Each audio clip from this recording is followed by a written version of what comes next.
Welcome everybody to the Rich County Fair 2021. We're just getting started out here, and this slightly damp weather out for everybody. Kids are lined up and ready to show their animals here. The showing for everybody is fantastic considering the damp and cold weather. Not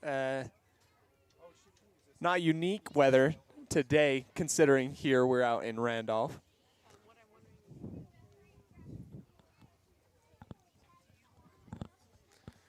We're just getting everything started here. Kids are lining up their animals as we get ready to start this county fair, the Junior Livestock Show.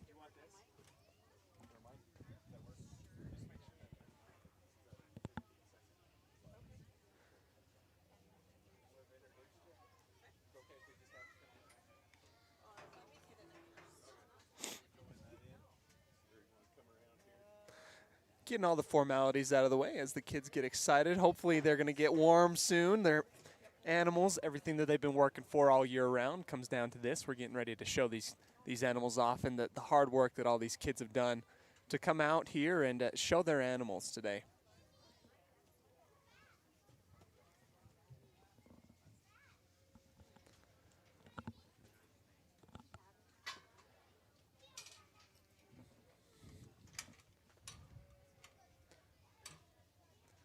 My local radio is so excited and honored to come out here and cover the Rich County Fair as our judges head out to prep themselves to look at some animals and the hard work that all these kids have put in this year round today.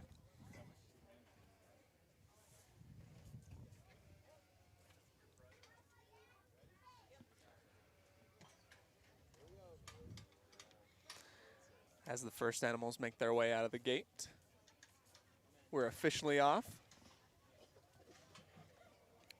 Coming out here first, we have Grace Tibbetts, Jaden Bell, Chauncey Bell as well, Darcy Bradshaw, Haley Bell, Dustin Reed, Will Hoffman, Sage Bradshaw, as well as AJ Bell.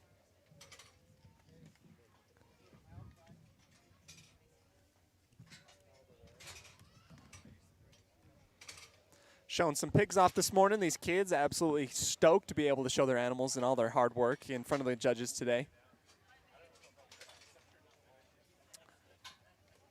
Quite a few siblings and family members working together to show their pigs off today. This is our Class 1 market swine.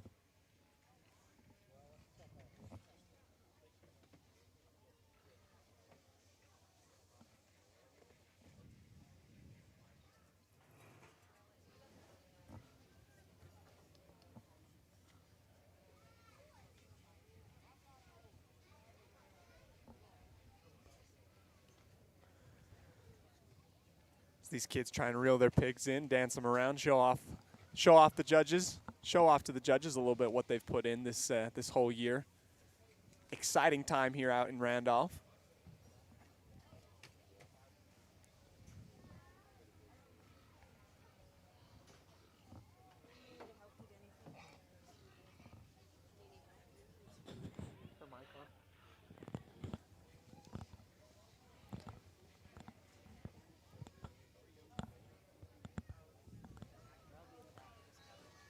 Basic formalities taken along the lines as these kids show all these pigs off. Fantastic animals that we've got going on around here.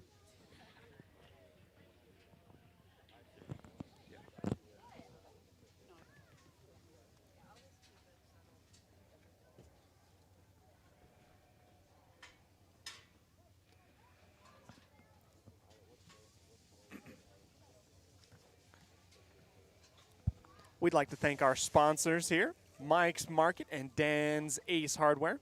One stop for everything you need. Mike's Market. Ace is the place with helpful hardware folks out here at the Rich County Fair as these kids show off their pigs. Super exciting time as the residents of Randolph and around try and stay off the weather and keep a little warm. I don't think the pigs mind too very much that it's cold out, but as for us, we need a little bit extra help staying warm out here.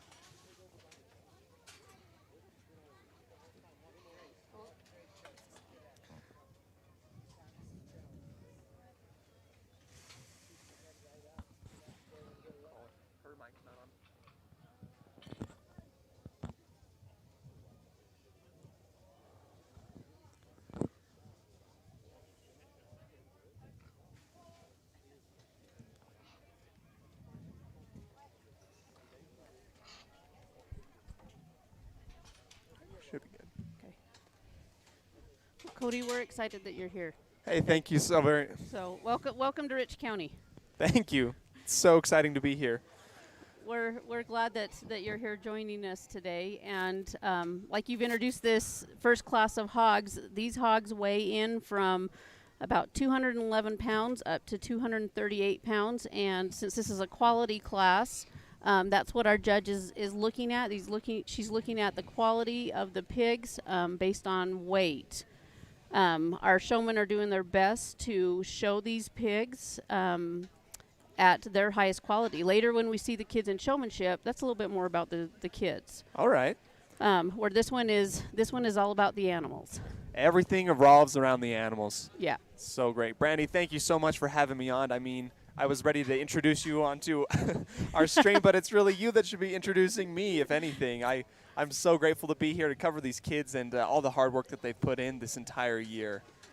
They really have worked hard. And, you know, honestly, the last 2 years have been a huge challenge for these kids, as well as, you know, the rest of the country dealing with a pandemic. It hasn't made it any easier for them. You know, last year we had kids that they raised animals all summer not knowing if we were going to get to show them at the end, and they did.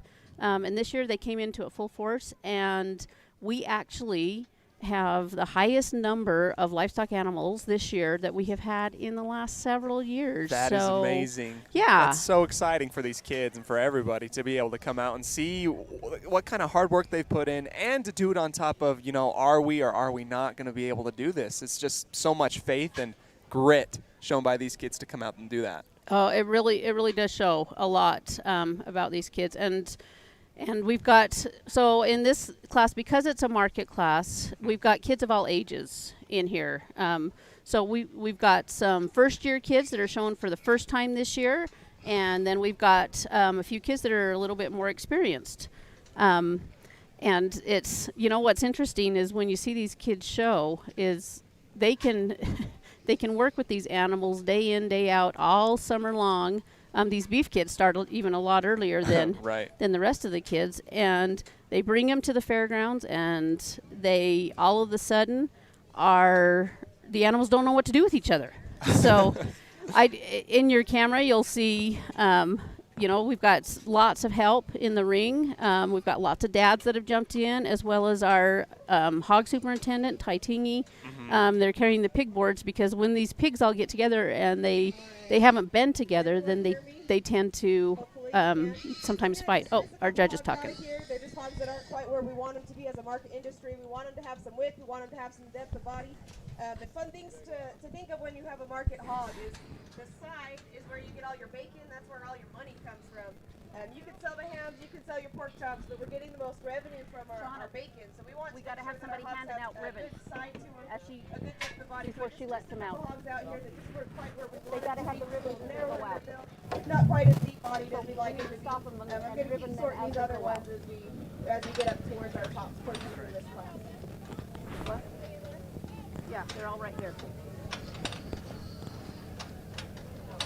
Kaylin, can you go find out the hogs that went out, what ribbons they need?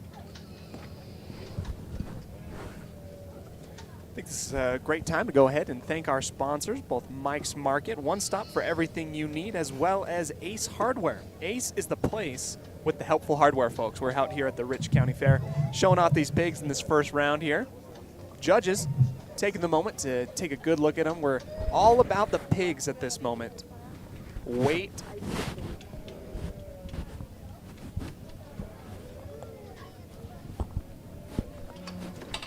Weight is what we are looking for.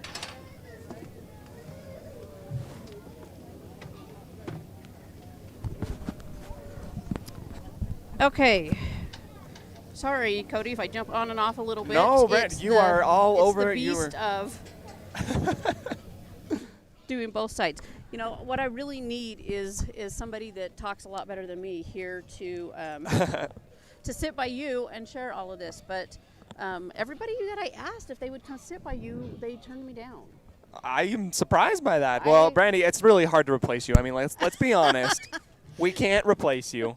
Well, I didn't know if it was because they were afraid of you or what it was, but I know. I don't bite that hard, so I don't know. You're doing both sides today, are you not? Yeah. Thank So you. so I'm on and off. Just a little about each kid. All right. We're going to go ahead and do a little bio on each of these kids. Right where we want him to be. Definitely could use some more depth and expansion in that lower 1/3 of its skeleton. We'd like to blow it apart a little bit. It gets really tight as he gets out there on the move. We'd like to relax him on both sides of his skeleton. Okay, now you can hear me. We really just like to get him to be more relaxed as he gets out there. We want him to be able to drive across this ground fairly easy, and that one just isn't quite where we want him to be. Tell Lauren that she needs to let them know at the gate what ribbons to give them as we go in.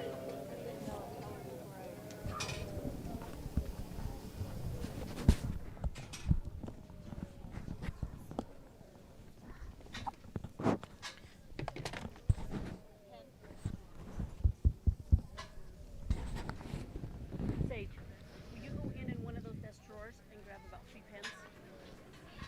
As these kids come out, we're going to do a little bit of bio on each of these ones. We have Grace Tibbetts, the parents, Ben and Whitney Tibbetts, 11 years old, going into 6th grade this upcoming fall, has been in 4-H for 3 years, enjoys horseback riding, fishing, hiking, and riding. She's showing off her swine today, Hammy. What a wonderful name that is.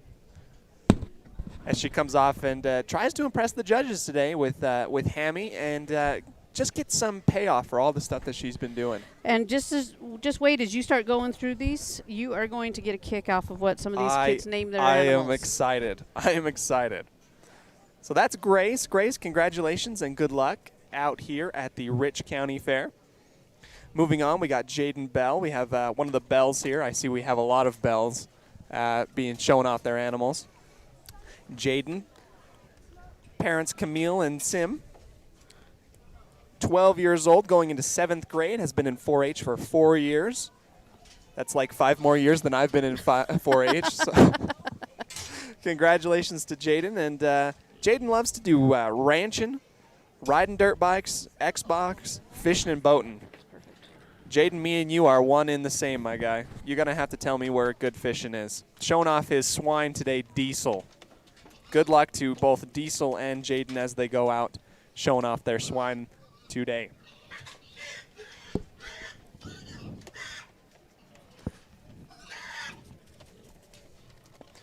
We get a good look here as all the kids show off their animals. They're getting herded around, just showing off the best qualities of what all the things that these kids have put into their animals so far this year. It's so great, as Brandy talked about, the hard work that these kids have put in despite not knowing whether or not they're having the Rich County Fair this year. Shows a lot of grit and faith, as we talked about before, to go out and do this kind of stuff. They have more animals this year than they've had the last previous years. Congratulations. Moving on here for the exhibition. All right, challenging class here. We want to make sure that our market hogs are getting pretty big. We've got some small ones in here. We've got some bigger ones in here. I don't think any of these hogs are quite market ready as we want them to be. But the one that's going to win this class pretty handily is this young lady here in the front with this white gilt. I think that gilt handles this class well. She drives across the ground really well, and she does a great job presenting this animal to me. He's a big bone. She's a big stout bone. She's got some depth of body to her. Definitely could use some more weight to her. I think she'd look better at maybe 175 pounds. But again, I think one that's put together exceptionally well from a design standpoint. Your second in class is this young lady right here in front of me. A smaller hog here, smaller, earlier maturing barrow, but one that I think that has a lot of potential to him. Definitely not quite where we'd like him to be, but he's got plenty of fat cover to him. I think he drives across the ground fairly well. He could be wider, and I think that's where your first place in this class does better. And I think just for his size, he handles himself well, and he's got enough product to him that I think that those two follow type and kind fairly well.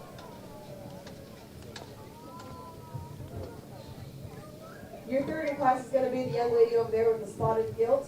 That one, I think there's some things that we'd like to change about her. She's getting a little stiff and tight in that blade. We'd like to relax her, make her be able to drive a little better. But again, a gilt that's got a lot of extension to her front end. She's a real tall front end, and I like that about her. She's definitely not quite where we'd like her to be. I don't think there's really one out here that's quite finished out where we'd like him to be. But I think that gilt just falls type and kind of the two above them, and I think that one has a lot of good pieces to it. Your fourth in place is going to be this young man here with this really short, early maturing barrel. That That one's probably one of the ones that's almost finished out, ready to eat. The one that we'd like to change in a lot of different ways. He's getting pretty tight off of both ends. He gets kind of loose in that lower leg. One that's maybe just not quite as put together as nicely as some of these others. But again, a barrel that I think just from a carcass standpoint has got a good potential to him. He's got some good pieces, and he's also one of the widest hogs in this class. He's got a lot of lower dimension to him. And then our next two in this class is going to be that young man over there with the hamp barrow or gilt, and then this young lady here. These two hogs, I think things that we have to look past is some cosmetic things. We're getting away as an industry from slicking these hogs off. We want to leave them with about an inch of hair.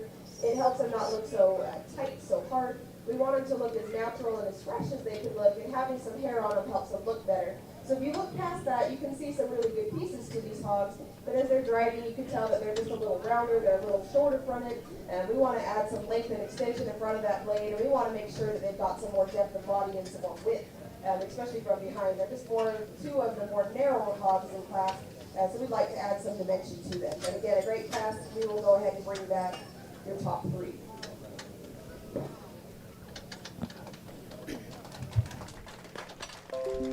Well, you heard it here first from the judges. After the Class 1 market swine gets underway, we have our results here. So we've got in the top of that class, we have Sage Bradshaw with a hog at 237 pounds. We've got in second place Grace Tibbetts at 211 pounds. And in third place, Darcy Bradshaw at 220 pounds. Those three are going to star and come back for the final drive. So that was, she brought back three. That's a lot of fun. We have 4 classes of hogs. And so we'll see how many she brings back for that final drive at the very end. So good job to all of them. Yes, congratulations on showing off. The rest of the way that she placed what was left in the ring, she placed Dustin Reed 4th, Jaden Bell 5th, and Haley Bell 6th. That was what she had left in the ring. The other 3 exhibitors she'd already excused. So we are grateful again for her hard work, and I'm not gonna lie, I think she's cold out there. Well, I don't blame her. It's been a little chilly, you know. Randolph, it's a different beast. It is a different beast, and just you wait. Wait till winter time, right? Yep, you have yet to see the rest of it. But I am excited. So class 2 we have in the ring, they're going to weigh from 242 pounds to 274 pounds. We've got Bronk Downing, Maggie Negus, Carter Hoffman, Sage Tingy, Tylee Tingy, William Ball, Bowen Watts, Wyatt Tingy, and Tiana Chandler in this class. As this new class comes up, we're excited to see some more pigs and some bios, and to be able to highlight these kids and all the hard work that they've put in here. We've got a wide-ranging amount of weight for these pigs, and you know, they all look pretty good from what I'm seeing. But you know, I'm sitting down right now, so. Well, yeah, they do look good, and that's the thing with these kids, is that they have worked hard to get these hogs to this point, and you know, I'm glad I'm not a hog judge. I'll be honest with you. Well, takes a special breed, I think, and you know, I'm excited to learn a little bit more about these hogs.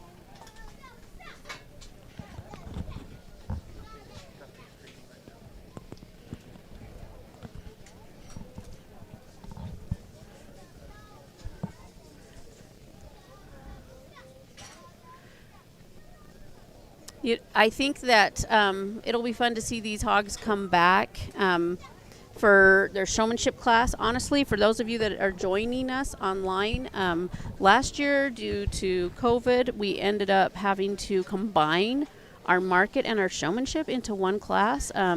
Hats off to our judge last year. He handled it like a champ, but that is a lot of pressure on our judges. No kidding. And so this week, when we were finalizing information with our judge, she threw out the idea, hey, you know, I realize you've got these set up this way, but what are the chances that we can possibly bring them back in the ring again? And so our board members got together, they visited, and they said, we like the idea. Thank goodness for all of our amazing parents and our amazing kids that They literally got a text last night about 8 o'clock p.m. telling them be prepared to show twice. And they are rolling with it. And I appreciate every single one of our parents, 4-H leaders, and these exhibitors here in Rich County, because in some of the bigger counties, we couldn't pull that off. Absolutely not. So we live in a great community and a great place, and it's just a lot of fun to watch when people come together for different things like this. Well, it takes everybody, doesn't it? Oh, it takes absolutely does. absolutely everybody to come together and to be able to make this, it's a well-oiled machine you got running here, Brandy. Oh, well. And I am excited to cover it. This is, we have a great staff. We have Dallin Smith. He is our USU Extension agent, and so he leads our team. I work in the offices and work with the 4-H program and the Family Consumer Science program. Shauna Grohl is our 4-H coordinator, and this summer we've been lucky enough to have Lauren Thompson come and intern in our office, and scary thought for her. Here we are, it's her last week. She goes back to college next week, and she's finishing my sentences this week. So well, that's good. That's good. She knows what's up then. I don't know. She knows what's happening. I just am grateful. It's been a long week, and so if she's thinking for me, I like it. It's a good thing. But so no, we're really grateful for the staff that we've got. We also need to send a hearty thank you to our Junior Livestock Board. Ty Tingy, who's in the ring right now, is our hog superintendent. Kalen Downing is he's also in here helping in the ring, and he is our beef superintendent. Candy Cornea is our goat superintendent. Justin Grohl is our lamb superintendent, and Marie Wamsley represents the at-large vote. And I am so grateful for them.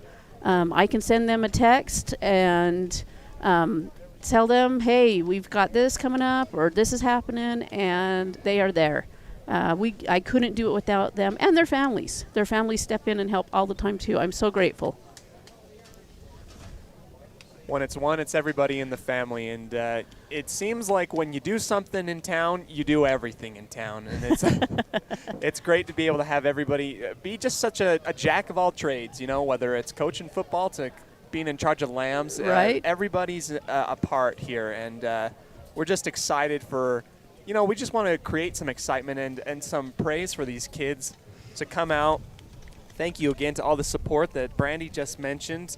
And we're super grateful. Obviously, I'm grateful to be here. Brandy is super grateful. We're glad that we can cover the Rich County Fair for you today. Obviously, again, we have Bronk Downing, Maggie Negus, Carter Hoffman, Sage Tingy, Tylee Tingy, William Ball, Bowen Watts, Wyatt Tingy, and Tiana Chandler. If they're not in there, I don't know where they are. They're not out here. They're in the barns. They should be in there on the deck. Up and close and personal with these hogs, we get to see just kind of the characteristics of each pig, and a snapshot for the work that these kids have put in, and what they've been doing to work with these animals. Brandy, what have you raised hogs before? I have not. I am not a hog raiser nor a hog showman, so I would love to sit here and tell you exactly the quality that she is looking for, but I would not do it justice. I will tell you that there is a lot that goes into it, and when you look at those hogs, you may think that you just see a pig running around out there, right. But there's a lot that goes into raising a good quality market hog. I mean, she's looking for their length. She's looking how they carry themselves on their feet. She's looking at butt size. Can we say that on the radio? I mean, I think you got to tell it how it is. Yeah. We're looking for butt size.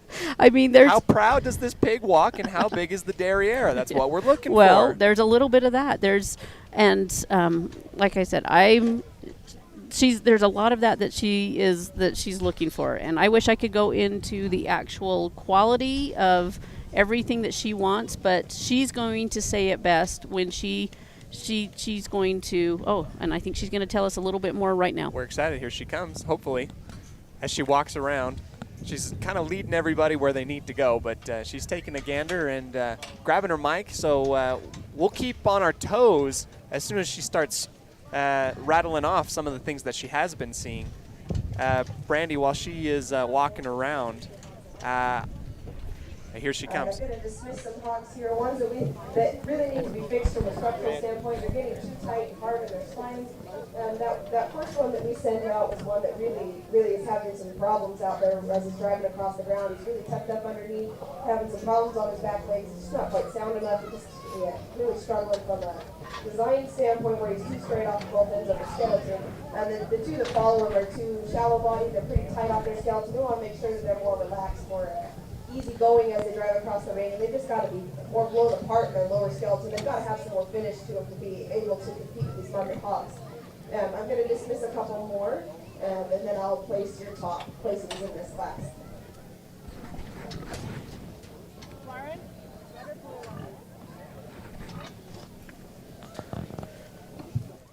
As the judge just said, we're going to lead some hogs out of the ring here to just to fix some structural issues, as she mentioned before. There's lots of stuff that can go really right when you're showing off your pig, but there's lots of stuff that you got to look out for as well. That's going to cost you as you're showing them off a little bit here. You know, when it comes to a quality class like this, you know, the judges, when these kids go and pick their hogs. When they're really young, and you know, it's kind of a most of them, they know what they want, and some of them are looking more at the temperament, and others are looking at the structure, hoping that, you know, it will turn into the highest quality that they can make it. Mm-hmm.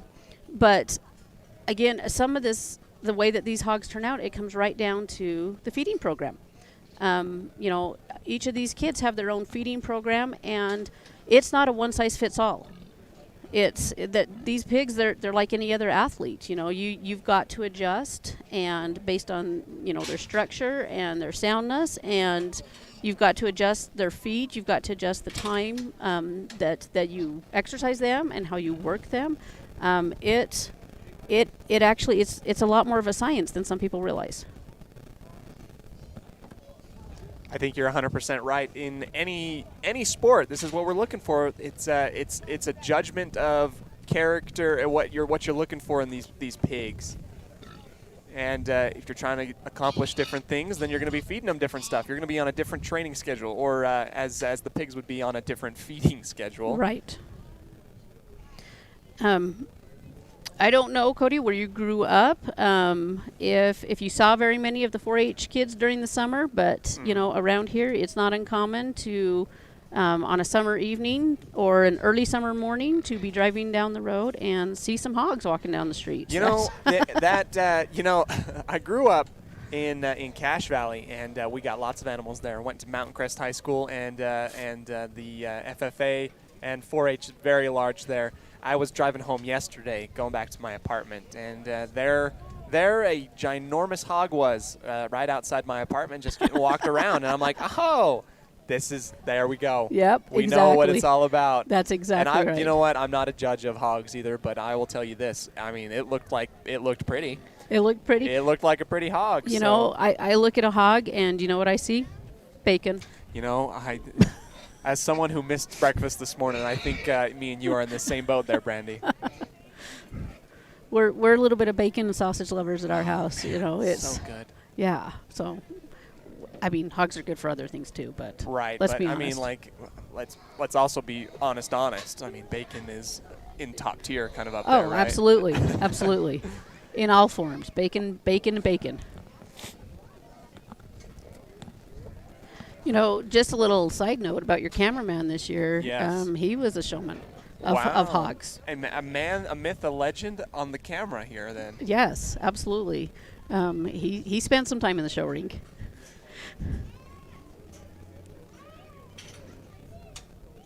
It's always a treat to have people come back. And, you know, we talked a little bit about how it takes everybody coming back and doing anything you can to kind of keep this program going.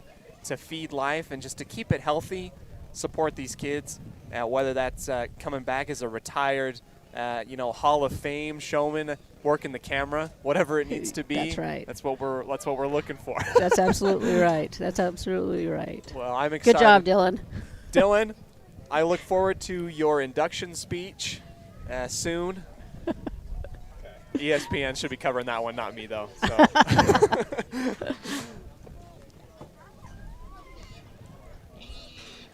Oh, I think that Natalie's going to talk to us again here. Here we go.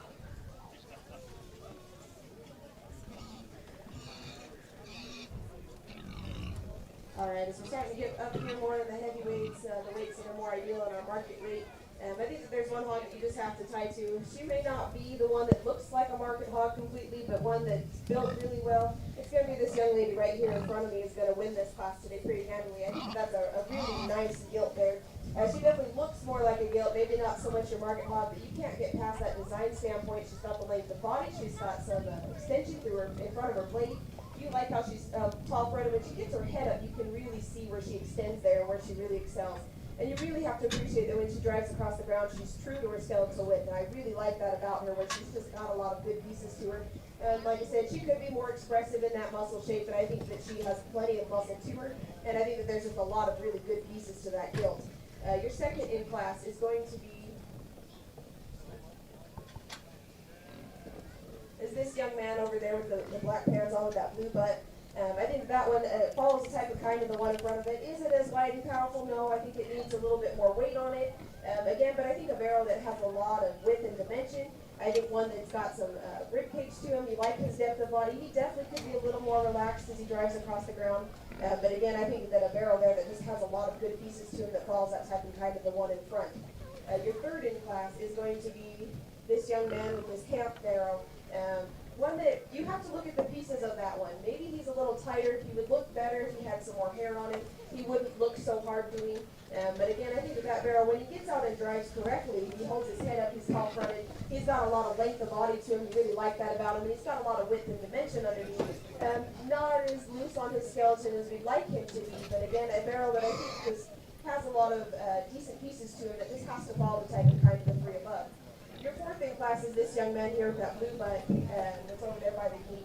A hog that is really rounded in his shapes. He's not quite as expressive as we'd like him to be. He's pretty short-fronted and rounded in his hip. You get him from behind and he's got some width and dimension. He's got some cover to him.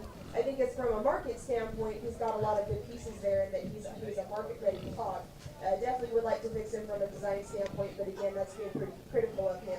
Your fifth in class is going to be the young lady back there against the gate. Boy, a super powerful gilt back there, but unfortunately I think that that's compromising her skeleton a little bit. Definitely the one that's the most expressive that we've seen today. She's really struggling to get out there and move. Just from a muscle standpoint and from a carcass standpoint, I think that she's got a good cutability to her. I think that she's going to have a lot of potential. I just really wish she could have driven across the ring with more ease and comfort. And then your sixth will be this young man here. And boy, this is just a real practical gilt. She's real loose. She's able to drive across the ground. She's one of the longest we've seen today. She's sure is tall-fronted, long-fronted. But we'd really like to make her deeper-bodied and have some more width and dimension from underneath. But again, one that can really drive the ground very well. I think that she has that going for her. I think she just gets outpowered by the ones above her.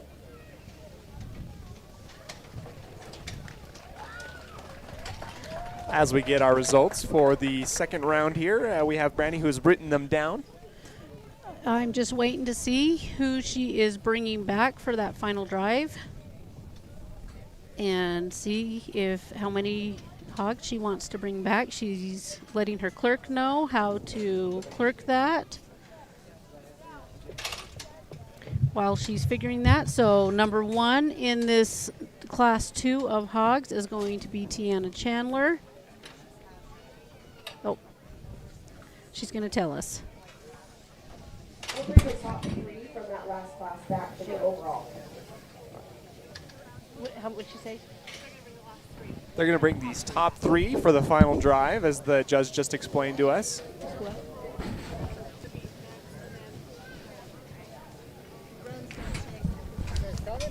Here comes our third group here. We'll have more about the results in that second group as we get them written down and kind of more on paper. Class 3 as they come back up.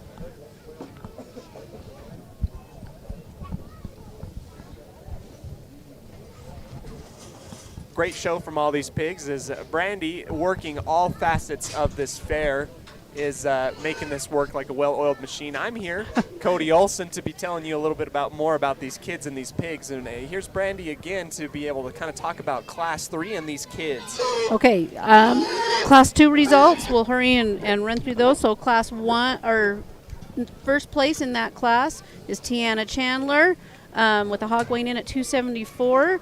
Number 2 in that class was Bronk Downing with a hog at 242. Number 3 would be William Ball at 268, and she's going to bring all 3 of them back for the final drive. As we round out that class, we've got Wyatt Tingy at the 4th place, weighing 272. Maggie Negus at 256, and in 6th place, Carter Hoffman at 261. Those were the showmen that she had left in the ring at the end there. And moving into Class 3, we have hogs out here representing weights from 278 pounds to 293 pounds. We've got Chance Argyle, Traxon Chandler, Dominique Casillas, Chloe Negus, Jadex Chandler, Jonah Negus, Hannah Rex, Faith Downing, and Jakin Downing. Is there a little bit of a, family rivalry as you're showing these pigs off here, Brandy? Is that something that's pretty common? You know what? It really is. I mean, obviously, you see a lot of Great sportsmanship, though. Yeah. I have a better pig than you. Well, there is a little bit of that. I think where it comes right down to it is. So, most of these kids, if they've got several family members and they're all doing the same species, even if they're not doing the same species, they will work. They work hard to help each other out. I know in my house, I had showmen that showed lambs, and when it came right down to it, at the end of the day, the oldest one always seemed to win on which one they chose and said, "Hey, that is mine." So.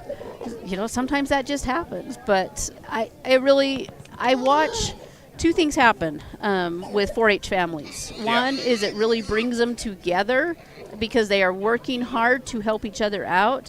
The other thing is it creates an extreme amount of stress. Well, I mean, superstars strive under pressure, and if it's anything like sports, I think having family that's helping you out and doing the same thing that you are, I think that you're able to, it's priceless to have the kind of information at hand in family. Yep. And just to ultimately make you a better showman. Oh, absolutely. Absolutely. And, it really is good to see these siblings and these families that work together and come together and support each other. I've witnessed all different things. I've been involved in 4-H for a lot of years, and so I've seen it all. And just really, at the end of the day, it's all about family, is what it really comes down to. 4-H is we've got our animals out here, but do you know what we're really building in 4-H and raising? It's all of these white shirt kids out here. That's what the program is really about. It's exciting and just kind of almost humbling in a way to see all these kids come out and just be so invested, so consumed into just hard work and working with animals, something that, isn't really, I guess, fostered in society in a lot of places. But out here at the Rich County Fair, we have these kids digging deep. Or somewhere in the type of kind, just really narrow built, really getting outpowered in this class today. And as these hogs are getting more towards the market weight, these are actually getting a little past their market weight. You can tell which ones are really hard doing and which ones need to be softened up in that lower 1/3 of their body. And those 2 I just don't feel like fit the part that we really wanted them to. I'm going to keep sorting this class. Just have a couple pigs that were escorted out. High quality, high class pigs here. So, like the judge said, we are actually getting down to where we are. We're getting closer to what she really wants to see. It's anyone's game when we come back for that final drive, but there comes a point in time in which She is looking for an ideal weight, an ideal hog overall, and it'll be fun to see what she decides. We have a couple of, for our market classes, well, all of our champion classes, we have a whole list of buckle sponsors. Each of these sponsors have graciously donated money to help us purchase buckles for our grand and reserve champions, and for our grand champion here in the hogs, we're going to have two buckle sponsors. The grand champion is the Double T Ranch. We're grateful for them and their sponsorship, and the reserve champion sponsors are Ben and Jenilyn Negus. So we are so grateful. We couldn't do it without sponsorship and the support of our sponsors. Well, like Mike's Market and Dan's Ace, we are so grateful for them, for their generosity to help us stream again this year. This is a lot of fun. And have you been to their new store? I have not yet, no. Oh, stop on your way home. It's it's pretty incredible. They've been here for, I don't even know how many years they've been here, but they just built a new store this year, and when they say that they are a one-stop shop, they are. They are. They mean it. They truly do. They are. You can get your groceries on one side. They've even got a new Zions Bank over there. So they've got the bank there in the middle, and then they've got the Ace Hardware. And can I just tell you that you can almost find everything that you need, whether it's for your house, whether it's to eat, whatever. They've got a little bit of everything. Are you in the market for a new kayak? Honestly, I really might be. They have them. There you go. Or they have like the smokers, if you need a new smoker. I mean, I'm sorry. I'm just telling you. They're getting dangerous. They got some really good things going on there. Well, thanks again to Mike's Market and Dan's Ace Hardware for being the sponsors out here to help these kids and to keep everything afloat for us. We're incredibly grateful for their sponsorship and for their help to keep us on the air and to highlight these kids and the work that they've been doing. And again, like Brandy said, just anything you could possibly need, the one-stop shop, both Mike's Market and Dan's Ace Hardware, the place with the helpful hardware folks. That's actually really true, too. Mm-hmm. You can walk in there at any point in time, and this is no lie. Mm-hmm. Say, hey, have you got? And they will either walk you to it, mm-hmm. or if they don't have it, they'll say, hey, we'll have Ashley order that for you.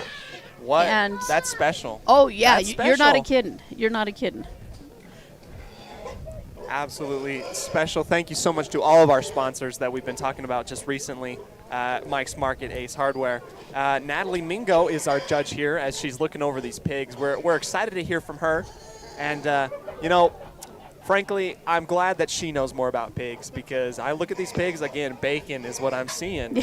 But I'm glad that she's given us a little bit more direction and, highlighting the great things about what these hogs can represent and what they've been doing and growing with these kids.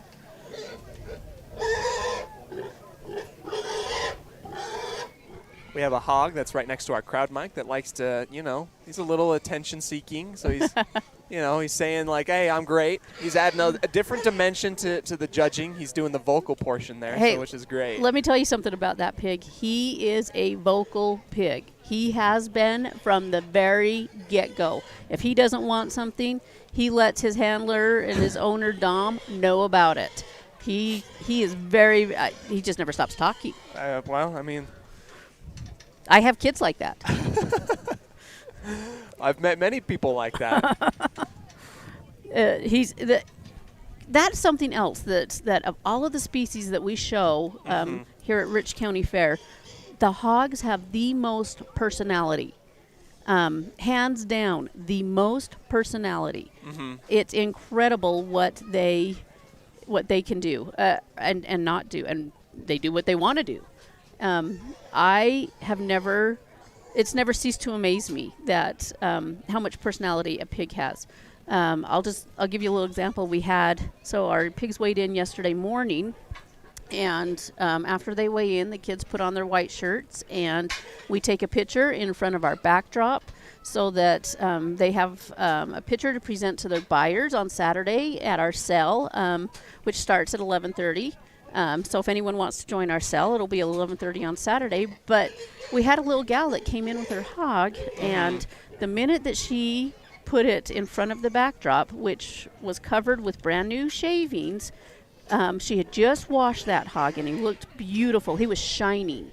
It's a very light-colored hog, and he kind of turned around and looked at her and rolled over.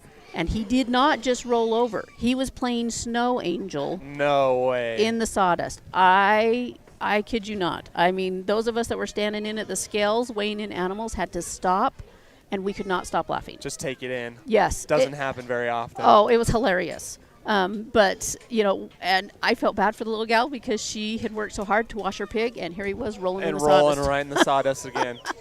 And he was a happy little pig. And so we tried to get her to roll around with him, but she wasn't having any of that. She was clean, too.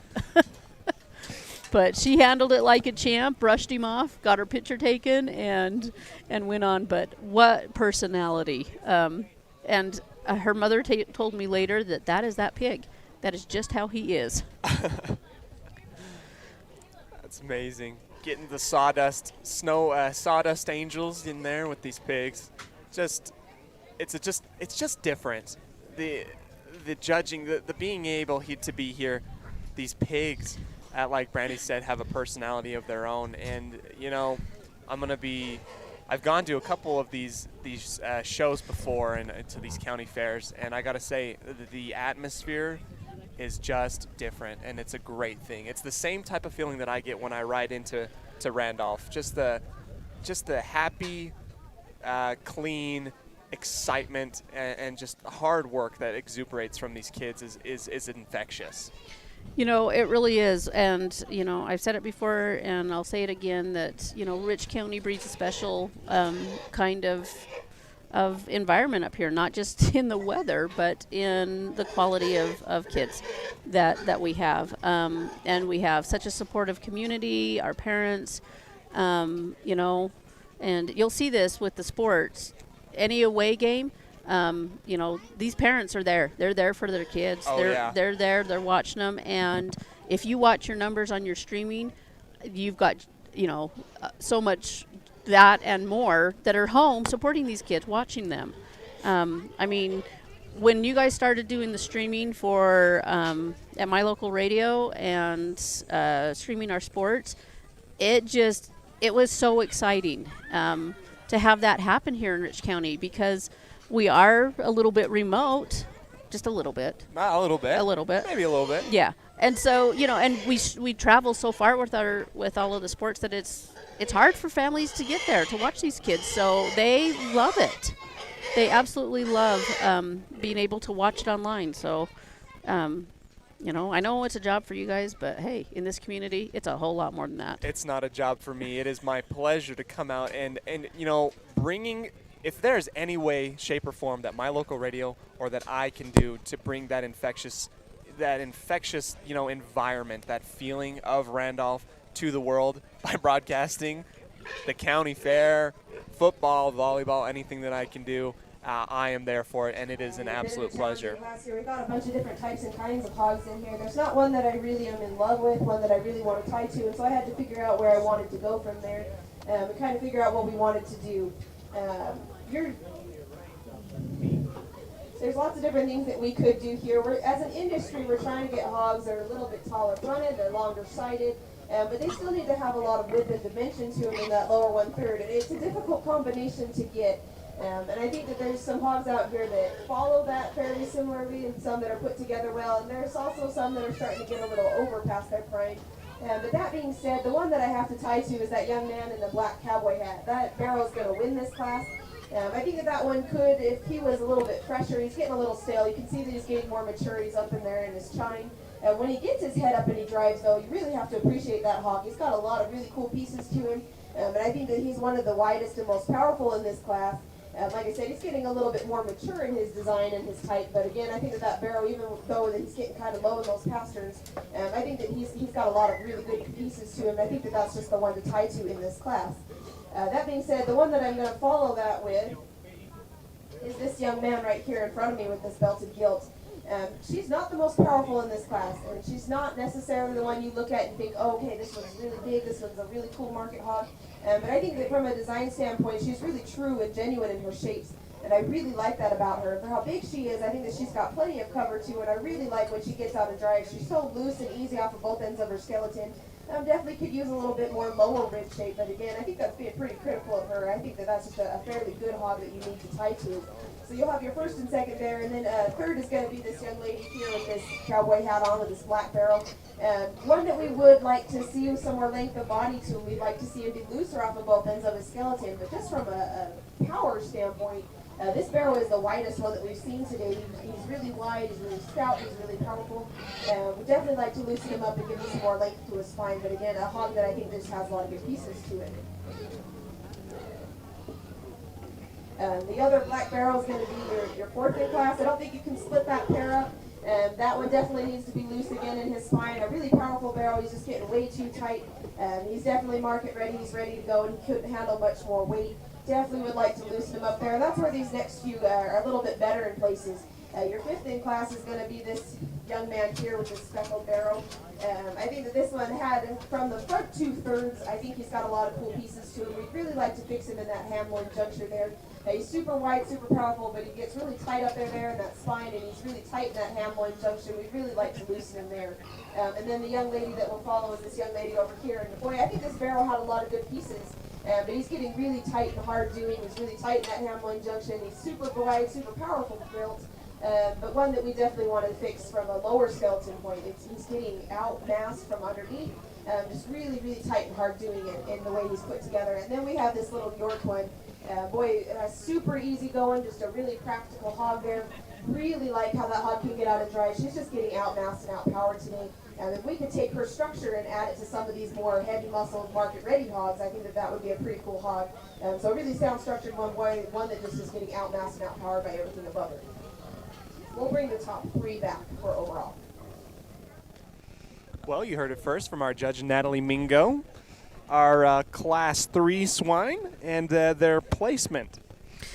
Okay, so in Class 3, our top placer is going to be Jakin Downing, followed by Traxon Chandler, and in third place, Faith Downing. Those top three will come back for our final drive. To finish out the class, in fourth place, we have Dominique Casillas. In fifth place, Jonah Negus. In sixth place, Chloe Negus. And in seventh place, Jadex Chandler.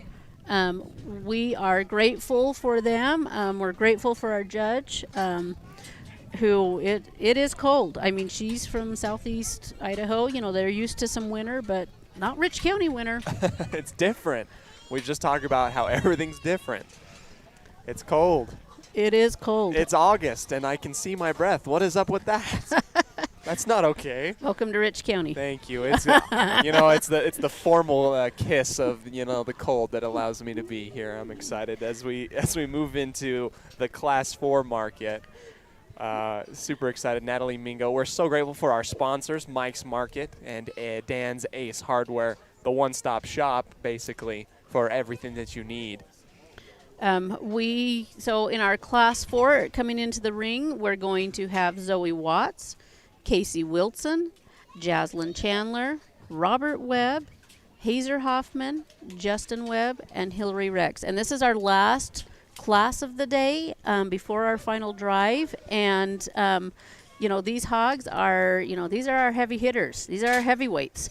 And you can see it with some of them. So what she's going to be looking for here on this last class is that when you hit the top end of these hogs, she's going to find some that are what she'll call overdone.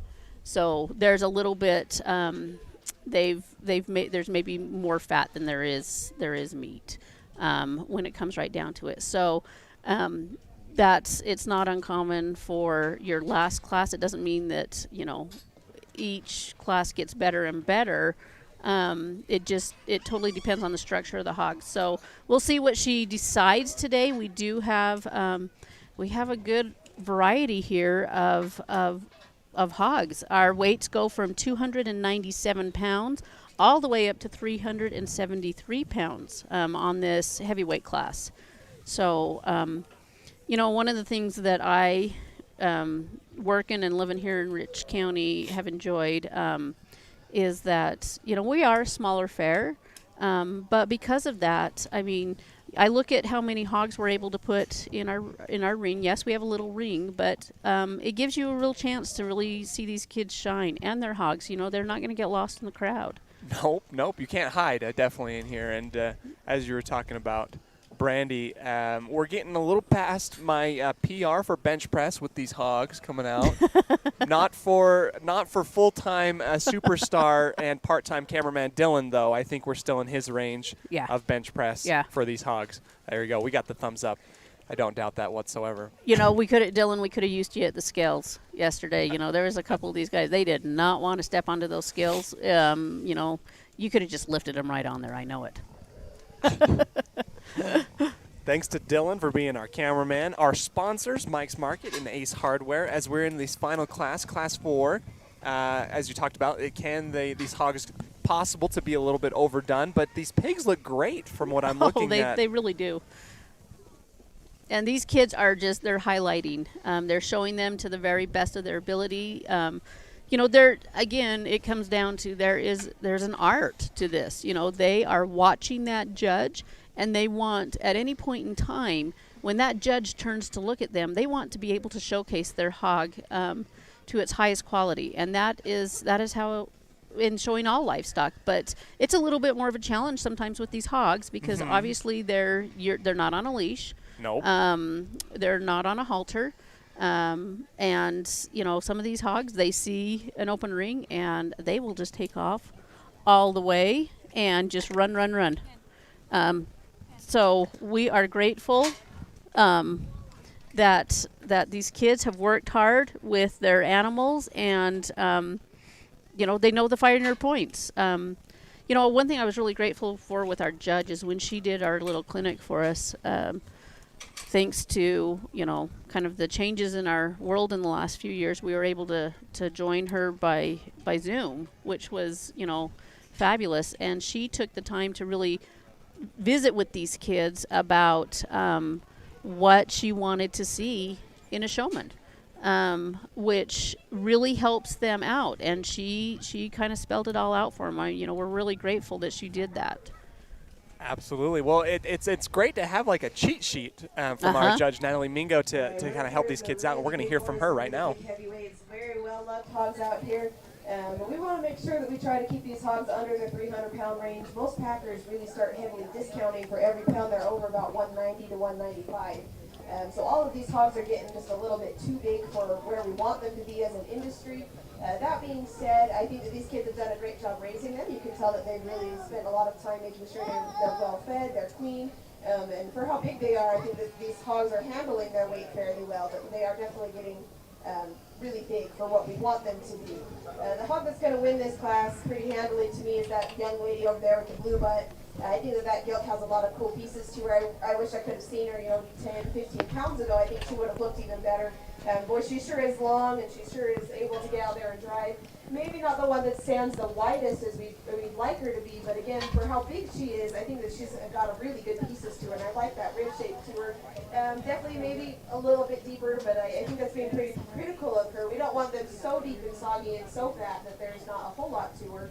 And we want to make sure that they still have bacon, but we want it to be not completely fat. So I think that gilt has quite a few good pieces to her, and we'll tie to her for this class. Your second in class is going to be this young lady here with this belted gilt. One that we'd like to change her from a design standpoint. She is getting pretty hard in that lower 1/3. She doesn't look like she's as heavy as she is, which I guess is a good thing. But she's just taking a long time to finish out. We want to make sure that we keep them leaner, and I think just from a cutability standpoint, that's going to be a better hog. And then your third in class is going to be this young lady right here in front of me with that belted barrel. I think that that's a pretty cool hog, and I think if he were leaner, he's pretty fat right now. If he were leaner, I think that hog would win this pretty handily. He's a really cool hog when you get him out there move. He gets his head up. You really like that length and extension in front of his blade. He's just overdone for me today. He's carrying just a little bit too much finish for me. But again, those three will come back for your overall. And then you can kind of just sort through these as we get through here. We've got some really lean, really narrow. They're not lean. They're plenty fat. They're just not a lot of dimension to them. They're going to have more fat than they are going to have meat. Your fourth in class is going to be this young man here with his black hat. Another barrel that I think you can tell that he's getting mature in his design and his type. He's just overdone. But one that I think had a lot of good potential to him. One that's a little bit leaner in his cutability compared to some of these other three. The next two is going to be this young man here, the dark, solid black barrel. The one that'll follow is that little boy over there, the blonde boy with his other black barrel. You can't really separate those two. Lots of things we'd like to change. And it's kind of what we call a heritage breed. They don't have a lot of width and dimension. They're very practical. They have a lot of lard to them. Lots of things you can do with them, but they're not ones that we keep lean. They get fat really easy. And we have our big boy over there. But boy, I think that one would have been really cool 100 pounds ago. He is just completely overdone. And like I was talking, we want to make sure from a cutability standpoint, from a market standpoint, we want to keep him under that 300-pound range. And he's very overdone. You can see how fat he is. Boy, he's put together well, but we need to make sure that he's 100 pounds lighter next time. So for these big boys, I think they handle it well. We'll go ahead and bring the top three back. As you heard from our judge, Natalie Mingo, top three will come back for the final run here. So our top three is going to be Zoe Watts in first place, Jaslyn Chandler in second, and then Casey Wilson in third. And they will come back for that final drive. In fourth place, Hazer Hoffman. In fifth, Robert Webb. Sixth, Justin Webb. And seventh, Hillary Rex. So give us just a moment, and we will gather up these hogs for the final drive, and we'll be right back. They say the three most important things in life for many people are their faith, their family, and their high school sports. And not necessarily in that order. Advertise where you'll get noticed. Call My Local Radio and become a sports advertiser today.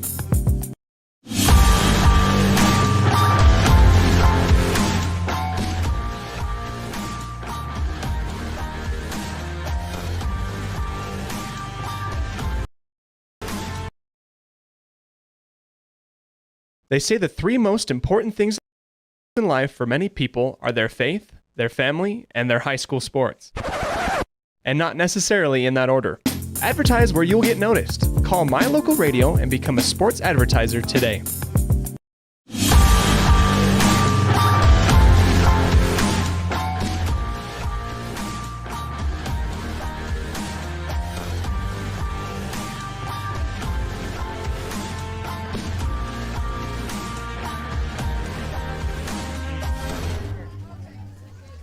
Welcome back, ladies and gentlemen, to the Rich County Fair 2021. We'd like to go ahead and take a moment to thank all of the sponsors that have made this possible, specifically Mike's Market, one stop for everything you need at Mike's Market. Thank you, Mike, and his sponsorship for helping us out here. We'd also like to thank Dace, Dan's Ace Hardware. Ace is the place with the helpful hardware folk. As we come back out with the last little bit with these pigs. Brandy is MIA, so you are stuck with me, Cody Olson, and cameraman Dylan, the stud showman who's been helping us out with the camera. We've been very excited to highlight these kids and the work that they've been putting in, showing off these animals. Everyone's trying to keep warm. We'd like to thank our judge, Natalie Mingo, for helping us out as well to judge these hogs. As the kids roll out to the pen here to show off our hogs for this last little bit. Thank you for everybody, including our belt buckle sponsors that make this possible to come out. The turnout, even with the cold weather, I'm sitting here in August and I can see my breath. That's it, just the special nature of Randolph. And we are out here looking at these pigs and the work that all these kids have put in. Here's our judge. for up here follow the type and kind of what I've been talking about. There's definitely things we'd like to change about each one of them. We've got our lightweight hog here from the first class. Boy, I think that's a pretty cool little hog there. I really like that one. I think another 20 pounds, that hog would have been really spectacular. Really like the length of body on that one for how little she is. I think she's got a lot of cool pieces, and this young lady does an exceptionally good job showing off just how cool she is when you get her head up and she drives. She's really cool through her front end. You really like how she handles the legs. Both ends of her skeleton. She's just a really neat little hog there. I wish she was a little bit heavier. I think she's a little bit light, but again, I think that's pretty critical of just one that's put together so well. I think that's a really neat hog. The hog from your second class there, another gilt. Boy, that is a really pretty gilt there. I really like the way that she handles herself. I like when she gets out and moves. She's not the one that you look at and think, oh, that's a market hog, in my opinion. I think that she's got a lot of breeding pieces to her, but again, I think if you do look at her, that's a really neat hog there. The only thing I could say is that she could be a little more expressive, and I think that's being pretty picky of her. Really neat looking hog there. Your hog from your third class there, that barrel one that you like, I think he follows the type and kind of the one from our little class. I think that he's pretty neat. I think when he gets his head up, he puts that chine down and he looks a little bit better. He's starting to get more mature, and I think when he was just a little bit younger or more youthful in his look, that would be a really neat hog to look at as well. And our heavyweight champion that we just caught, she's getting a little overdone. One that we would like to have a little bit more depth of body, but again, one that can get out and move. She's got a lot of length of body, which we really like to her. That being said, I'm going to go out and shake the hand of your grand champion now.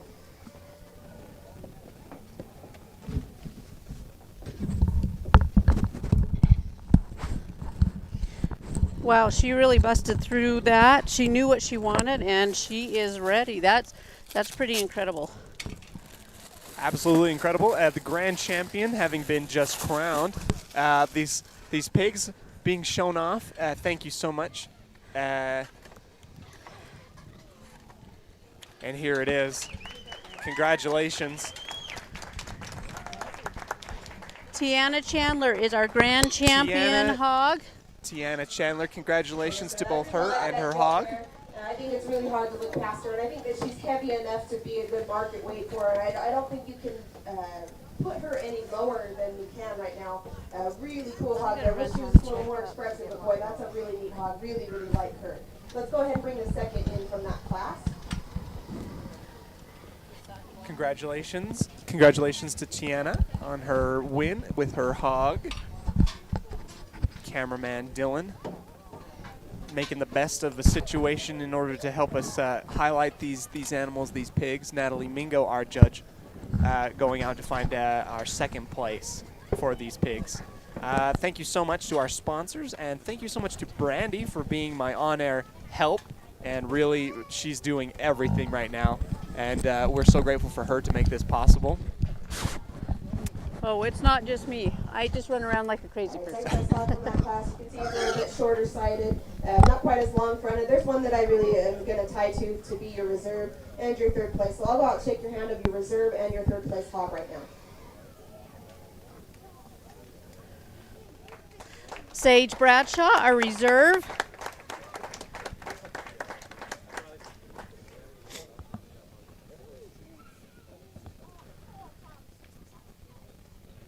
And Jake and Downing, our third place. Congratulations to each of these kids and the work that they put in with these pigs. Your reserve's going to be that little white gilt there. Boy, she sure is pretty, and I think if she was just even 20 pounds heavier, she would have won this show pretty handily. Just a little bit light for me today to really win, but again, that is a really cool hog. That's kind of the way we want them to look. She's got a lot of really neat pieces to her. Just wish she was a little bit heavier to really be that market weight that we want her to be. And your third place is that young man over there with that speckled gilt or barrel. I think that one follows the type and kind. Really cool hogs there. I think that those top three, you can kind of flip-flop them whatever way you want, but I like them that way, and I think that that's a really neat place. Let's bring the second places in from those two classes.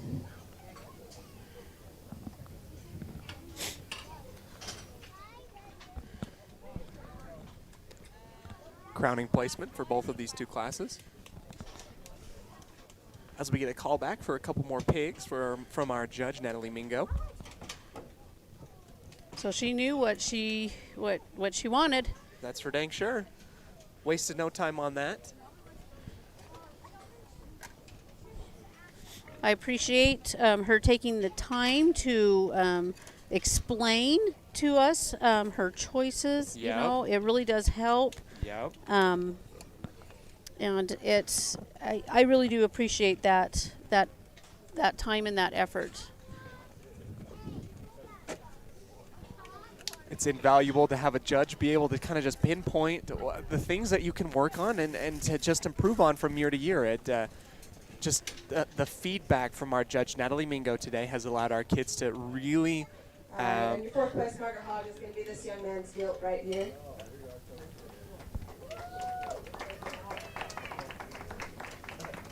Let's bring the third place in from that class.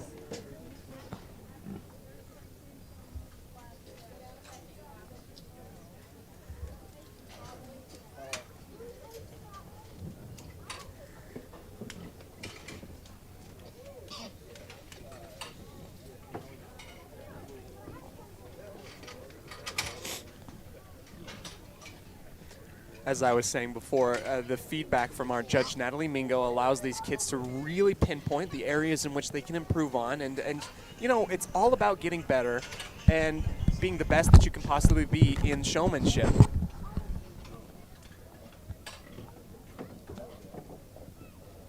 Thank you so much to Mike's Market and Dan's Ace Hardware. Each of these sponsors being fantastic help to not only Fifth us. place is going to be this young man right over here. There you go. Your sixth place will be your heavyweight champion.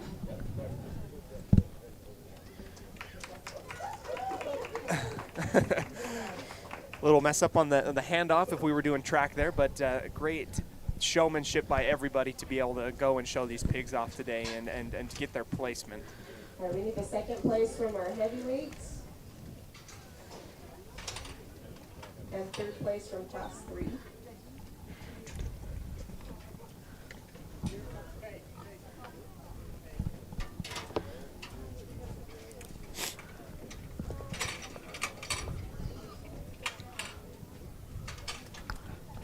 You know, one thing about this weather, as cool as it is this is going to make our afternoon, as we go into our showmanship, it's going to make it a nice day for these animals. They do not like the heat. Perfect weather. We don't want to overheat anybody or anything, and I'm feeling good sitting on ice right now. So we can only go up from here. So I'm excited for that. Special place when you get, you know, like the little driplets of condensation snot coming off your nose in the middle of August. This little barrel here.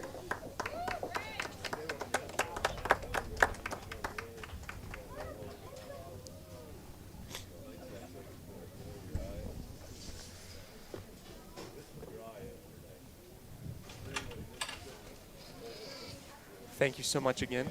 Let's bring in the third place from class 1. Third place from class 1 coming in. Thank you so much to cameraman, Hall of Famer Dylan, parents of these kids, and the kids themselves, these animals, to be able to come out and show and to have something for us to cover and to highlight these kids for. These kids do not deserve enough praise for the amount of work that they put in for these animals. It's so wonderful to see just the hard work and dedication that each one of these kids put into raising an animal, taking care of it, understanding what they can do to improve, and mastering their craft. Any one of these kids could, chase me around the pen and chase me out, really, because I have no idea what I'm doing, but I know that these kids definitely do. This is going to be this young lady's Margaret barrel right here. She is working her way down the list. That is Faith Downing is going to be 8th overall for our Market Hog Show. Ninth place is going to be this young gilt over here. Darcy Bradshaw, 9th.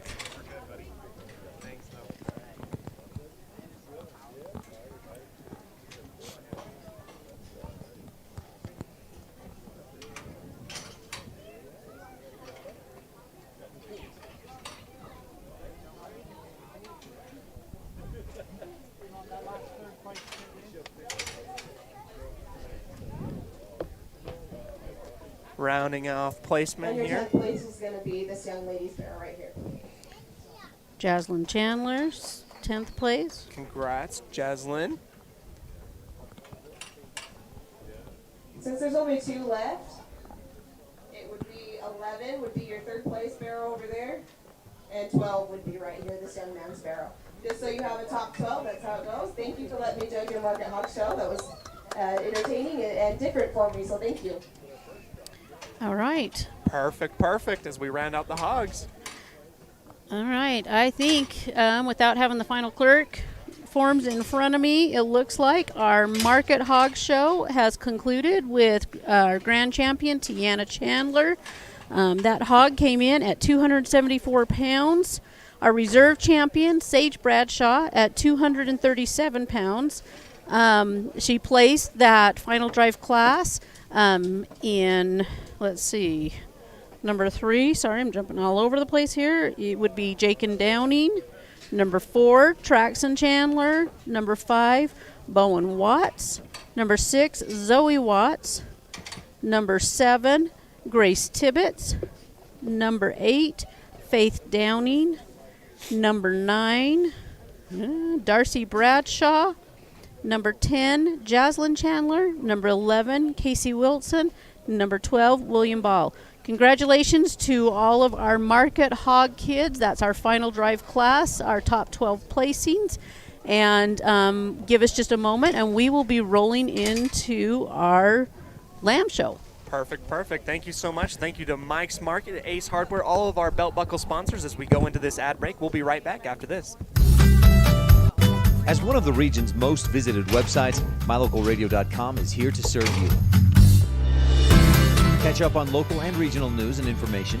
Buy, sell, or trade your good used items on the radio classifieds. Check the weather forecast or catch our live coverage of your high school teams in action, all on MyLocalRadio.com. Like us on Facebook so you never miss a giveaway, and visit MyLocalRadio.com today to stream it all live.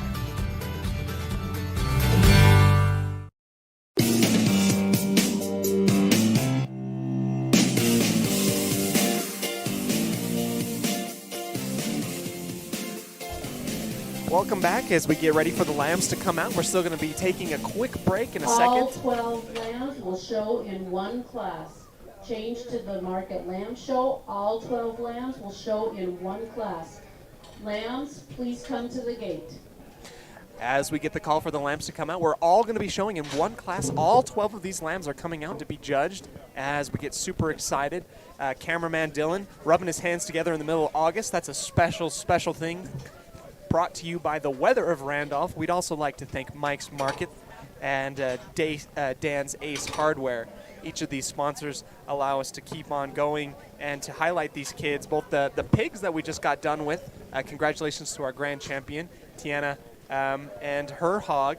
Mike's Market, one stop for everything you need, as well as Ace Hardware. Ace is the place with the helpful hardware, folks. We'll go ahead and step aside while these lambs come back, and we'll be right back after these messages. They say the three most important things in life for many people are their faith, their family, and their high school sports. And not necessarily in that order. Advertise where you'll get noticed. Call My Local Radio and become a sports advertiser today.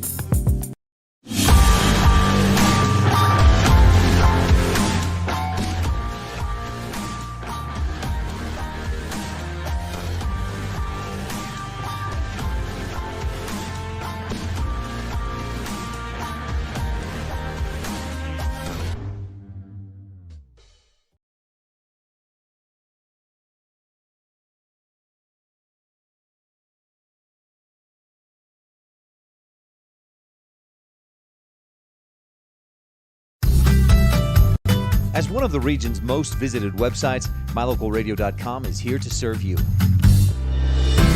Catch up on local and regional news and information. Buy, sell, or trade your good used items on the radio classifieds. Check the weather forecast or catch our live coverage of your high school teams in action, all on MyLocalRadio.com.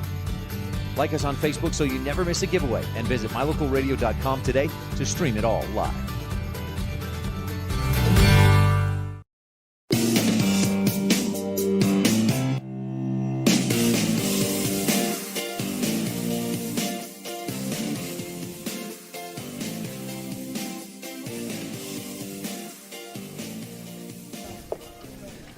as you heard just recently, hogs are out and lambs are in. We're ready for the second animal that we're going to be able to judge out here.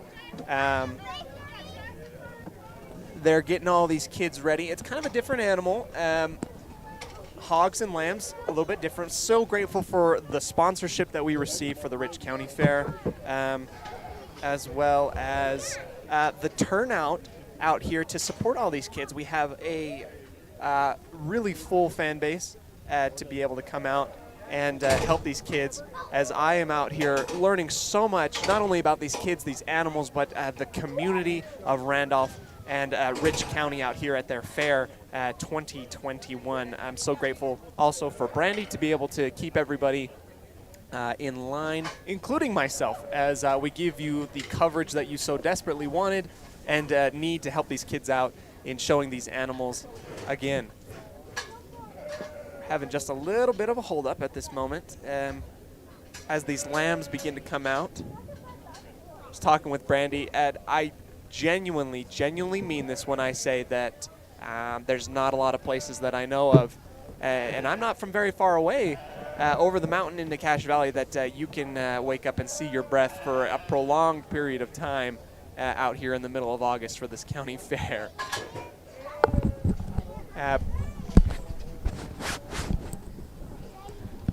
Brandy, I don't know if you are available, but your mic's on, your headphones are on backwards. She is. Is that better? That's a little bit better for everybody. Okay, there we go. That means the microphone is in my mouth, right? There you go. Okay, Yes. okay, we got I'd it. much rather listen to what you have to say than what the back of your neck has to say. So. Okay, well. So judge is giving some instructions right now on to just our help in the ring so that they know how she wants them brought in. Every judge is just a little bit different on what they want to see and how they want to see it.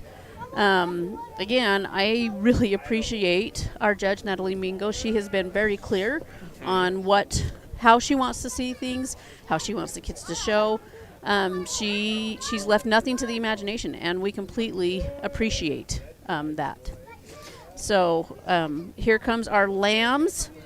Again, we are combining our two classes into one. We have Jackson Levitt, Bodie Levitt, Chaisley Levitt, Jaden Grohl, Damon Wasden, Sage Bradshaw, Colette Reed, Sarah Walmsley, Dylan Wasden, Araya Osler, Rebecca Walmsley, and Cassidy Grohl. That will be our market lamb show today, and she is bringing them all in.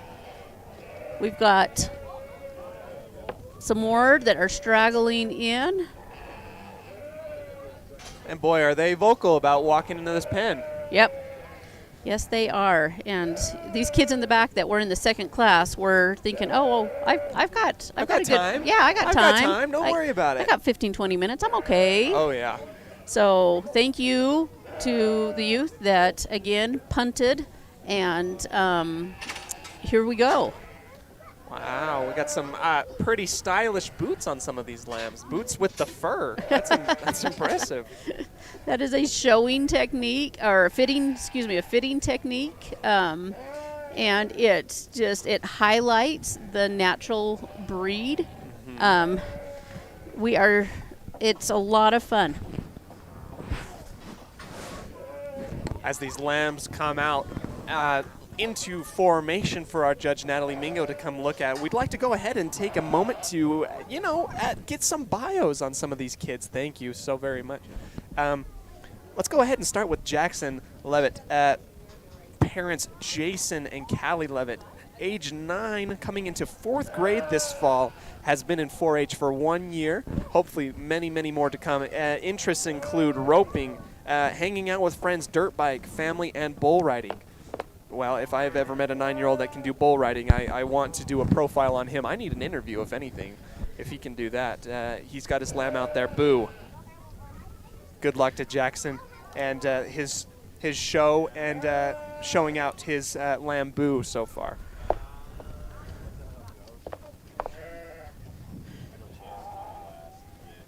Coming through each of these lambs lined up in formation. Let's move on to our next Bodie Levitt. Bodie Levitt. Bodie, you're the first person I've ever met with that name, and I am honored to go ahead and cover you and your lamb today, Buster Brown. Parents of Bodie, Jason and Callie, has some siblings in this show. Age 14, going into 9th grade, has been in 4-H for 6 years. I'm sure he's an expert in all things lamb right now. Enjoys art, riding, friends, working, and family. What a family man. And good luck to him and his lamb, Buster Brown.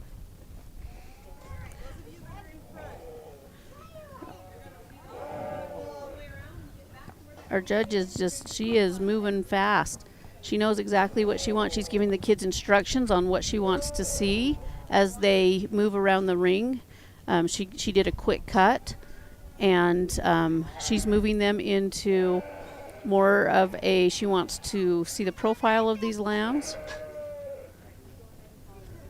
You know, we've got, at least one showman in this ring that she ran straight from showing her hog, literally ran, grabbed her lamb, and came back into the ring. So that's dedication. An absolute superstar running from one event to the other. That's what we need.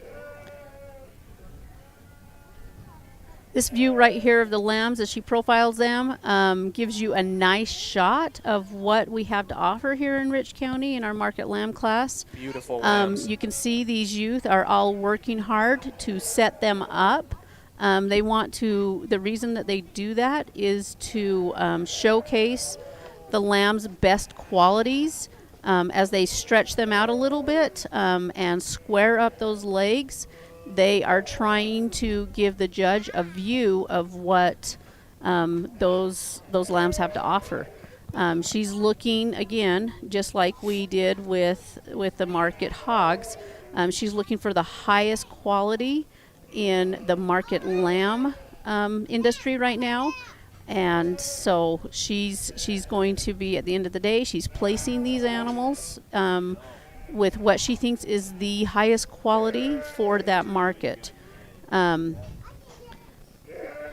market right now, you can see we have a variety of different lambs, even a little bit different in breeding here. So we've got a really good, actually it's a small class, but it's a really good class. I'm glad I'm not in her shoes. It would be difficult, wouldn't it?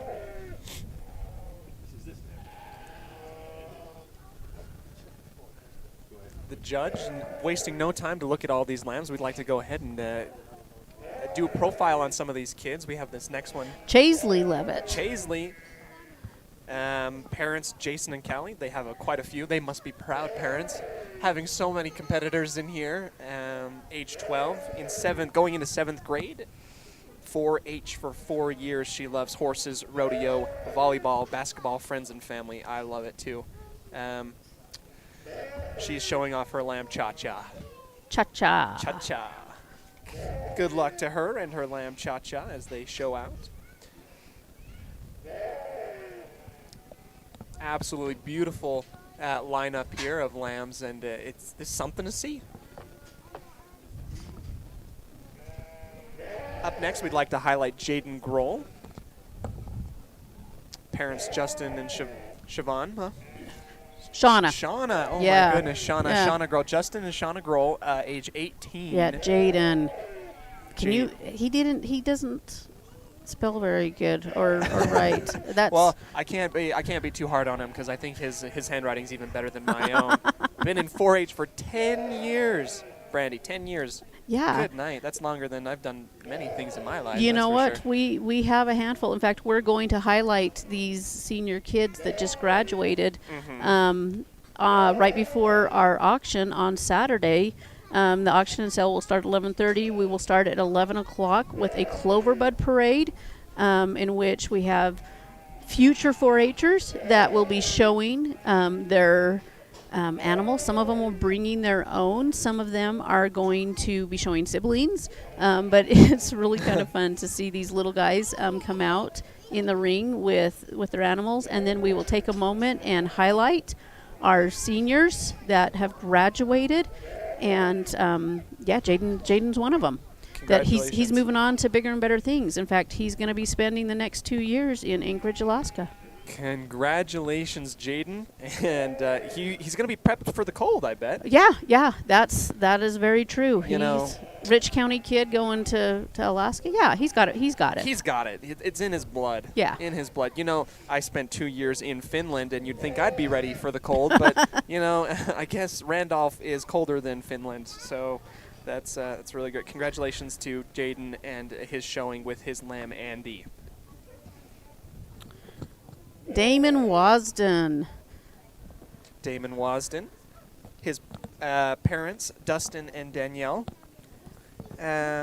He is 10 years old, going into 5th grade, been in 4-H for 2 years. Dude loves basketball and baseball and reading. I think I came across my favorite lamb name so far. Congratulations to Damon and his lamb, Bilbo Baggins. Oh, okay. Congratulations to them. We have a little Hobbit fan, huh? I guess so. Up next, Sage Bradshaw. Parents Stacy and Millie Bradshaw. 15, going into 10th grade this year. 7 years in 4-H. She loves moving cows, roping, and splitting wood. Splitting wood. There You you know, that does not even shock me. This girl is a worker, and you know, she'll go out with her dad and ride range all day long and come home and just keep going. She's a little bit of an energizer bunny. I wish I had some of her energy. Well, you love that for helping around the house and on in the fields, don't you? Oh, absolutely. We all need.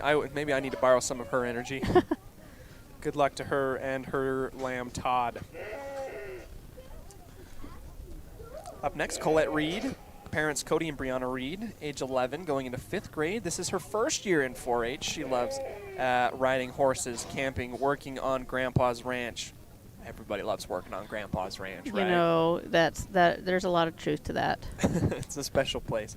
Good luck to her and her lamb, Rose. You know, most of them don't say love working on Dad's ranch. It's Grandpa's ranch, right? It's Grandpa's ranch, and I'll tell you why they don't put love working on Dad's ranch, because most of the time, you know, Grandpa's not going to yell at you for bringing the wrong cow.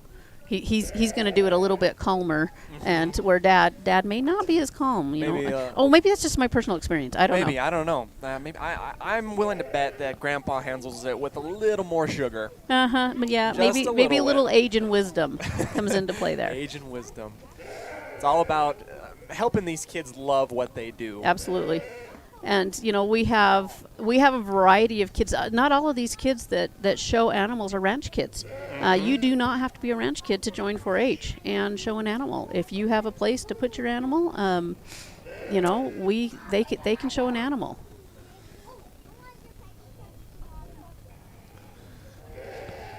This lineup here, brought to you by Mike's Market and Ace Hardware. Thanks to both of those sponsors for making this possible, as well as our belt buckle sponsors.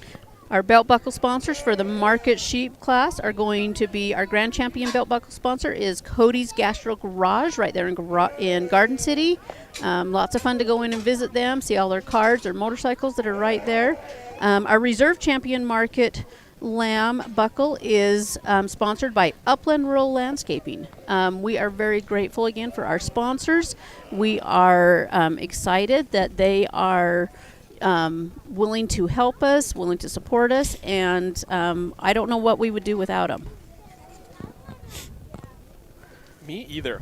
Thank you for all of them to be able to help us out. And as we get this lineup going along, our judge looking at these lambs, judging, she has an eye that I don't have, and we're grateful.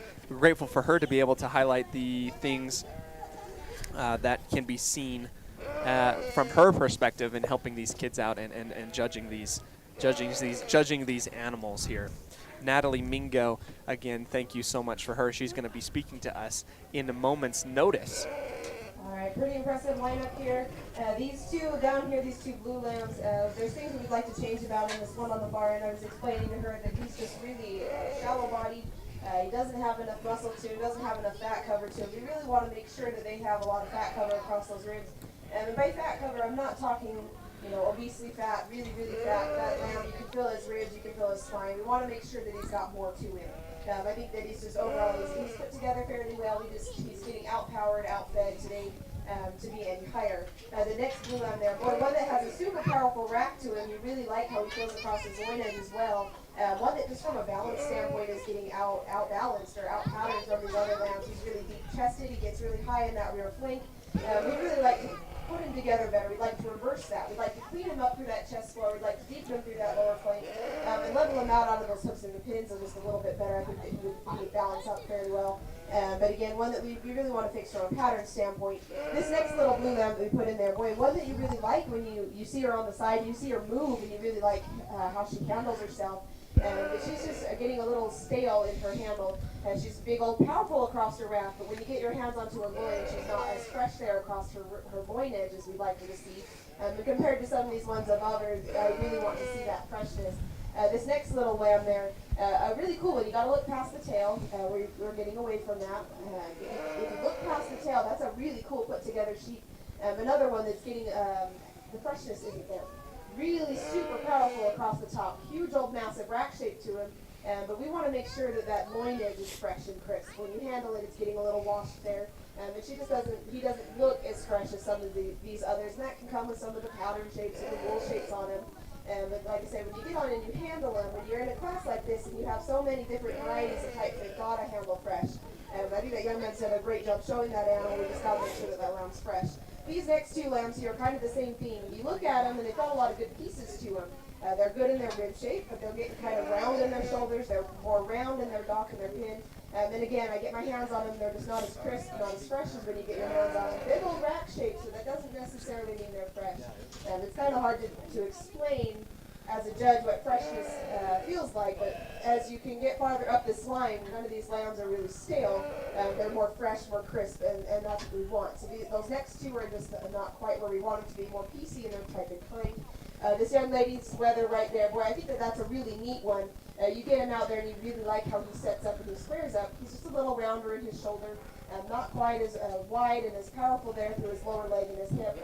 We really, and like I said again, really nice, fresh, crisp loin edge. And that's where these next five up here are just a little bit better. You get your hands on them, their loin edge isn't washed. They're right where you handle them, right across by their hip, isn't washed. They're really fresh, really crisp in that feel, and I really like that about these next five. This little ewe lamb there, boy, she sure is pretty, and I really like that about her. I like how long and clean-fronted she is. I like how wide she is out of her pins. She's getting outpowered today by the three above her. I actually think she balances up a lot better than this lamb that's going to be your fourth in class. But when you get your hands on him, boy, he is super massive and wide and powerful across his loin. He's wide and powerful in his rack shape, and from behind he's got a big old massive hip from him. Is there things I would like to change? Absolutely. He's a lot more round in his shapes. He's rounder in his shoulders, a little rounder in that hip shape. But from a muscle standpoint, he's starting to outpower all these other lambs that are down there below him. Is there really a light muscled one in here in your top seven? No, not really. But still, from just his size, his frame, his length of body, he's just a lot more powerful, a lot more dimension to him. This young man that's going to be third today, boy, I really like the pattern of that sheep. I think that one has a lot of good pieces to it. Would like to lengthen him up. I would like to add another 3 inches to his body, and I think that would be a really tough one to beat. I really like how clean-chested that one is. I really like the big and wide and square he is from behind. He's just not quite as long as these two above him. Now you have these two lambs up here. I'm making these two sweat a little bit because it's fun to do that as being a judge, and as when I was in the showing, this was my favorite part. So we've got this young lady here, and boy, that is a really impressive wether. You really like the way that he handles himself. And one thing that I think is impressive about him as well, when he gets out and walks, he handles his hind legs well. As an industry, with these show lambs, we've tended to get them tall or long, and we forget that we need to still have them have some functionality and some structure. And that one puts it together really well. I really like that about him. When you get your hands on him, he's super powerful, wide, big old hip on him. Really impressive lamb there. And you've got this wether in front of him. Another one that's really wide, super powerful. He's actually bigger in his rack shape, in my opinion. And I really like that hind end to him. I think he could be cleaner in his chest floor. He's a little bit deeper chested, but with those two powerful lambs there, I don't think that's a pair pair you can split up. Really impressive pair there. And then from these other ones, those two lambs are outpowering everything. I think they're more ideal in their market rate as well. We're trying to get market lambs about 138 to 148 is about my average range. Some of these are just a little bit lighter than we'd like them to be, but those two, you can see how fresh they handle. And if you handle those, there's no dips to their loin edges, there's none of that, and those two girls are getting a really good brace out of them. When the judge comes to handle, we want them to push really hard. We want them to do that. That's what we're doing as nationwide in these sheep. We want them to really be a heavy brace on them, and those two young ladies have done a great job. That being said, I will go out and shake the hand of your Grand and Reserve now.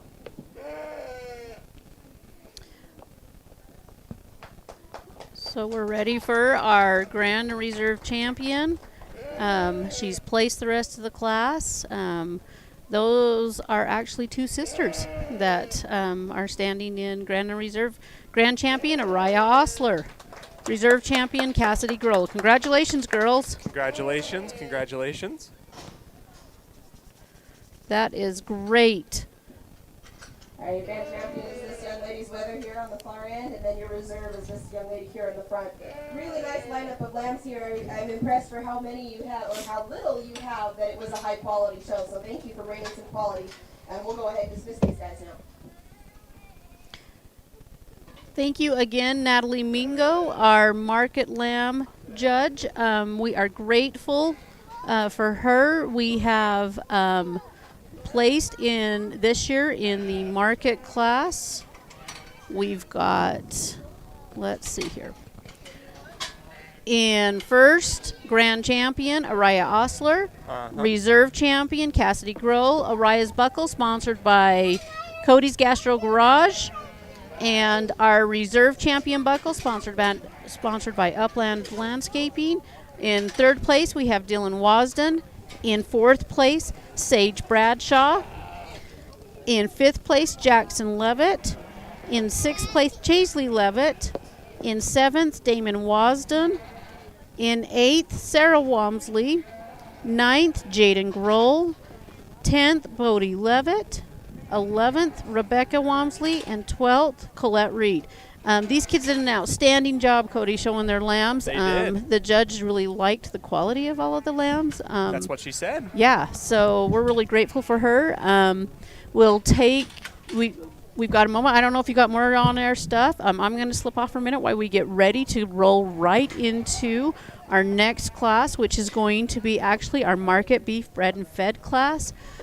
Give me a moment and come back, and I want to tell you a little bit about that class. It's a new class this year. I'm excited for you to come back to tell us a little bit more about that class. Before we sign off on our ad here, we'd like to thank Mike's Market, one stop for everything you need. Thank you so much, Mike's Market, for helping us make this possible and to help these kids show their animals. We'd also go ahead and like to thank Dan's Ace Hardware. Ace Hardware. Ace is the place for the helpful hardware folk. We would like to go ahead and step aside for a minute. You've been watching the Rich County Fair on mylocalradio.com, and we'll be right back after this break. They say the three most important things in life for many people are their faith, their family, and their high school sports. And not necessarily in that order. Advertise where you'll get noticed. Call My Local Radio and become a sports advertiser today.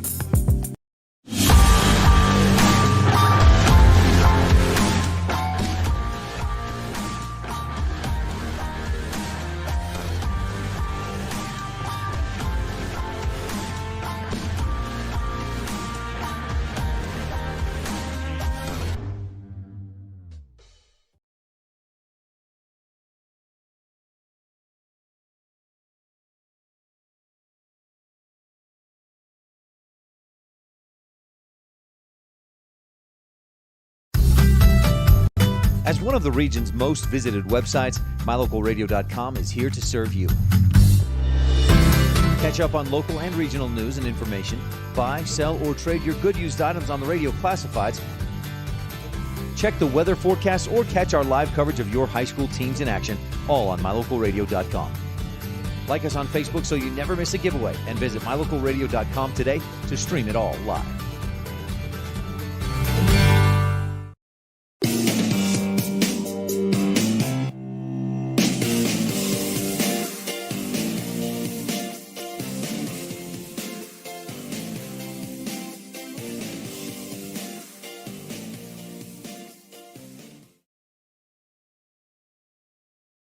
They say the three most important things in life for many people are their faith, their family, and their high school sports.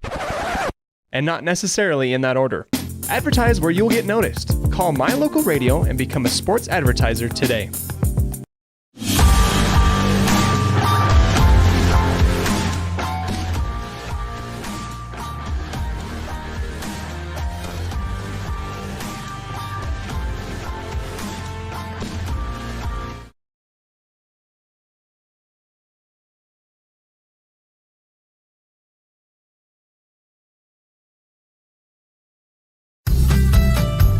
As one of the region's most visited websites, MyLocalRadio.com is here to serve you.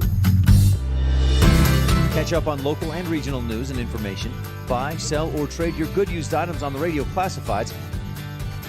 Check the weather forecast or catch our live coverage of your high school teams in action, all on MyLocalRadio.com. Like us on Facebook so you never miss a giveaway, and visit MyLocalRadio.com today to stream it all live.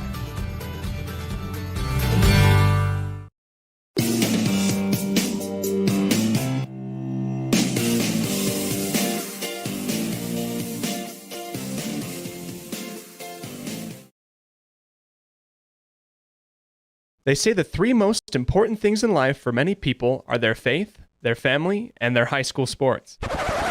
And not necessarily in that order. Advertise where you'll get noticed. Call My Local Radio and become a sports advertiser today.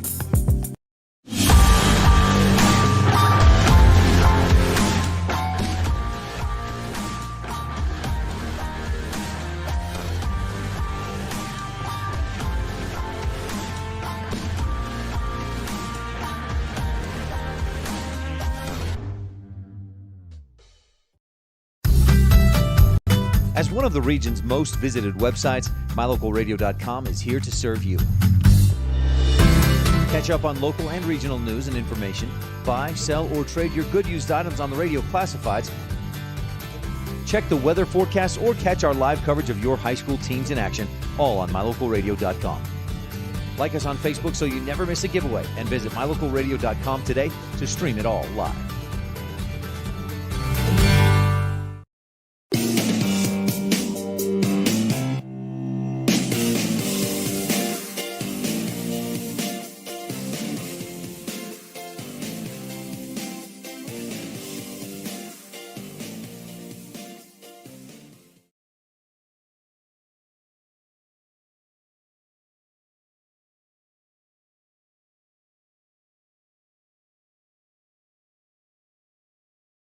They say the three most important things in life for many people are their faith, their family, and their high school sports. And not necessarily in that order. Advertise where you'll get noticed. Call My Local Radio and become a sports advertiser today.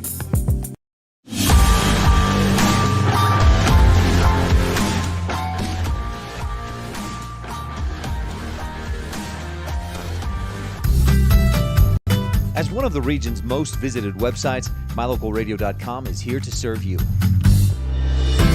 Catch up on local and regional news and information. Buy, sell, or trade your good used items on the radio classifieds.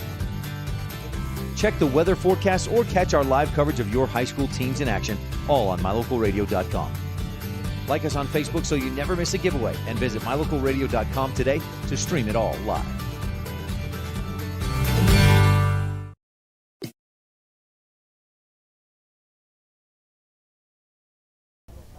All right, Brandy, welcome back to the Rich County Fair 2021. Thank you so much to our sponsors that make this possible. We're back here with our next class. Okay, our next market class is going to be a new class that we have here at Rich County. It is a market beef bred and fed class. Where that differs from our regular market beef class is that these steers are all born in Rich County, fed in Rich County, and they are produced for commercial use. So in essence, these calves are coming right off the ranches. They are not bred as club calves, which they have a great place in the beef industry too, but these calves, they came right off of the ranches. It makes for things a little bit more unique. These calves aren't bred with the dispositions for necessarily showing as a show calf, but these kids have worked really hard to gentle these calves and spend some time with them. So I am very proud of these kids and the work that they have done. And it brings a lot of pride into our industry here in Rich County. You know that beef is the biggest industry here in Rich County, and we are well represented here with different ranches in this class. And when we get to the regular market beef class, we will see a really great showing of calves also. So this is the most steers that we've had in a long time. So this is really exciting. And I'll be honest with you, as I look around this class, I can see 1, 2, 3, at least 3 of these kids that it is their first year showing a calf. Wow! So, congratulations to these kids. It's a feat to behold. Well, if you look at it, so we've got weights here from 1,181 pounds to 1,328 pounds. I mean, figure that out versus some of these little guys. That's Right. a big difference. That's quite a bit of a difference. And, homegrown beef. It's good to see these cows and these kids working them. You really got to put some muscle into moving these boys around a little bit. Oh, absolutely. We've got Katharina Smith, Daniel Smith, Gunnar Jackson, Teddy Ball, and Hillary Rex.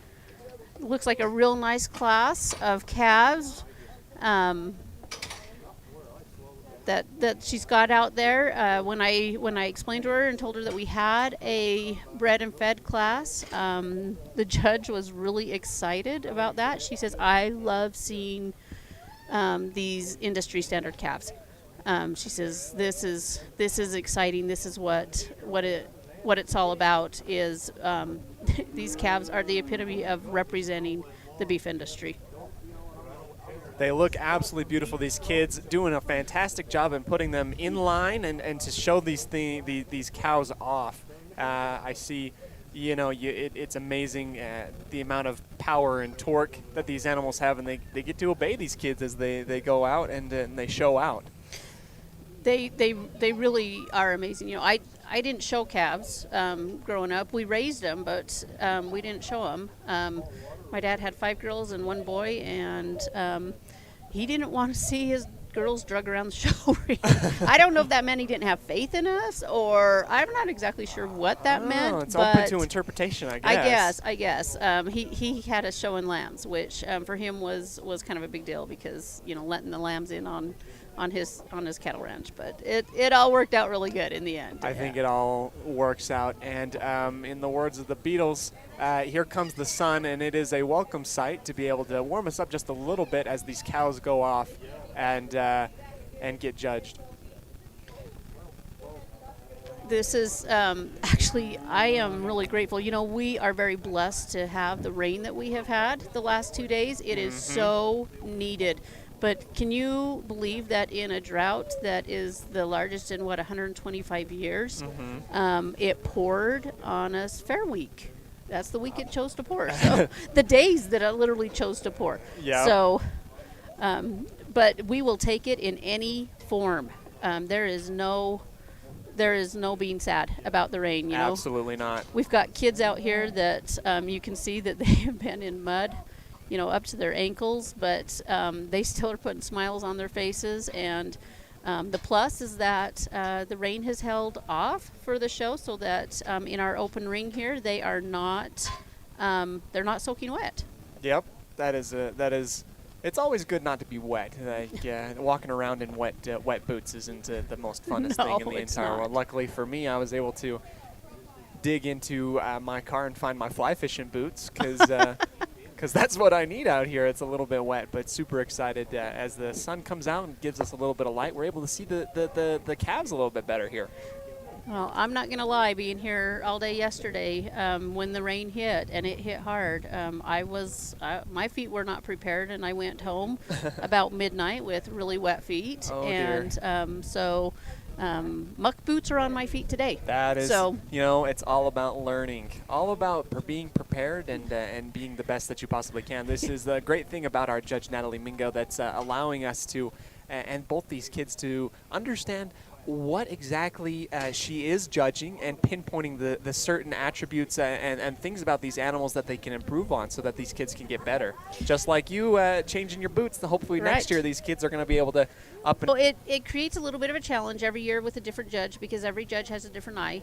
And they're all judging for the industry standard, but everybody has a different viewpoint, and so it's a challenge for these kids to match what they think the judge is going to want to see. Again, we're grateful that Natalie spent some time with us a month ago and gave these kids some really great pointers on what she wanted to see. These kids had right close to a month to finish out their animals the way that she wanted to see them. So some of them took it to heart, adjusted their feeding programs, adjusted their walking programs, their exercise programs, and they've turned out some very quality animals. Again, we're in the market beef bred and fed class. These are commercial calves that were bred and fed right here in Rich County from local ranchers. These kids contacted the local ranchers and purchased their steers from them. It's actually a process. They actually have to sign an affidavit stating that from them, their parents, their leaders, and their producers, so that we know for sure that these calves were set for this standard for this class. Getting all the information and the permission needed in order to show these cows. Good for those kids to be able to, work on their salesmanship, advertisement skills to be able to go out and talk to some people. Coming down the rail, you can see our cameraman Dylan's got a great shot of some of these kids. We've got a big red calf and a couple black calves coming behind. These kids are doing a nice job showing these calves. I'm just proud of all of our exhibitors, and the fact that these kids have worked extra hard with these ranch calves is really impressive. Looks like we've got just a little big variety of stature coming into this class, and I think that that it's going to be really interesting to me to see what Natalie, what she chooses here. Again, like she said in her bio, she showed calves for most of her life. So being on the other side of that calf with the halter in hand is not new to her. Nope, she's got some thoughts. It looks like she's going to share with us. This is really fun to have a bred and fed class in here. You don't get very many people that actually raise them from start to finish and come out and show them. So I think this is really impressive. I think these kids have done a good job with them. For me, that red calf is just going to win this class pretty handily. That's a really cool calf there. I think he can compete with some of these clubby calves you've got in there. He handles exceptionally well. He balances up from the side. That young man does an exceptionally good job showing that animal. He really gets that head up, and that's how we're trying to show cattle. They look better. It strengthens their top lines up, helps their hips look better when you walk them around with their heads up. It just shows how their angles and everything better. Boy, I think that's a really impressive calf there. Like I said, you get your hands on him. He handles really well. He's really wide. He's powerful. And I really like how he handles himself as he walks across the ground. You just really like how he tracks. These next two calves, boy, there's give and take between the two. I think you could flip-flop this pair pretty easily. I really like the back 2/3 of this young lady's calf. I would like to change him through his front end just a little bit. This is being picky. He's practical. He's sound. I would like to lengthen him up through his front end a little bit and relax him in his shoulder a little bit more. And then that's where I think this calf in third that's going to be a little bit better. I like him through his front end a little bit better, not so much through his hip and lower leg. He's sound, he's practical. I would like to just square him up out of that hip. He's just one of the more narrow calves in class. He's not quite as powerful through that lower leg, but again, he's plenty sound, he's plenty practical. You get your hands on him, he's going to have a big old massive top on him. I think that's really neat about those two calves. You can flip-flop that pair any day. I just think that other one's just a little bit more finished out for me today. And then you have these two here. Just kind of your average, your calf here. There's nothing really bad about him. There's nothing really spectacular about him. This young man's going to be fourth. I think that calf's just finished out just a little bit better for a market show. And the young lady there will be your fifth in class. Again, you guys, these are really practical calves, and I'm really impressed that we don't have any cripples out here. We don't have any that are really cowhocked. It's nice to see that you're raising quality calves out on your farm, so that I can have people that say, oh, I raised this calf myself. I was like, I'm not sure if that's necessarily a proud thing. You should be excited about that. I think any of these kids, though, can be excited about the quality that they brought today, so I really appreciate that. But that red calf will be your first in class today. And stay on standby, because we will place all 10 calves down. So we'll bring your first couple calves back for your overall, and then we'll just keep placing them. Great job, you guys. Okay, class 1 of our new market beef bred and fed class is done. It looks like she has placed Teddy Ball first. He will come back for the final drive. Hillary Rex will place second. She will also return for the final drive. Our third place calf will be Gunnar Jackson. Our fourth, Daniel Smith. And our fifth, Katharina Smith. So thank you to these kids, these parents. They really have worked hard, and without them, the parents, the leaders, all the things, this is really exciting for them to see. And we'll see these calves again. They'll come back and compete all together with the regular market beef class in the showmanship. Perfect. I absolutely enjoyed it. Our judge, Natalie Mingo, was absolutely correct when she said I really enjoyed that calf from Teddy Ball. That brown calf was just pretty to look at. Yeah, red. Just red calf. Red calf is red just calf. pretty to look at, and to just show off. Yeah, they did a really nice job with those calves. And again, calves straight off of our ranches here in Rich County. That's really a great thing for our industry here in Rich County. As she said before, that red calf, perfect and wonderful to look at, and taking first place in that first class here. We're going to be getting ready for class 2 of the market beef bred and fed, homegrown here in Rich County. We don't want our, as I tried to make a jab for paperwork, as the wind is picking up just a little bit. Luckily, we have our Hall of Fame showman and part-time cameraman Dylan here with great hands, showing off why he knows what he's talking about, what he's doing. The second class is now coming out to help us show off just a little bit more. Just the wind picking up, the sun partnered with the wind. We have a little bit of a rambunctious crowd coming out here. These calves just getting a little anxious. I think everybody is all right and okay.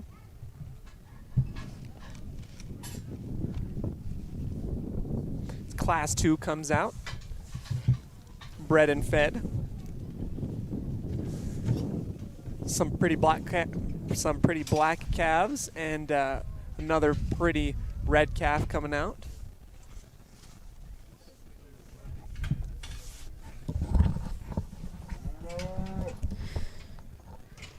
So sometimes these calves, it just is They get wound up. They're excited. They do. They get a little excited. We've got a little first-time showman there.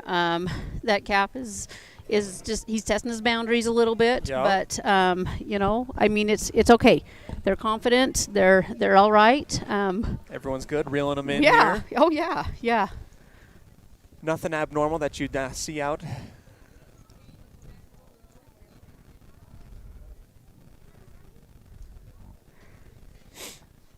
Looks like she's moving these calves in.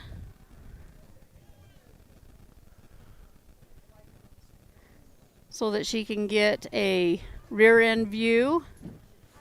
Hats off to these kids, especially these kids that show these calves. Weight difference between them is, their courage is there, it's out there. Yep. And, hats off to these kids, all kids that show calves. Look at the determination on his face. He says, steady hand, I'm the boss here. Yeah, absolutely. These calves range from 1,329 pounds to 1,497 pounds. We have Eliza Ball, Ellie Johnson, Hannah Rex, Jakin Downing, and Grant Willis. Again, we're excited to get these kids in here. We're excited for what they are bringing to our program, and we're grateful. We're grateful that they want to be involved. We tripled our steer class this year. So It's amazing. Yeah. It's amazing to show just having how many kids coming out and helping out. Again, these kids who we're about to highlight a little bit with their bios wouldn't be possible without Mike's Market, the one-stop shop, and Ace Hardware. Ace is the place with the helpful hardware folk. I'll go ahead here and start with Katharina Smith, parents Jana and Dallin Smith. She is 12 years old, going into 8th grade here, and she is just super excited to be here with her beef, with her cow, Mister. She loves music, cooking, and riding her horse. Good luck to Katharina today. These cows lining up, our judge, Natalie, looking at these cows and giving them a good eye, a good looking over to see what we can be working with and putting them kind of in place in order in her head as we continue on with Daniel Smith, parents Dallin and Jana Smith, age 14, going to be a freshman coming up this year. Congratulations to Daniel in starting high school. Skiing and sports is what he is interested in. He's got a steer out here named Bolt. Good luck to him.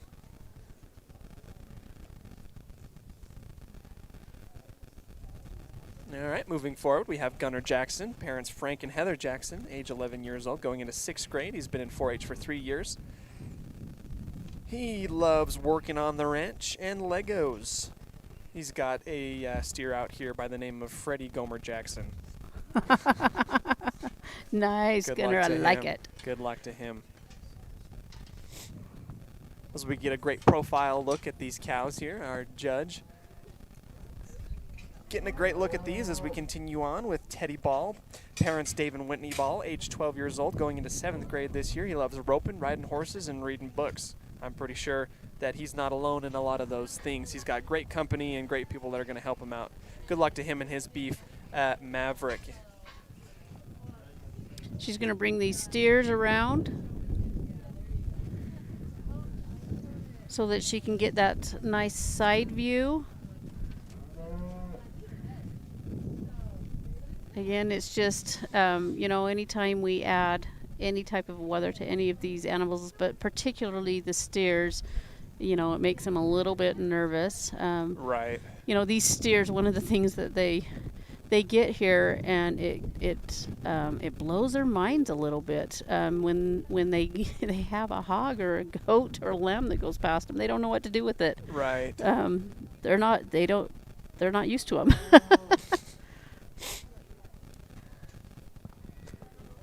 Weather working out for us hasn't been horrid at all. It's actually great weather to be having some of these animals out here helping out, and as we try and reel in these cows for the side view, we'd like to highlight Hillary Rex. Congratulations to her and her steer Dobie. Dobie, as in Harry Potter's Dobie? I guess. Okay. Dobie. All right. Congrats to Dobie. She loves volleyball, horses, and hanging out with friends. Congratulations to her as she goes into her freshman year in high school.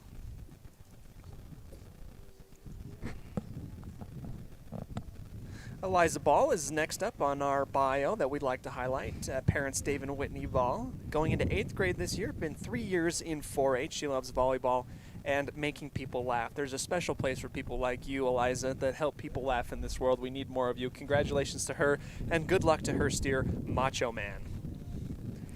Randy Savage. Macho Man Randy Savage. Absolutely.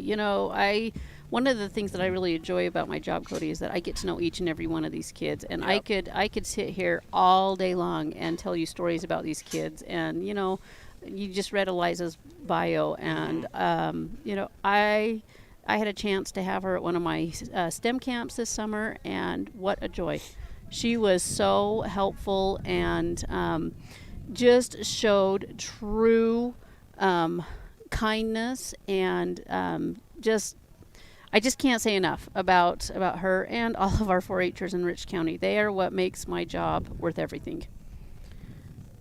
It's a job that you have that pays back dividends tenfold, I'm pretty sure. Absolutely. Here we go, walking around here as we're getting ready to hear a little bit more from our judge, Natalie Mingo. We'll go ahead and highlight Ellie Lynn Johnson, age 17, going into 12th grade this year. Senior year, big year. Yes. Big year for everybody. She loves rodeo hunting, napping, and shopping. Good luck to her and her beef, Big Creek Cartel.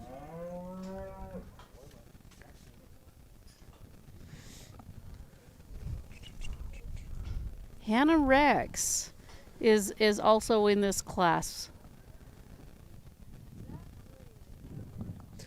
Hannah, of course, loves golf, riding horses, and swimming. Also going in to her senior year. We got a little rambunctious, a couple of rambunctious animals out here. Good luck to Hannah and her steer, Binks.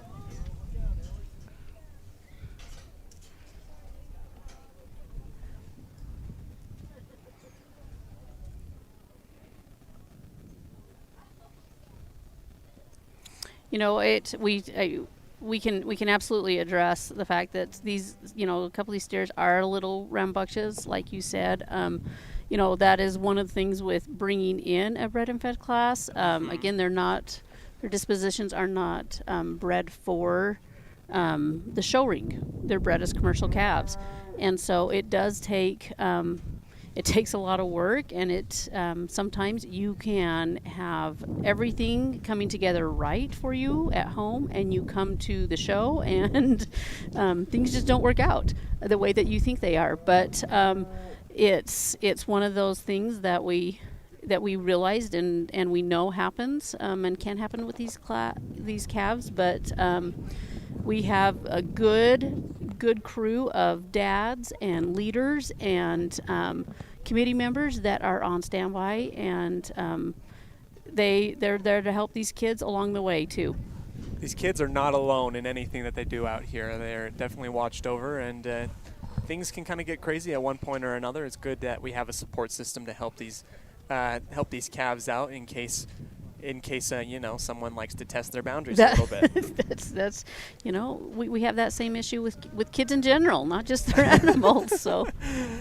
Oh dear. We'd like to go ahead and before we finish up, hopefully we can get through these last two bios. We have our next one coming up. Oh, Jaken Downing. Jaken Downing going into his junior year, 17 years old.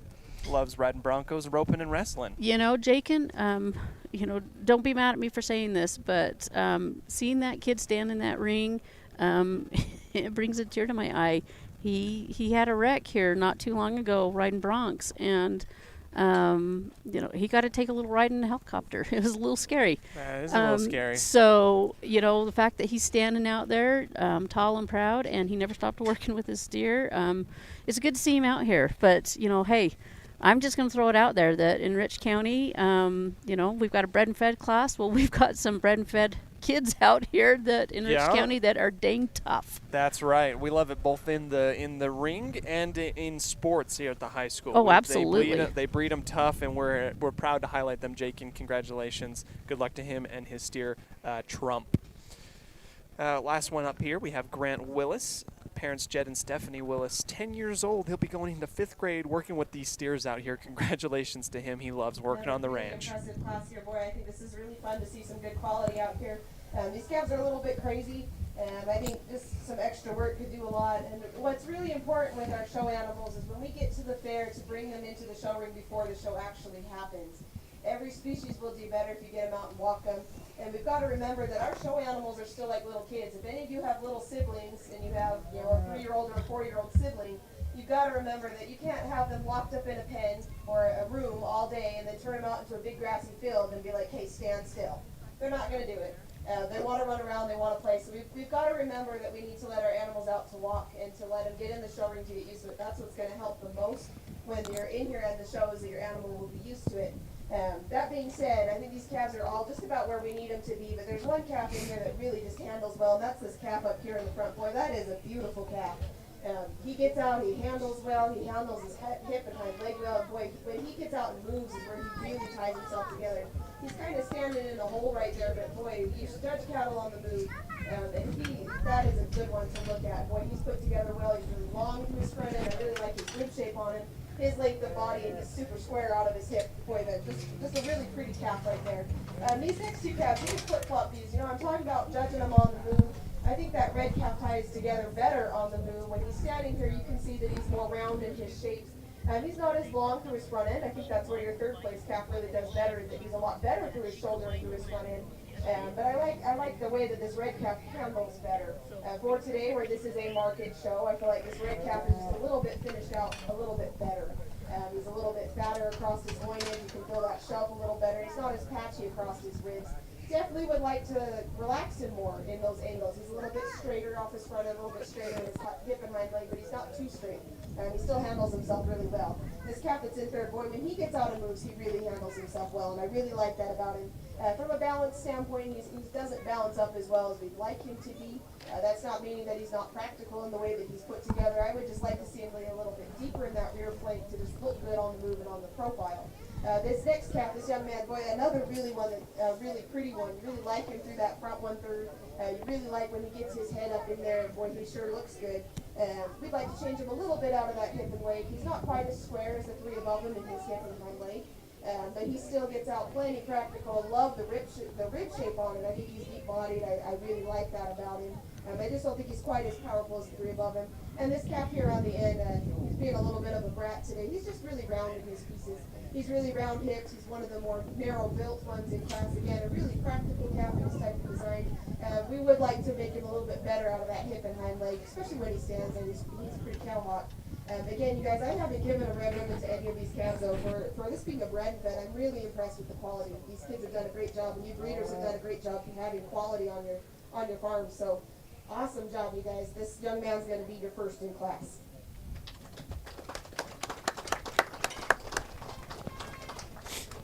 So our class 2 of our market beef bred and fed class, in first spot is going to be Jakin Downing.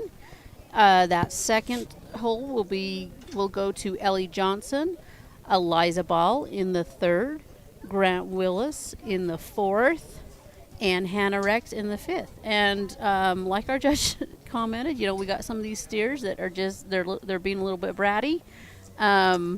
But it's all going to work out in the end. It just sometimes it happens. It is what it is.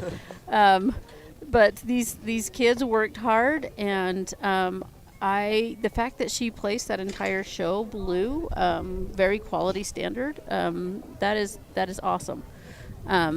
So yeah, we'll see what she does next. She's giving us some instructions on what she wants to see come in next, and we'll see if she's going to bring them back as a final drive and to do her Grana Reserves. Our Grana Reserve bred and fed buckles are sponsored by Black Gold Cattle.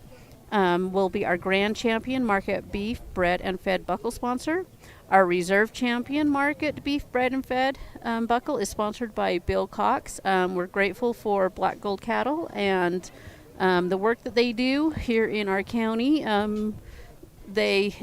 You can find Kaylin on just about any mountain across the county doing some fencing. And again, we're grateful for Bill Cox sponsoring our Reserve buckle. Commissioner Cox does a great job here in our county, and we are grateful for his support. Grateful for everybody. And as we get kind of a little more information from our judge, Natalie Mingo, we'd like to go ahead and not only highlight our sponsors and thank them for their help. The kids coming out here, we've said it once, and we're going to say it a couple more times because they really do deserve the help and the attention for both themselves and their animals that they've been taking out and showing out here. Congratulations to each of these individual performers, these kids trying to help out these animals be the best that they can possibly be. And congratulations to them. Thank you so very much also for the turnout to the Rich County Fair. We have quite a few. We have almost the whole stands are filled to come support these kids and these in what they're doing with these animals. We got a couple more cows coming out. They're trying to talk to us a little bit about what they're feeling and their thoughts on being part of the final showcase here. maybe perhaps we'll get an interview. Okay, so we've got our final drive of the market beef bred and fed class coming in. She brought back the top 2 in both of those classes. Again, we're grateful for how this has all gone about this year. Adding this new class, it's different. People rolled with us. We're grateful for them. And hopefully the board likes this, and hopefully we see it come back again next year. I've got to say myself, for me being my first time here at the Rich County Fair, it's been an absolute treat to see some of these kids come out and show their calves. We've got some beautiful red and black calves out here. They're, again, pretty common to have a little bit of a rambunctious group as they come out, as they get the ribbons ready, and as the judge comes out to kind of get a good look at these cows on the final drive. Again, these calves all are a great representative of the commercial calves that we have available here in Rich County. They are ranch calves through and through. I'm looking out there, and we actually have 4 different ranches represented out there. We've got a Putnam Ranch calf out there. We've got a Big Creek Ranch calf with the Johnsons. We've got a Deseret Land and Livestock calf, and we've got a Rex Ranch calf. So 4 of our producers have helped these kids out to get their calves here, and they're a great representative of the beef quality in Rich County. It just goes to show that no one's got a monopoly on great beef here. There's just so many producers of great beef out here in Rich County. There are. And, this is a really good example of what she had talked about. Sometimes these calves just, they get a little bit buzzed. We had a calf that had been really worked. He came in his class. He showed beautifully, and, being a little bit of a knothead at the moment, but he is, it's just because he's back out here. They just get a little bit nervous, but it's okay. We've got, again, these kids have been working hard. I can attest that all of these kids have spent hours with these calves. So, truthfully, I just want to take all of these exhibitors and do big old group hug. Well, hopefully we can make time for that afterwards, after this final drive here. Just beautiful animals. Thank you so much to Natalie Mingo to come out and to help these kids and give us a set of eyes that maybe perhaps I couldn't give. Right. Or she's great coming out here and helping us out. She absolutely is, and I'm really anxious to visit with these kids. She is talking with them, she's giving them pointers as she goes. So we appreciate that. But beautiful set of calves.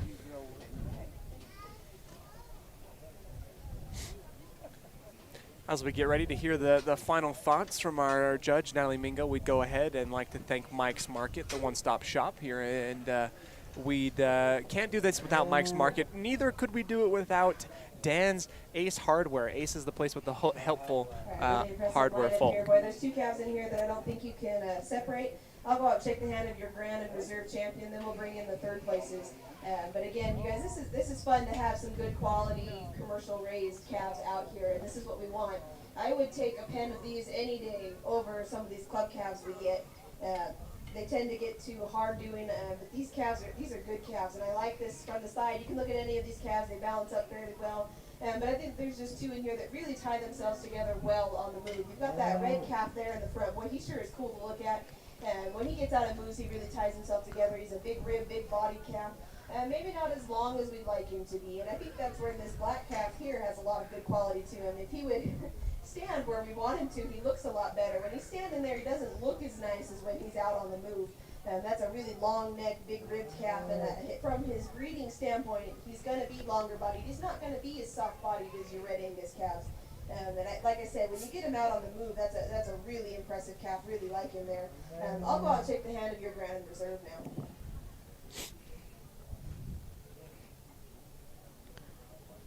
Would it be bad of me to say that I have a little bit of butterflies? I'm just excited that I'm excited too. you know, I mean, we're doing a Grandin Reserve of a brand new class, and you know, I'm just excited for these kids. You know, these 4 kids, they've all got a little bit of butterflies out here too. So this is really exciting. It looks like Jakin Downing is going to be our our grand champion. Bred and fed class. Congratulations. Congratulations. Jakin Downing with a Putnam Ranch calf. Good job, bud. Way to work with him, and we're grateful for all of your hard work. Nice job. Paid off. It absolutely did. This calf is, he's given him his viewpoint. Our reserve champion is going to be Teddy Ball. With the red calf. This is that red calf that you liked right from the get-go. Right from the get-go. Yeah. There you go. Caught Hey, my see, eye. look. Depending on what you're going for. You've got the more moderate frame red Angus over here. Boy, I really like him. For me today, I'm really tired of these Sim Angus stuff. I think he's got a lot of length of body. He sure is pretty. And boy, you know, if he had some hair on him, that would be a really cool calf there. I think he could compete with some pup calves. Any of these that your Grand or Reserve could have compete with some pup calves that I've seen all summer. These would have beat them pretty hands down. So awesome job, those two. Let's go ahead and bring in our third places, and we'll just keep them coming. I'm just going to go shake hands. I'm not really going to talk the cows a whole lot anymore. I think it's pretty self-explanatory. I've already talked them all, so we'll just keep shaking hands and keep placing them down through your top 10. Okay, she's going to place our top 10 calves. So we're going to bring a couple more back into the ring here. And so we'll see where she ends up wanting them placed. But congratulations to our grand champion, market beef, bred and fed exhibitor and calf, Jakin Downing. Our reserve champion will be Teddy Ball today. And good job for these kids. They're going to excuse these calves, it looks like, if they're not going to they're about ready to be done. Yeah, they're saying I'm ready. Uh-huh. I'm good to go. Yeah. I've strutted my stuff. I've walked the walk, and the talking of the talking is over. They're going to be walking out now. Yep. And you know, it's good job for these kids. I'm super proud of them. Again, we'd like to reiterate Jakin Downing as our grand champion here. Congratulations to him in winning this market beef bred and fed class. So she looks like she's got 4 more that she is going to place here.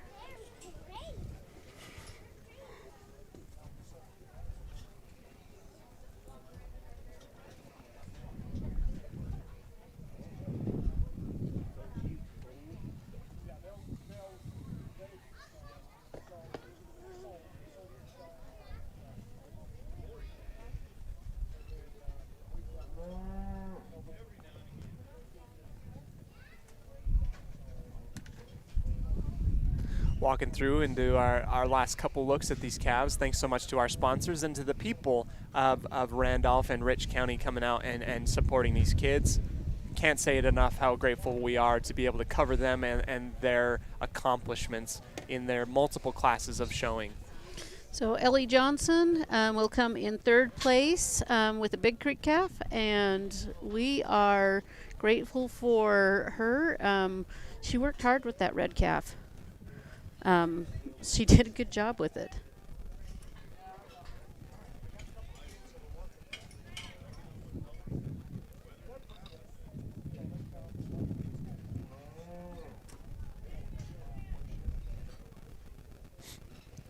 And it looks like following her will be Hillary Rex in 4th overall with a Rex Ranch calf. So congratulations to Hillary.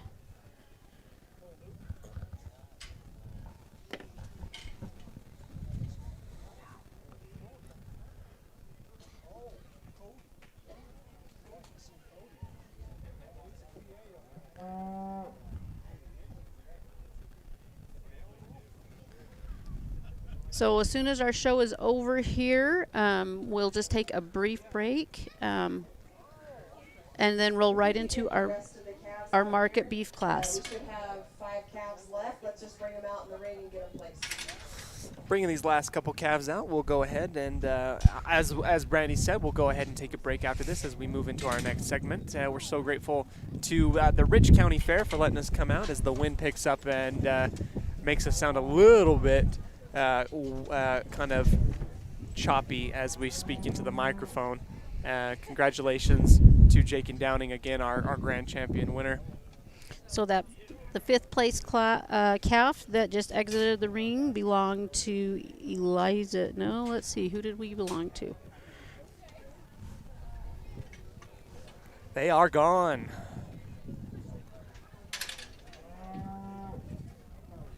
Oh, that was Eliza Ball. Excuse me. Right there. All right. So that would have been, that put her in 5th place.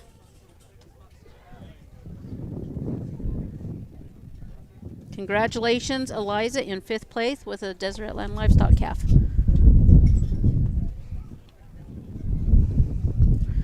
Ooh, if this weather will just hold, Yep. we're getting down there. We're getting darn close.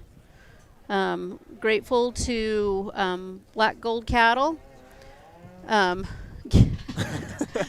This little guy. This one, he's got spunk, and he's ready to test whatever boundary he can. Oh, he is. He says, wait a minute, I came back here. Yep. This is fun. I had fun here before. Here's my friend.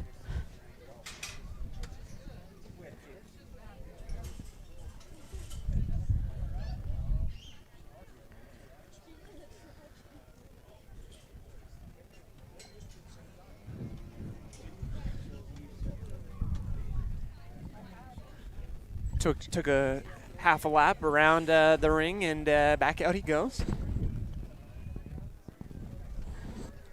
Thank you so much to Mike's Market, the one-stop shop here in Randolph, and to Dan's Ace Hardware. Both of these sponsors helping us to be able to highlight these kids and this wonderful county fair that is put on every year, and we're so grateful to be able to cover. So grateful to cover this this county fair and the accomplishments of each of these kids. Thanks so much to our judge, Natalie Mingo, and to the city of Randolph for coming out and supporting everybody out here. I hear the pitter-patter a little bit of rain on the top of the canvas above us. I'm not going to lie. I'm looking, to our backs, to the west, and it's not pretty. No, no, it is not.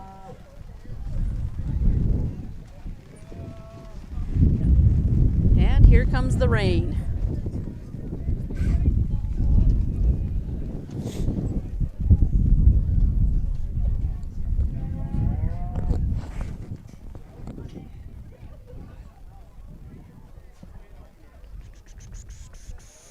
Okay, so they're bringing in she's just got a couple more to place.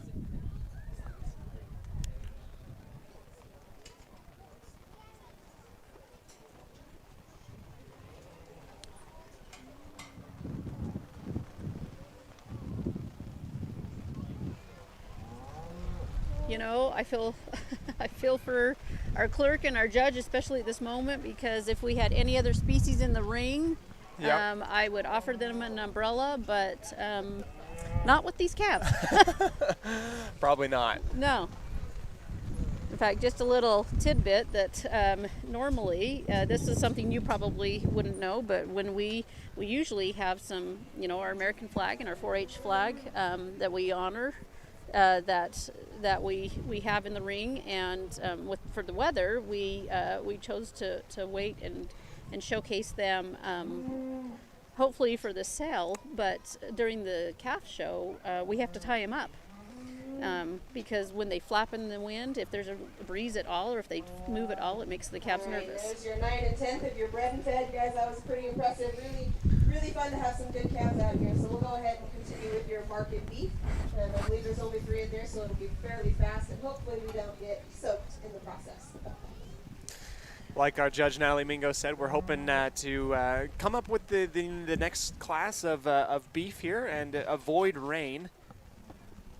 And they are going to move right into there. They're going to take a quick picture. We've got our Grand Reserve for our bred and fed standing by. They're going to take a couple of quick pictures. Our Grand Champion buckle, sponsored by Black Gold Cattle, and that buckle will go to Jake and Downing. Our Reserve Champion bred and fed calf will go to Teddy Ball, and that buckle is sponsored by Bill Cox. Again, we're grateful for them. It'll take us just a moment to get these pictures, and then we will roll right into our next show, which will be our market calves. And there's only one class of them, and so that's where we will be ready to go. And what do you think so far, Cody? I'm loving it. Oh, I'm absolutely loving it. It's great to see these kids coming out and just having it's just a different atmosphere, a great ball, a good time, just to see these this hard work pay off for all of these kids here. It's it's just a different atmosphere, and it's just so great to be a part of it. Thank you, Brandy, for having me come out and cover everything with you and walking my hand and teaching me so much about what's going on here. Well, you know what? I am impressed, Cody.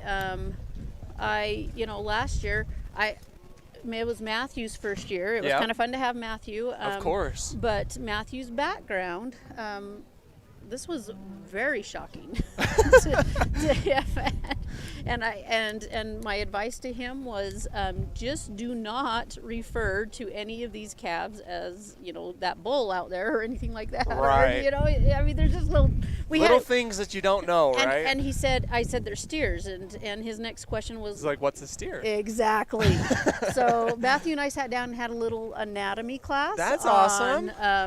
On what a steer was. That's good. So Good. Like, we learned so much. It's just invaluable, the amount of things you learn at the Rich County Fair. And shout out to former voice of the Rebels, Matthew Peterson, for learning the difference between a cow, a bull, and a steer out here. And you know what? I can't give him too much grief because, I'm going to come up with a silly thing. And I hope more than anything that everybody will give me grief about it. Because as it's said in my family, I tell this to my wife all the time, if I don't tease you, it's because I don't like you. And when I tease you, it means I love you. So there you go. Oh dear. Yeah. Oh, yeah. I'm not a big fan of the teasing. But that's just me. But man, it's just because I'm not quick enough. I'm never quick enough. So, oops, we got this calf coming in, first time showman, and it's okay. No, we're all good. He was the first calf in the ring, and he said, whoa, look at all this space. Yeah, it is exactly what he said. He's like, this is not my pen. And I watched her practice last night, and she was working hard. But again, the wind, the weather, it all plays a factor. With these calves. If we had an indoor ring and they were in on fresh sawdust, it would also play a calf. I mean, we're dealing with large animals. But welcome to our market beef show. This is a lot of fun. Again, it's a little small show this year. The bred and fed kind of. We had a lot more kids that wanted to participate in that one than this one, but very quality calves out here. We have Faith Downing, Bronk Downing, and Darlene Peterson, all here showing their calves. Couple of first-time showmen, so this is going to be fun for them, a little bit different, and I don't anticipate this to take very long at all. Natalie Mingo, our judge, has shown us that she knows what she likes, and she likes what she knows, and she goes in and she gets it done. There you go. So we will go. I mean, she will place these quick. Don't blame her whatsoever at all, as we're in a kind of a game of, dare I say, a race against the weather here. We have a little bit of a storm brewing up to the northwest. Blowing in here, the last thing we want is, cows to be a little bit anxious and scared and just chaos. But so far, our judge and our handlers here, these kids have been able to handle these cows very well. These steers, they know their place, and it's good to see that that the kids know how to work them here. I am very impressed with all of our showmen today. Again, they are worked hard. They're showing us that they really know what they're doing, and we may be small, but we be mighty. I'd put these kids up against any of some of our bigger shows, our bigger counties.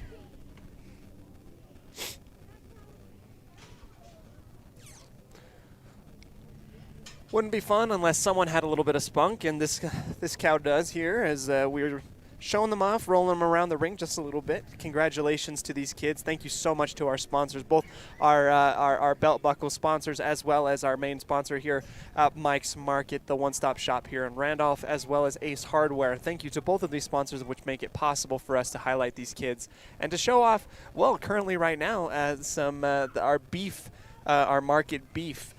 These three competitors getting to show off a little bit to our judge, Natalie Mingo, as we will hear from her. All right, these calves are a little bit more wild, so I'm not going to go pat the rumps of these animals. I really like that calf right there in front. It's going to be 1, 2, and 3. Just like that, I think that's pretty self-explanatory. This calf here in the front, definitely things we'd like to change about him. He's super long-fronted, really long in his neck. Could be more relaxed in that shoulder and be a little bit better in his forerib shape. He's not quite as bold-ribbed as we like. He's plenty deep body, not quite as bold-ribbed, but again, that's a pretty cool calf. When he gets out and moves, he ties himself together, and I really like that about him. And then when you get your hands on him, he handles really well, and he's finished. And I like that about him as well. A really pretty calf there. Like I said, little things we can change. This calf that's going to be here in a second, one that's put together better in his front end. You really like that calf from the front, from that shoulder forward. And when he gets out and moves, he handles himself really well. Little things I would like to change about that one. He's a lot tighter in his body. I think with some more weight on him, he might deepen up and look a little bit better. And when you get your hands on him, he doesn't handle as fresh as we like him to across those bottom ribs. And then your calf that's going to be there in third, that's one that we really don't want to mimic that type and kind again. He's got enough fat on him. He's doing okay, but he's really, really straight and tight off of both ends. He has a hard time getting out here and walking and really reaching and extending as he's tracking. We just really want to make sure that we get some more depth of body, that we relax them off of both ends of their skeleton. They just need to be more relaxed overall, just the angles there. But again, you've got two really top quality animals here that I think could have competed well. I still don't think that they are any better than our bred and feds out there. You can see kind of the differences though. We've got kind of those club calves, and the club calves tend to get a little bit more hair, and they also tend to be a little bit bigger in their shoulders and flatter in their ribs. And that's what these two calves here have. Sure are pretty to look at from the side, but not quite as practical in their functionality. Again, great class, you guys. We'll go ahead and move forward. Okay, so congratulations to our first place and grand champion, Bronk Downing, of our market steer class today. Way to go, Bronk. Our reserve champion will be Faith Downing.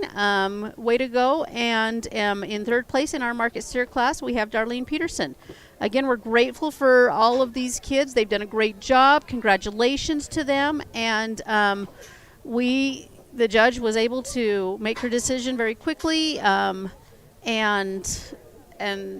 we will, they'll do some pictures, and then our goats are standing by, and they will conclude our market show. But we don't want people to go away, because then we're gonna have our showmanship. Nope. And then we have showmanship around the corner. We're excited to see, just a little bit more from the kids and how they work those animals. But we're coming up with goats. Come real soon. They're right around the corner. We're going to go ahead and take a quick break here as the goats get ready to come out. Thank you so much, everybody, our sponsors, including Mike's Market and Ace Hardware. For the Rich County Fair, you've been watching the Rich County Fair 2021 on mylocalradio.com. We'll be right back after this. They say the three most important things in life for many people are their faith, their family, and their high school sports. And not necessarily in that order. Advertise where you'll get noticed. Call My Local Radio and become a sports advertiser today.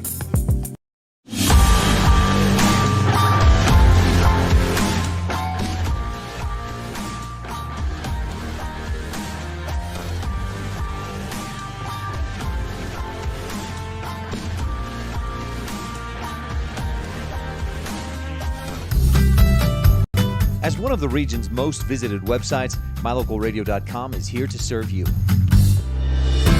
Catch up on local and regional news and information. Buy, sell, or trade your good used items on the radio classifieds. Check the weather forecast or catch our live coverage of your high school teams in action, all on MyLocalRadio.com. Like us on Facebook so you never miss a giveaway, and visit MyLocalRadio.com today to stream it all live.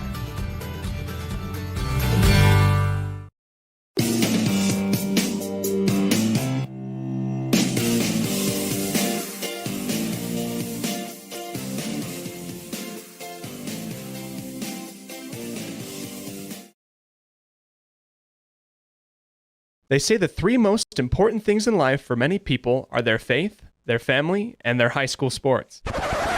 And not necessarily in that order. Advertise where you'll get noticed. Call My Local Radio and become a sports advertiser today.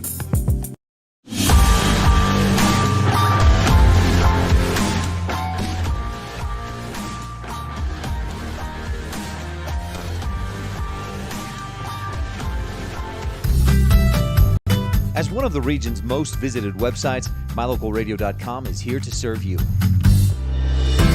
Catch up on local and regional news and information. Buy, sell, or trade your good used items on the radio classifieds. Check the weather forecast or catch our live coverage of your high school teams in action, all on MyLocalRadio.com. Like us on Facebook so you never miss a giveaway, and visit MyLocalRadio.com today to stream it all live.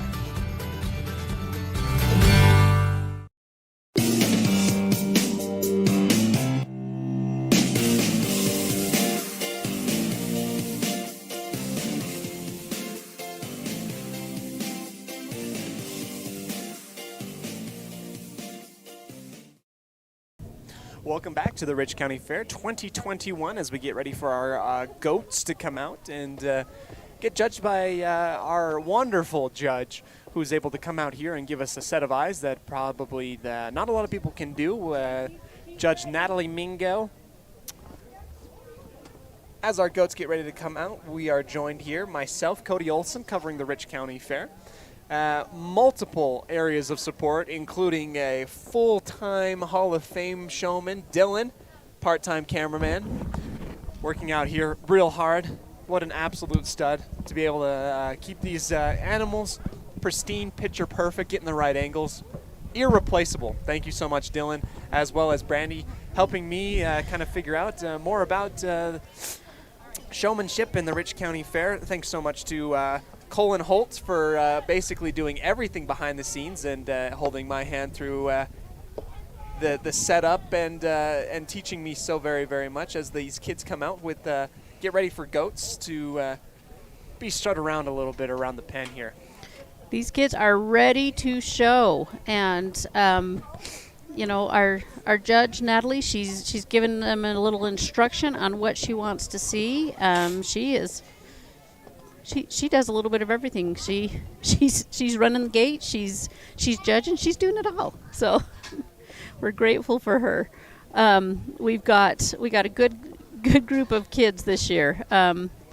This year between the drought and the heat, some of these market animals, they were struggling a little bit, and our kids worked extra hard to make sure that their animals were taken care of in these rough conditions, and we did not have one animal that did not make our weights. So hats off to our kids. Boy, she gets all these goats out here, and it's a big class for our little ring. Quite the parade of goats we've got going on here. All these kids. Excellent handlers of each and every one of their goats. With all of these kids, with all of them in the ring, I expect that it will move quickly as we get going. she's done such a good job today. I know we keep saying it, but she I really know. has. Well, I mean, it can't be said enough. She has done an amazing job here.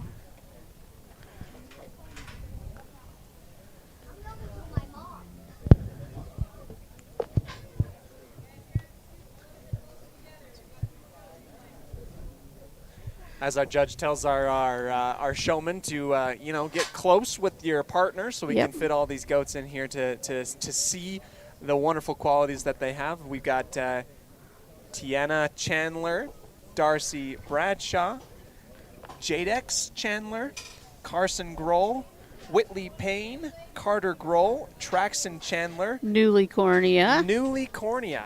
Newly is one of our seniors.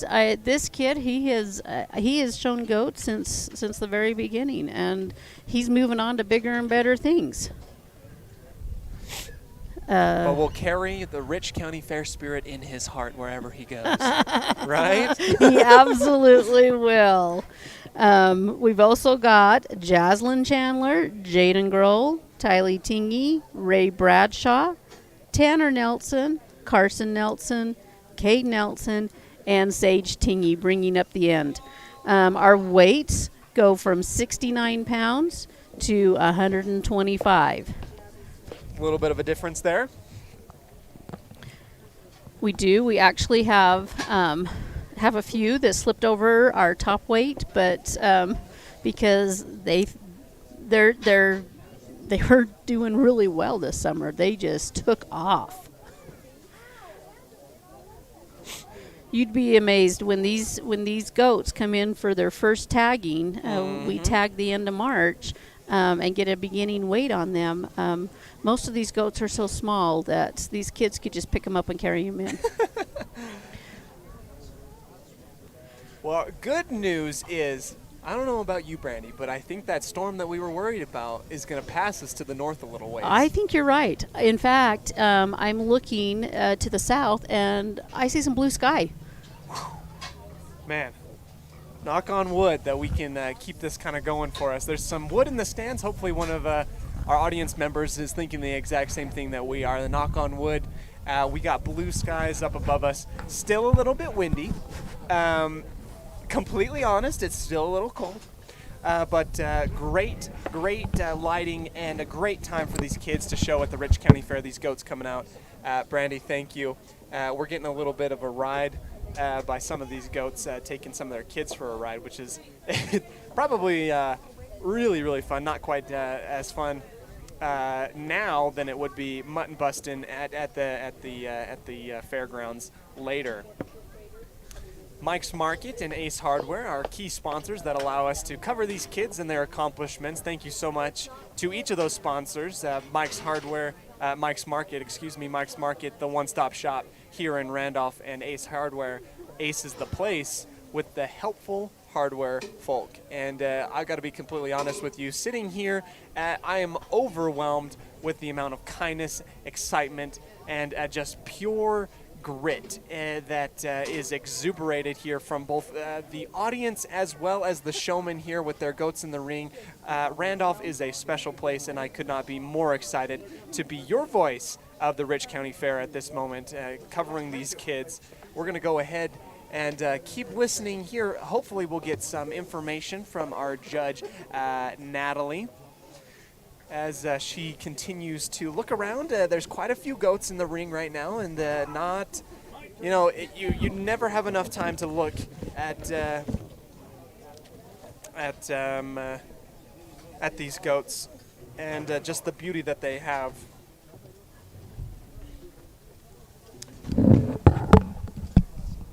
Natalie Mingo here. We're a couple people shedding off layers as they're getting kind of confident in the weather. And because our weather is also going to change, that means that we will quickly move into our showmanship with our hogs. We're coming off just a quarter after 11. We want to make sure that these hogs don't get warm. I mean, our temperature still feels pretty good, but with the sun coming out, hey, it is Rich County. Who knows? It's Rich County. It's Rich County. That's going to be my answer to most things here. I mean, what are you going to do? It's Rich County. Right. Newly, yeah. if you don't, when I first moved up here, I said, boy, it blows a lot up here. And I said to my husband, does it always blow? And he says, well, just wait a minute and it'll blow the other direction. So That's good. Oh, man. Let's highlight some of these kids. Newly Cornea, you talked a little bit about him, and he's graduating. 18 years old. He's been in 4-H for 10 years. Again, probably 12 more years than I've been in 4-H. He loves snowboarding.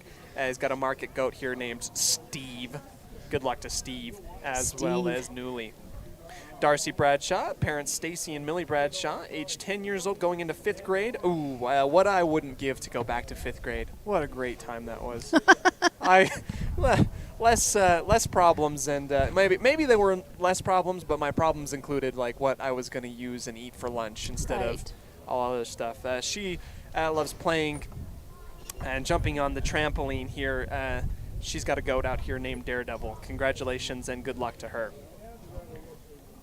Tiana Chandler. Parents Jason and Tina Chandler will be attending Weber State for nursing.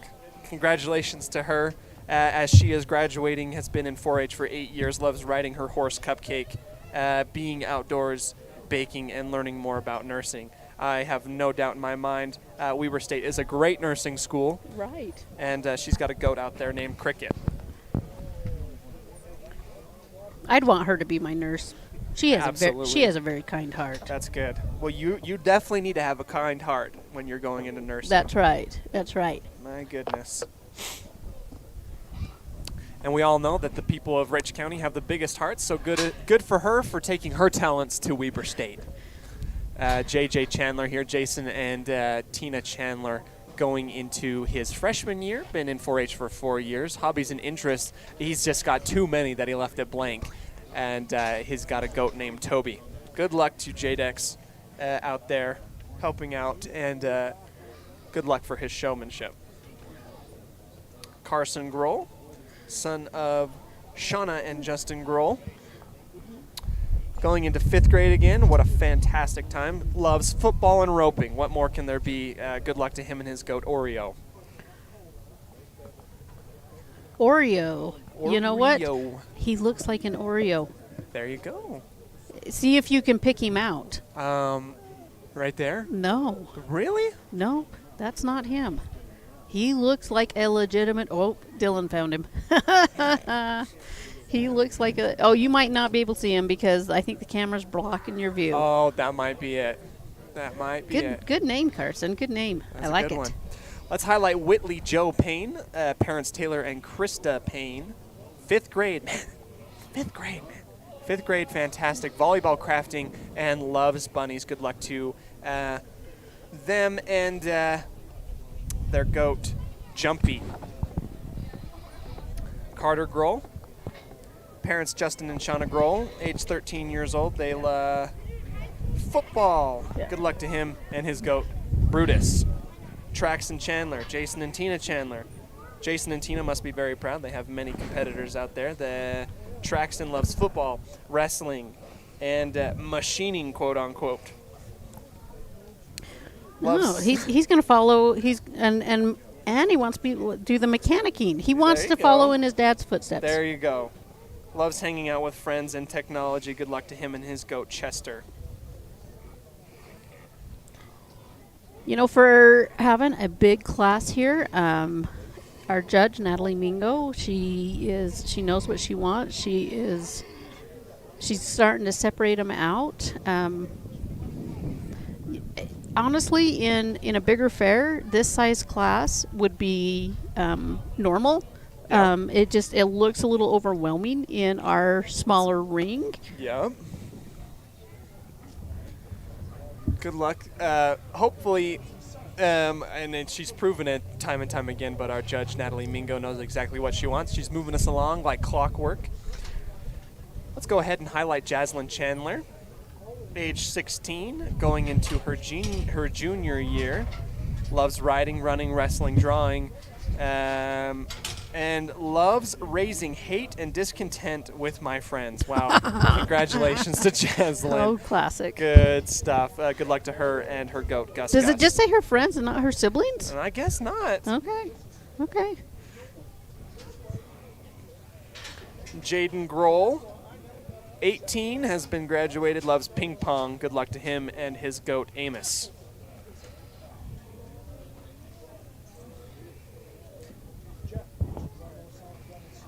All right, guys, this Oh. is a really impressive lineup. For 16 goats out here, there's not a bad goat in here. And a lot of these goats, even these 6, I'm going to go ahead and dismiss these 6. They're getting outpowered today, but I want these kids to know, wherever you got your goats from, you're doing a great job, because some of these lower goats in this class would have won some of these shows that I've been to this summer. But they're just getting outpowered compared to these other 10 out here. I think these kids are doing a great job. There's little things that we want to talk about with goats. When we are showing market goats, we want them slick, short, and off. They need to only have like a 1/4 inch of hair to a 1/2 inch. We don't want an inch of hair on there. They look better a little bit slicked off. We don't want them completely slicked off with no hair. It makes them look too tight, too hard. So just little things that typically when I am getting goats ready, market goats, we shear them about 10 days before the fair. That gives them enough time for growth, but they don't have so much hair on them, and it helps them look more like a market animal. So these 6, we're going to go ahead and dismiss these 6. I'm going to work these top 10 just a little bit harder. But again, you guys, this is a really high quality goat show. I haven't had a goat show like this all summer, and it's fun to have more than just 3 goats in a show, and that's typically how our county fairs are going. So you guys are doing an excellent job. You 6 can go ahead and lead. Like I was talking, these goats are getting outpowered. You can see from these front end of these animals how narrow they stand. I was telling these kids, we judge goats from the ground up like a market hog. They should have some width and some dimension underneath. They should be as wide out front and get progressively wider out back. Some of these goats are pretty narrow in front, wider out back, which is fine, and some of them are really wide in their shoulder and narrower in their hip. So we want to make sure from a muscle standpoint and from a structural standpoint, they've got that width and dimension all the way through. None of these goats handled exceptionally light muscle, but we also, when we're judging them, we want to make sure that they judge from the ground up like a market hog. From the top, they should handle like a market lamb, and from the side, they should have some rib shape like a steer or a heifer. They should have some good fore-rib shape. They should have a little bit of depth of body. We don't want a really soggy body, but they need to have some fore-rib shape. And these 6 here just don't quite fit where we want them to be. But again, I don't want these kids to feel bad about your animals, because they are some good quality goats, and they look good, and I'm really impressed with the quality here. So we'll go ahead and dismiss these. I'll keep working the top 10. Okay, so congratulations, and thank you for a good showing to Newly Cornea, Tiana Chandler, Jadix Chandler, Carson Grohl, Carter Grohl, and Traxon Chandler. She has excused those 6 lambs from the ring and will continue on.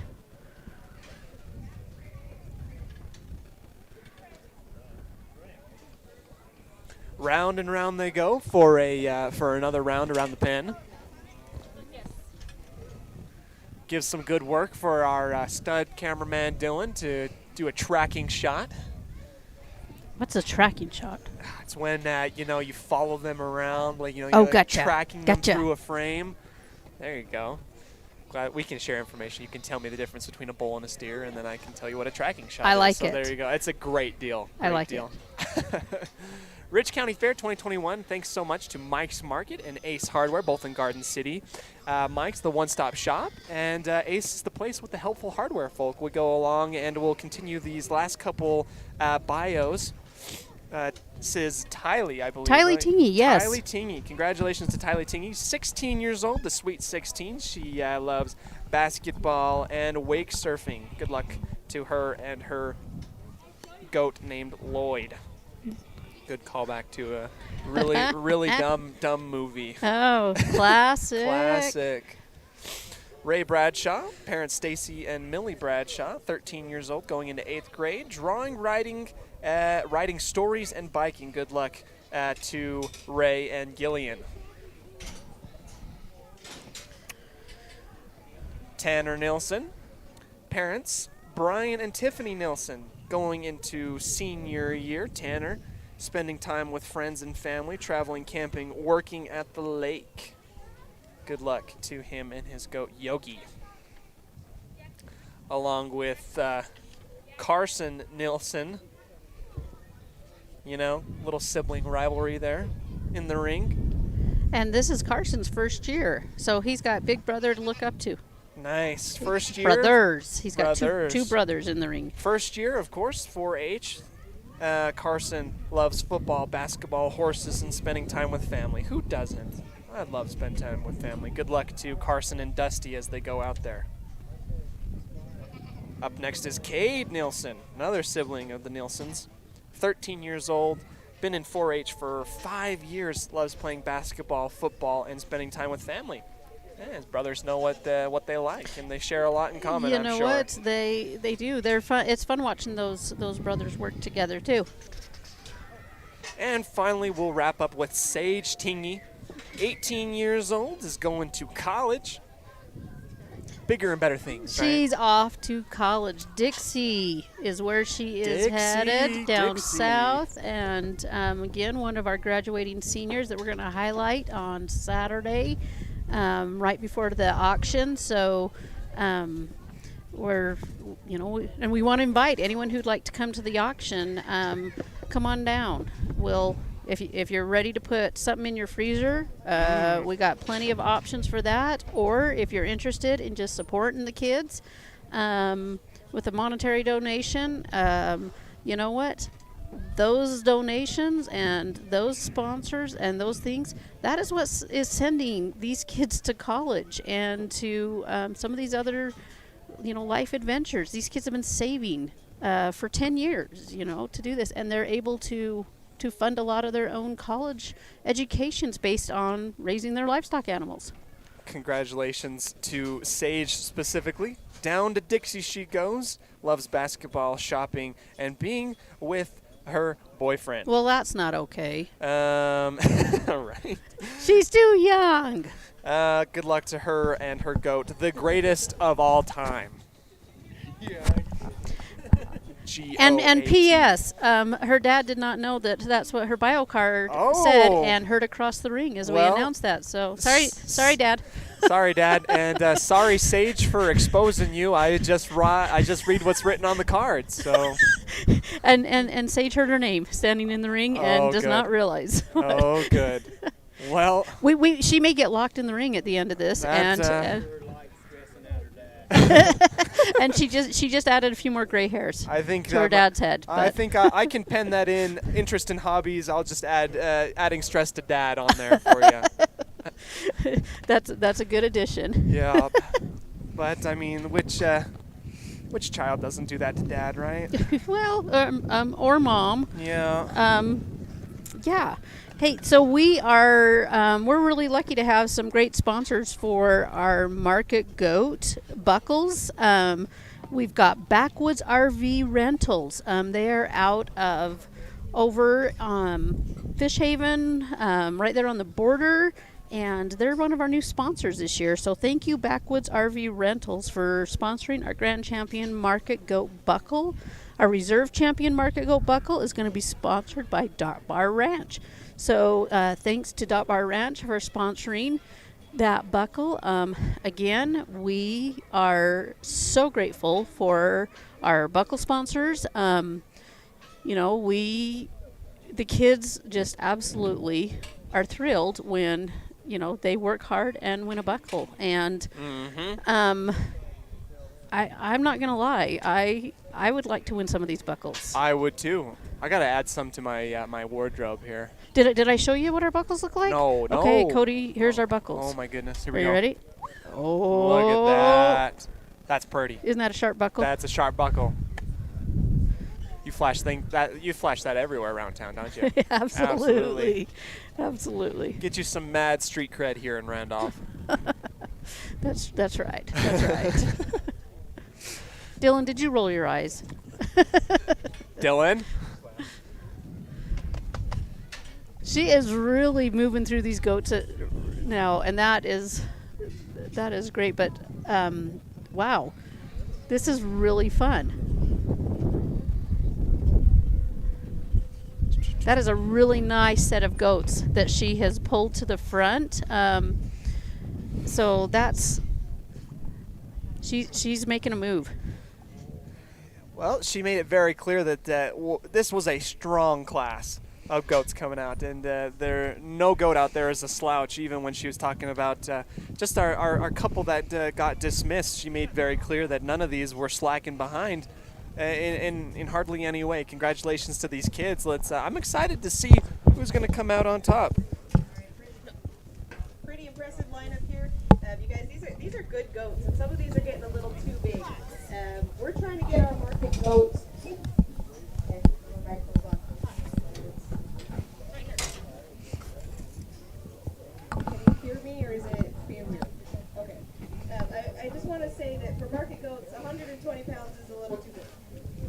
I know across the country you get people that they want their goats to be.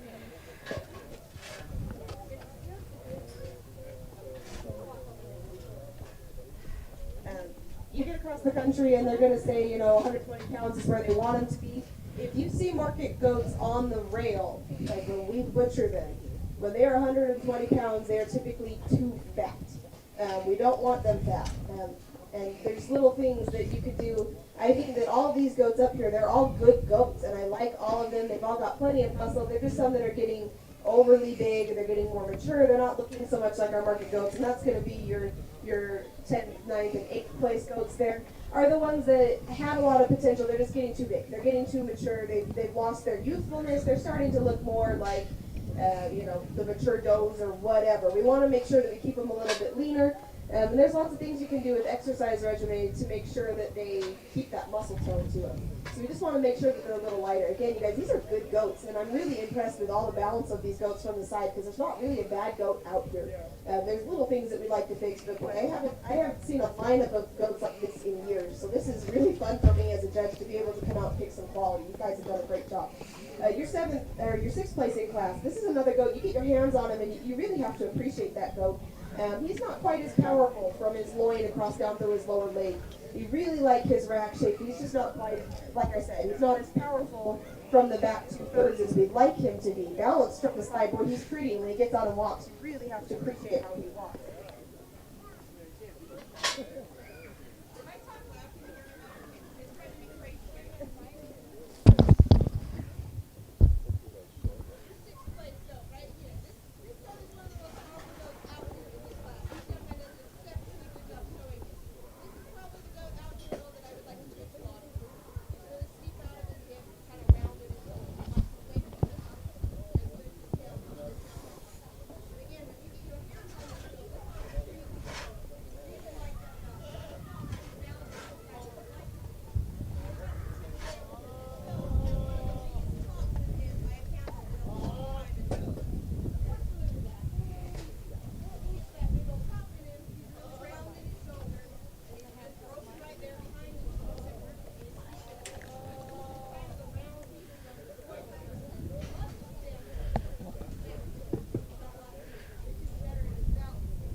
All right, now we have these top 4 up here. I've caught them.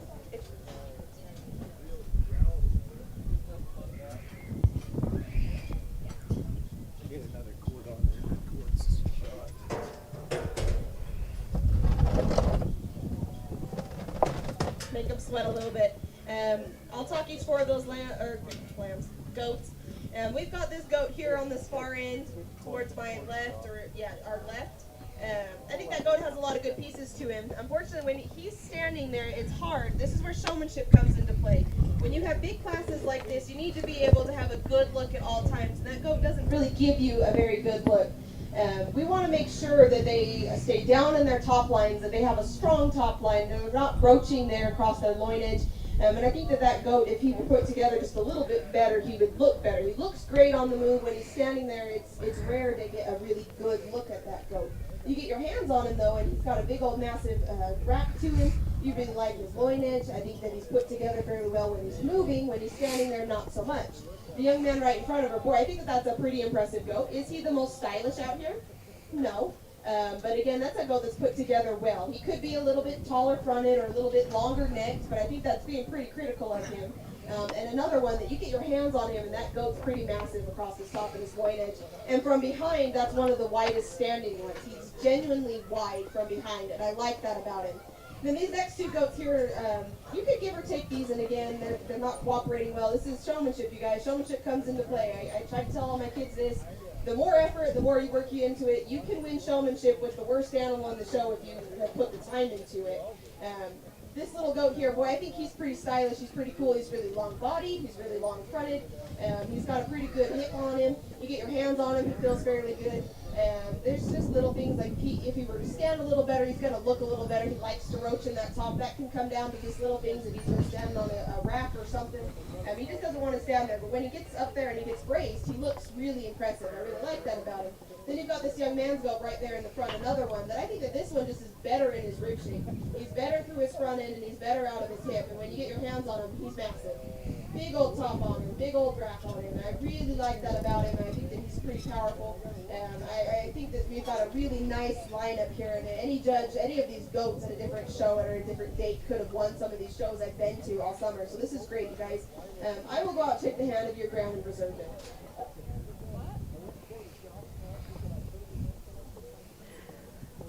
Okay, so our market goat 2021 class is just about concluded. Our judge, Natalie Mingo, is ready to shake the hand of our grand champion for this year. And it looks like it's going to be Ray Bradshaw. Congratulations, Ray. Congratulations, Ray. Nicely done, Ray. And our reserve is going to be Darcy Bradshaw. Bradshaw's taking the top 2 spots. Congratulations.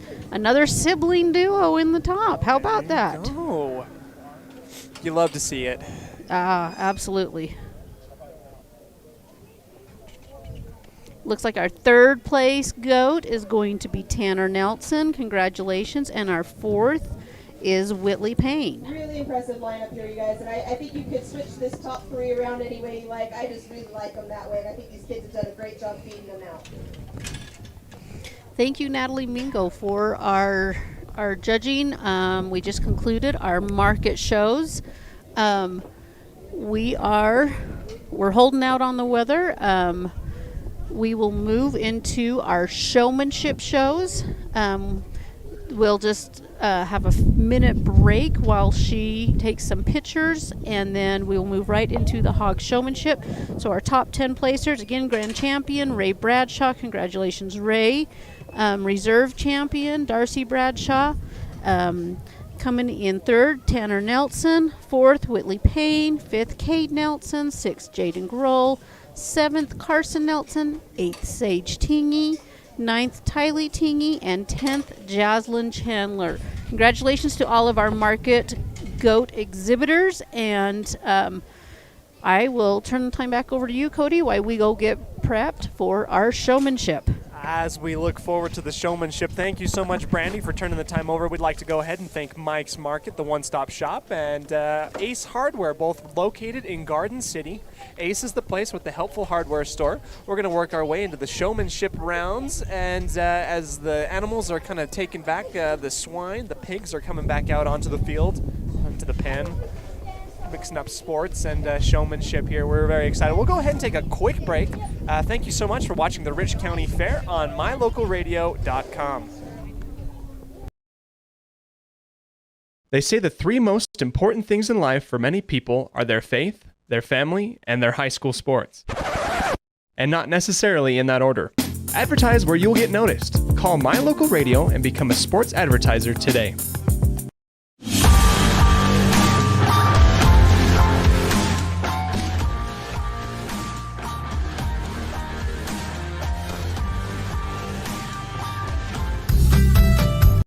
As one of the region's most visited websites, mylocalradio.com is here to serve you. Catch up on local and regional news and information. Buy, sell, or trade your good used items on the radio classifieds. Check the weather forecast or catch our live coverage of your high school teams in action, all on mylocalradio.com. Like us on Facebook so you never miss a giveaway, and visit mylocalradio.com today to stream it all live.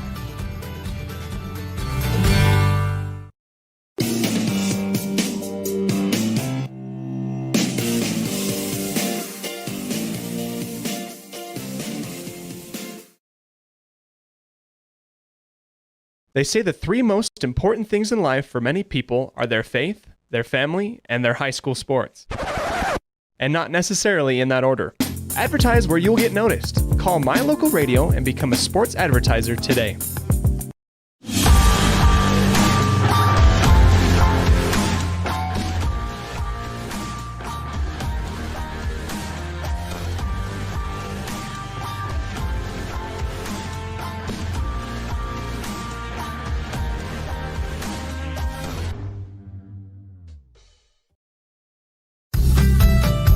As one of the region's most visited websites, MyLocalRadio.com is here to serve you. Catch up on local and regional news and information. Buy, sell, or trade your good used items on the radio classifieds. Check the weather forecast or catch our live coverage of your high school teams in action, all on MyLocalRadio.com. Like us on Facebook so you never miss a giveaway, and visit MyLocalRadio.com today to stream it all live.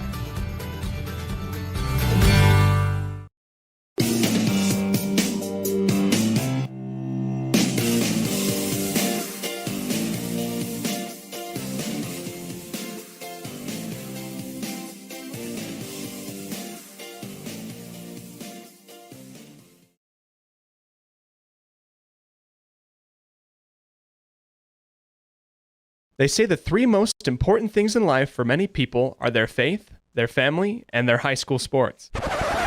And not necessarily in that order. Advertise where you'll get noticed. Call My Local Radio and become a sports advertiser today.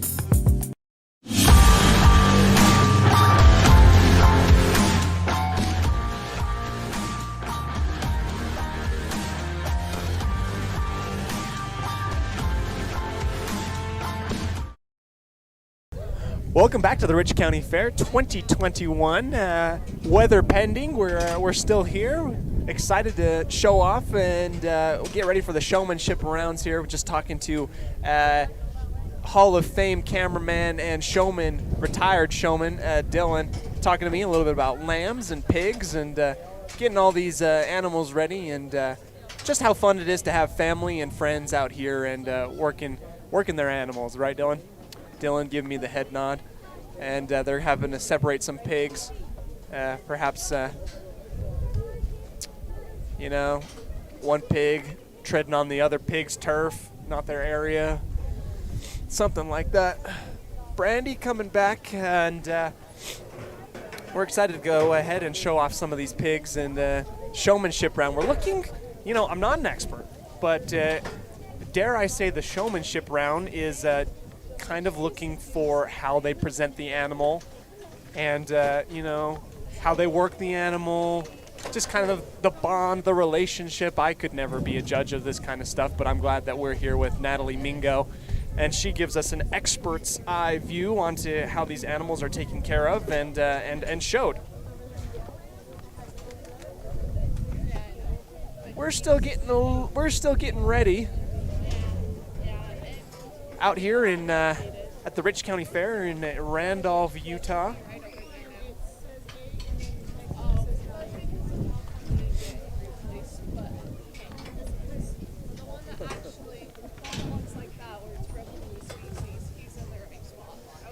We'd go ahead and like to take a moment to highlight the upcoming football game between the Rich Rebels and the Milford Tigers coming up Friday the 20th, 7 p.m. down in Milford High School. Each of these teams coming in looking to start off their season. Milford coming after having dropped one game against Duchesne last week, looks to bounce back against the Rich Rebels. And the Rich Rebels looking to start off their season opener with the wins for the first time since August 24th, 2016, when the Rich Rebels beat Montpelier 2-0. Baseball score there. That's pretty exciting. Congratulations to the Rich Rebels and their travel down there. Look forward to highlighting and covering them on Friday at 7 p.m. Pre-game starting at 6:15 as we get ready now for the showmanship rounds. Looking for swine and the pigs coming out. So, Cody, I've got with us. Yes. In just a minute, we're going to invite our Fair Board Chairman, Joey Weston and give him just a second while we're waiting on our judge to maybe highlight some of the things happening at the Rich County Fair. Perfect. Joey Weston, Hi. good to have you on. An absolute pleasure. Good to be on. I was just talking to Brandy a little bit about what the Rich County Fair really means to everybody out here, especially in Randolph. What kind of atmosphere it kind of brings up. To you, what kind of things, what kind of feelings, and I guess just what kind of excitement is brought up when the Rich County Fair kind of comes around here in Randolph? Well, it's for me. It's when I was a kid, we always came to the Rich County Fair, and growing up, being able to participate in it. You know, it's not one of the bigger county fairs in the state, but we get a lot of good participation from the locals, and it's a good chance for everybody to get together after a long hot summer or long cold summer, whatever it is.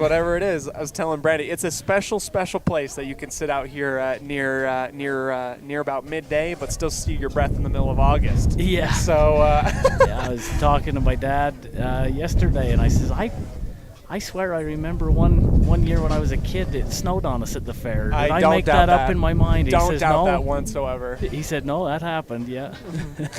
So, Brandy and I are talking a little bit. Again, you mentioned not the biggest fair whatsoever, but it is hard to ignore the amount of heart and grit that these kids put into these animals and the excitement brought around the Rich County Fair.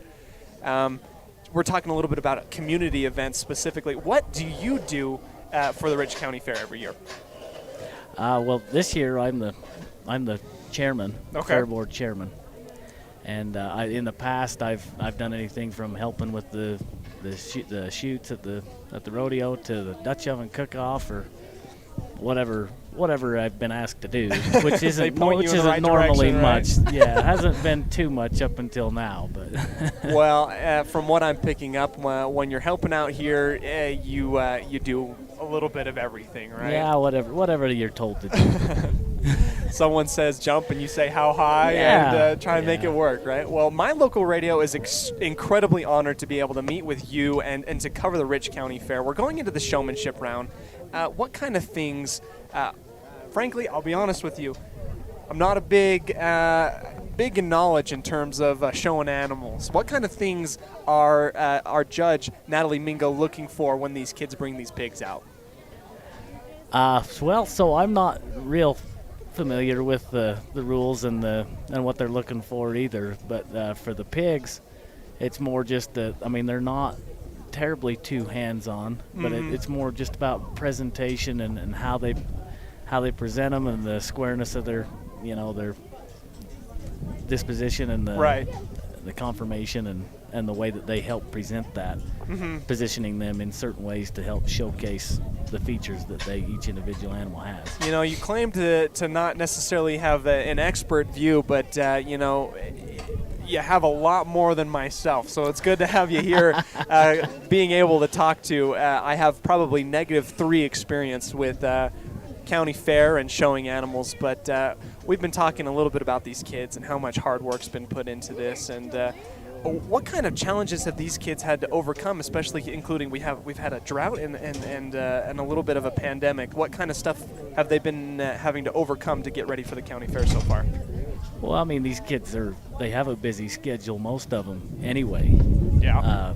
Between whether they take a summertime job over on the lake, or if they help their dad or their grandpa around here putting up hay and working cows or whatever, they usually have a pretty tight schedule, but yet they take time to work with these animals every day and get them ready to show at the fair.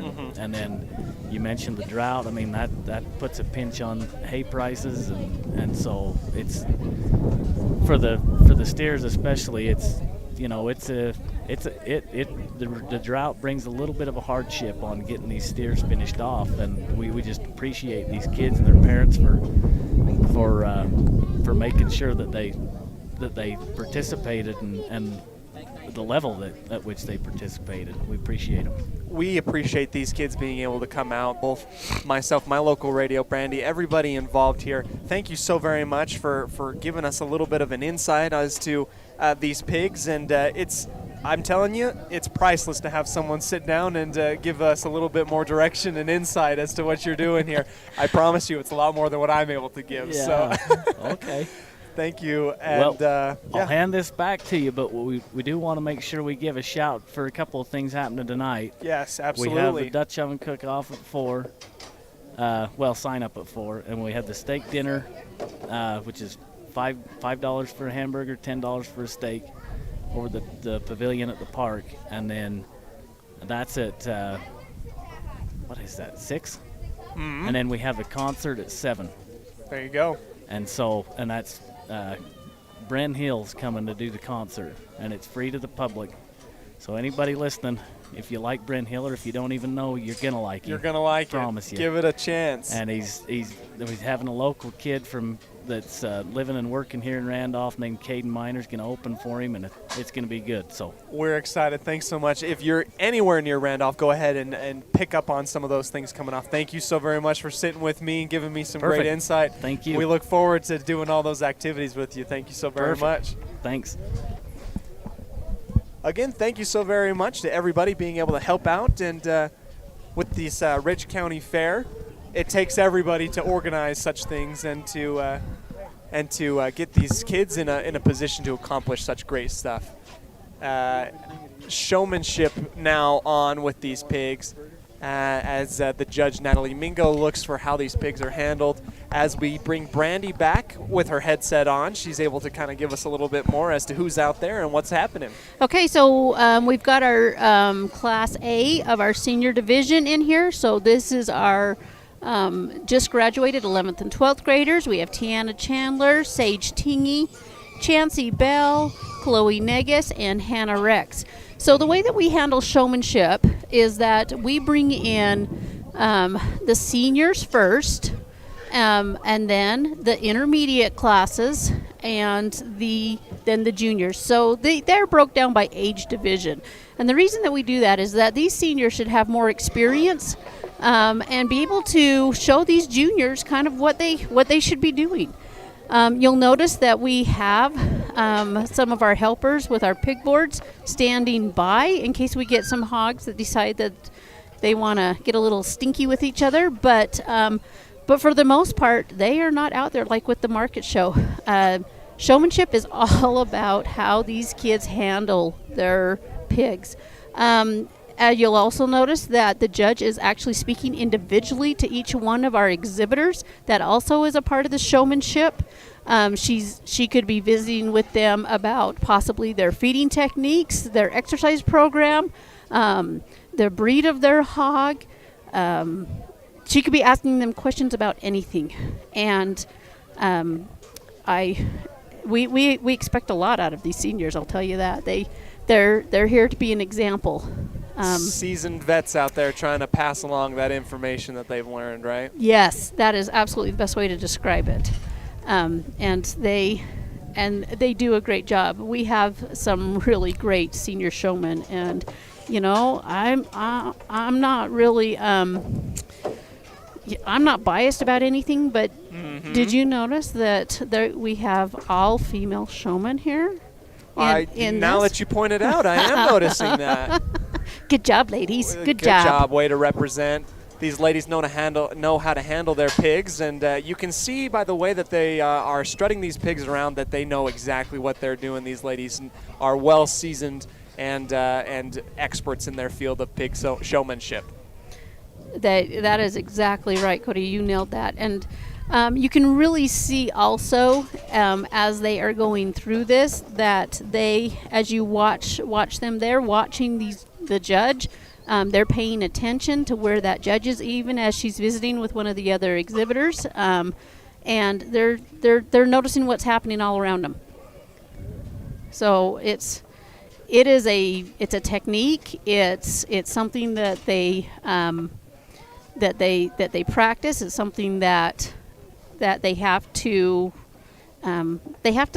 study a little bit to know how to do, and you cannot just walk into a show ring and show.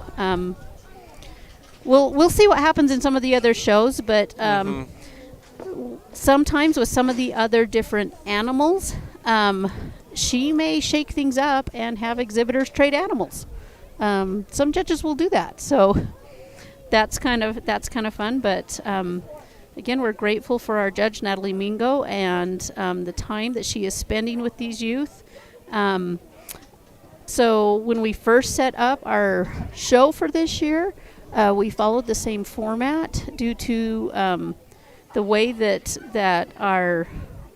we were facing COVID-19 and our crowd sizes last year. We had to combine our market and showmanship together. Again, like I mentioned earlier, a lot of work for our judge. The judge handled it well, which we are grateful for. But when our judge Natalie Mingo approached us and said, would your board consider just taking a little bit of extra time and letting me do a separate showmanship class? Go ahead and bring back this young lady right here in front of me and this other young lady right here with this Hamp Guild. They're going to come back for your overall senior. I asked them some pretty simple questions, and these are things that you should know. If you are showing in the market industry, you should know some basic market industry questions. The questions I was asking these kids were, what breed is your market hog? As a senior, you should know that. And I asked them what the average loin eye area is, and if they couldn't answer that, I asked them where the loin is located. You should know that. As a senior, you should know those answers. I'm not going to tell the answers because I want to see if someone else can find the answer for me. But we should know that. And the biggest things that I want to stress is that we've got to work our hogs during this time of day. If you know you're going to be showing about 10 a.m., whatever, about 3 weeks before the fair, you should start working them about this time of day so they get out here and they know that they can work. Most of these hogs, you can tell who's been worked more and who hasn't, and you can tell which hogs are used to being out in the heat a little bit more than the ones that aren't. So we've got to make sure as a showmanship, it's important to make sure that our animals are used to the time of day that they're going to be shown at. So we'll go ahead and bring back this young lady here and the young lady back there with the white belted gill. Okay, so congratulations. Tiana Chandler and Sage Tingy will come back for the final drive for the senior showmanship. And thanks to all of our other senior exhibitors in Class A. We're going to be moving into Class B of our senior division, which will be Jaslyn Chandler, Jaken Downing, Hazer Hoffman, Tylee Tingy, Sage Bradshaw, Jonah Negus, and Casey Wilson. As Class B rolls up, we're excited to be able to see a little bit of those hogs coming out, those pigs, as they're all lined up in the chute. This the gate right behind me here, ready to come out and strut their stuff. Special thanks to Brandy for knowing these kids and just being a part of their life to help them kind of go out and to succeed in something that, you know, frankly, in a lot of places isn't found. Congratulations to these kids, and let's take a look at some of what these hogs are coming out and doing and how these kids handle them as the pigs come out the gate here. So these are our 10th and 9th graders that just completed their 10th and 9th grade year. So 4-H year goes with their school year. We'll be starting over our new 4-H year on September 1st. And so when we say their grade, it's the grade that they finished. Mm-hmm. So that's why when we talk about our graduating seniors, and 4-Hers can show in 4-H up to 10 years. We start in 3rd grade and go all the way through their senior year. A lot of these kids out here, they're on the downhill slide with their showmanship and their opportunities to experience 4-H. Mm-hmm. A lot of experience under their belts. They should be able to come out and strut these pigs with the right stuff. They've had quite a bit of experience to know what kind of things are expected, and I'm sure they've had many years working with these specific animals and getting them to be showman ready. You know, these kids, like the judge said, you know who has worked really worked with their animals, and we know who hasn't based on kind of how they act. And you know, it's hard. We realize that it's hard for pigs. The other thing that our judge Natalie Mingo mentioned is that if you know what time of day your show is going to be, it's really good to work them. Quite honestly, we typically do our hogs In a normal year, we do them either right at the beginning of the morning or in the evening. So this is a little bit different for these hogs, but their exhibitors are handling them really, really well.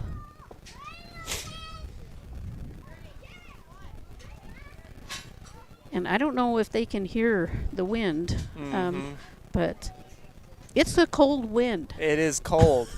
Not much I can do to describe the cold, other than the fact that it leaves a little sting sometimes if it's long enough. Yeah.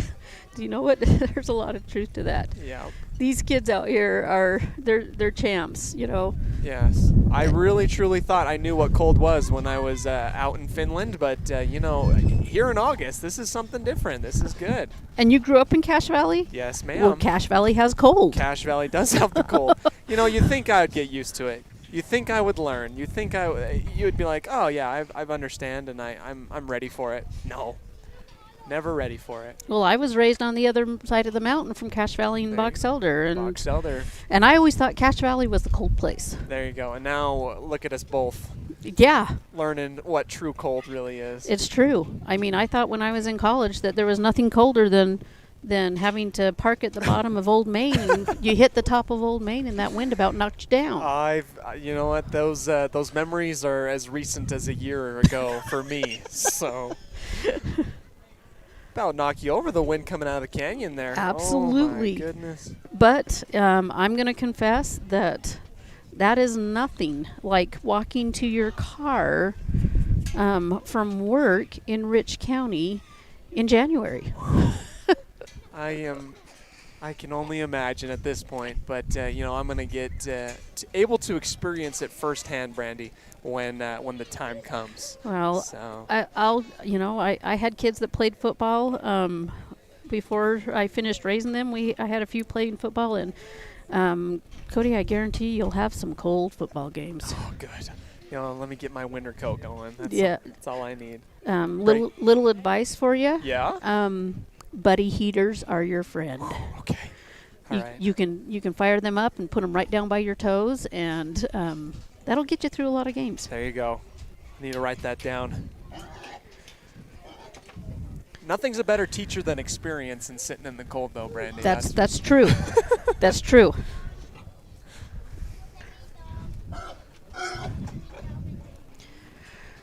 Again, our judge, Natalie Mingo, is visiting with each of these kids individually. This is what she loves to do. She loves to give these kids some pointers.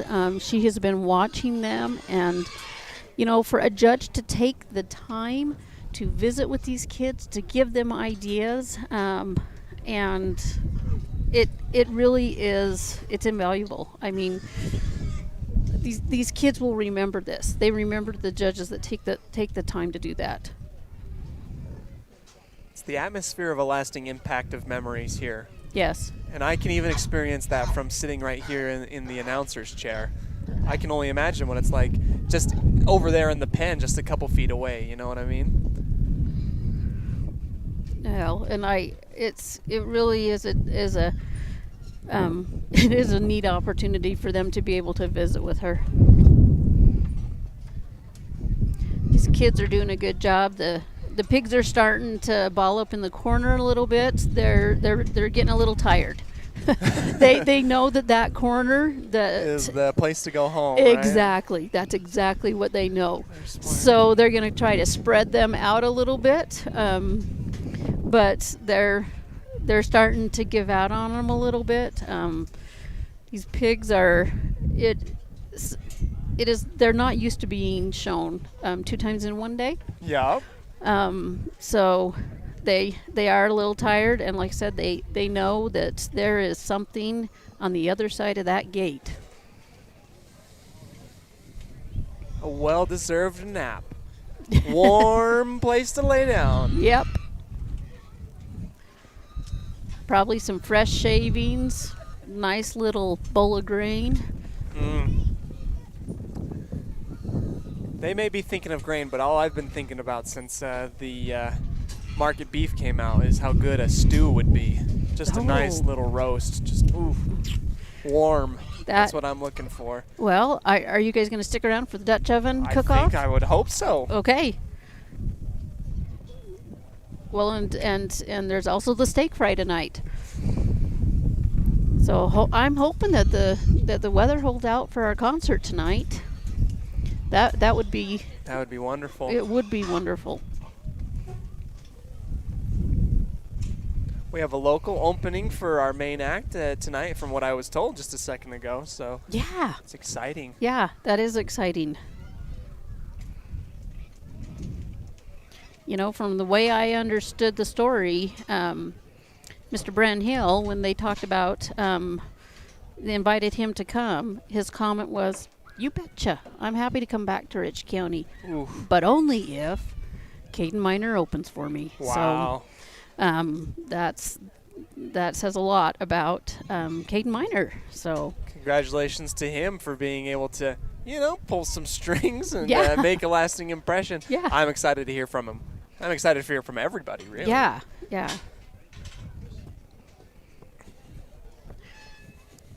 Good job to these kids. They've got those hogs worked back out of the corner. There we go. Yep.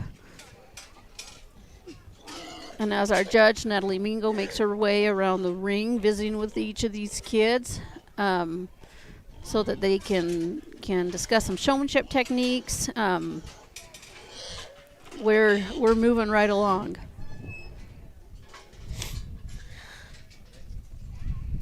We've still got some anxious pigs trying to make their way to the corner, but luckily these kids know how to handle. They are doing a great job. They're a good example for these younger showmen that are coming up.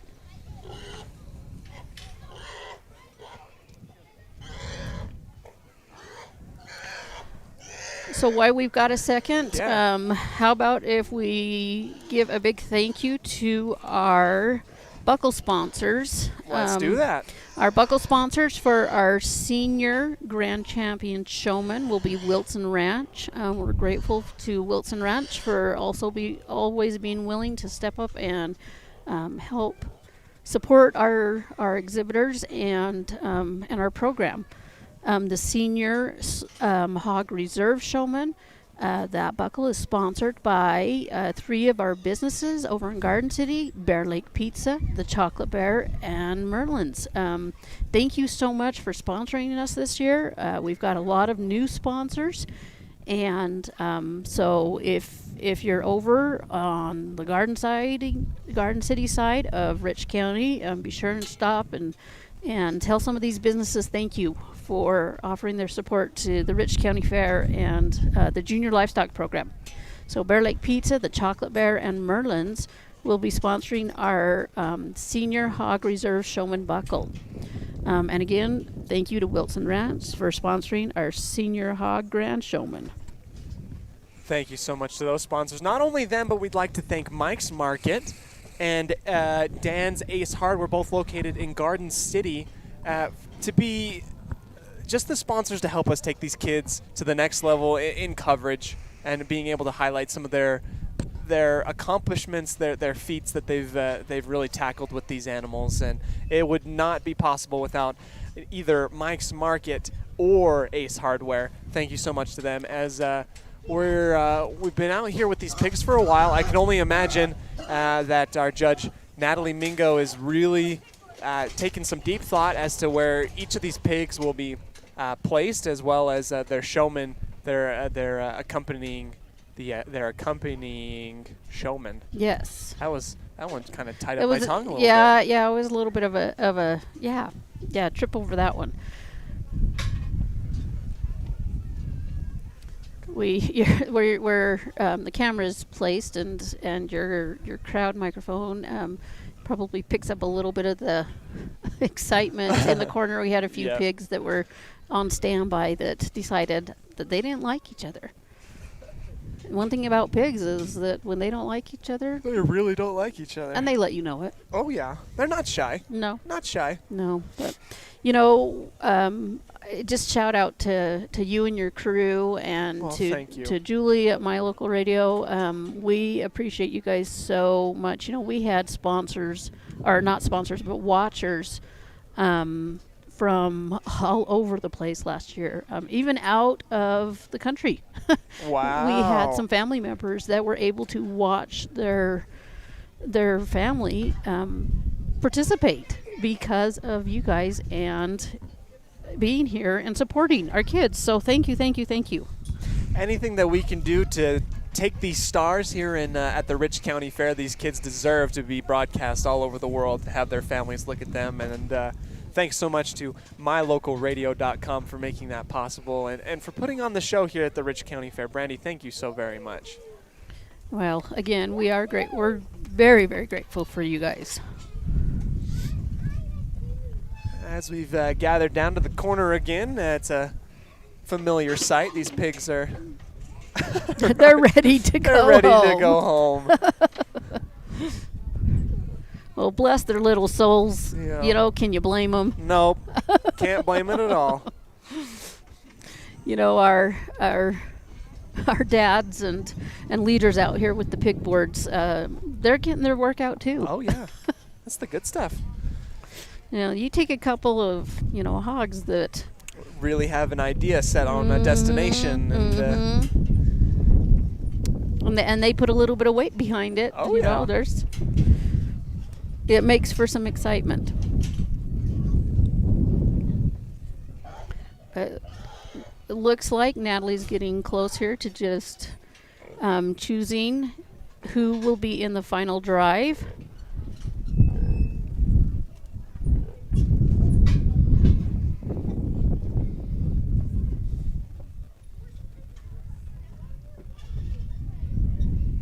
You know, I was getting set up for showmanship, so I didn't get to catch what our Rich County Fair Chairman Joey Weston shared with you, but they've added some new fun things this year. They have added. Joey kind of talked a little bit about all the events going on tonight, the Dutch Oven Cook-Off and the concert and everything like that. And he just reiterated. Right, pretty impressive class here. Oh, here she We're goes. only going to bring back this young lady right here in front for your overall. I think this is a really impressive showman.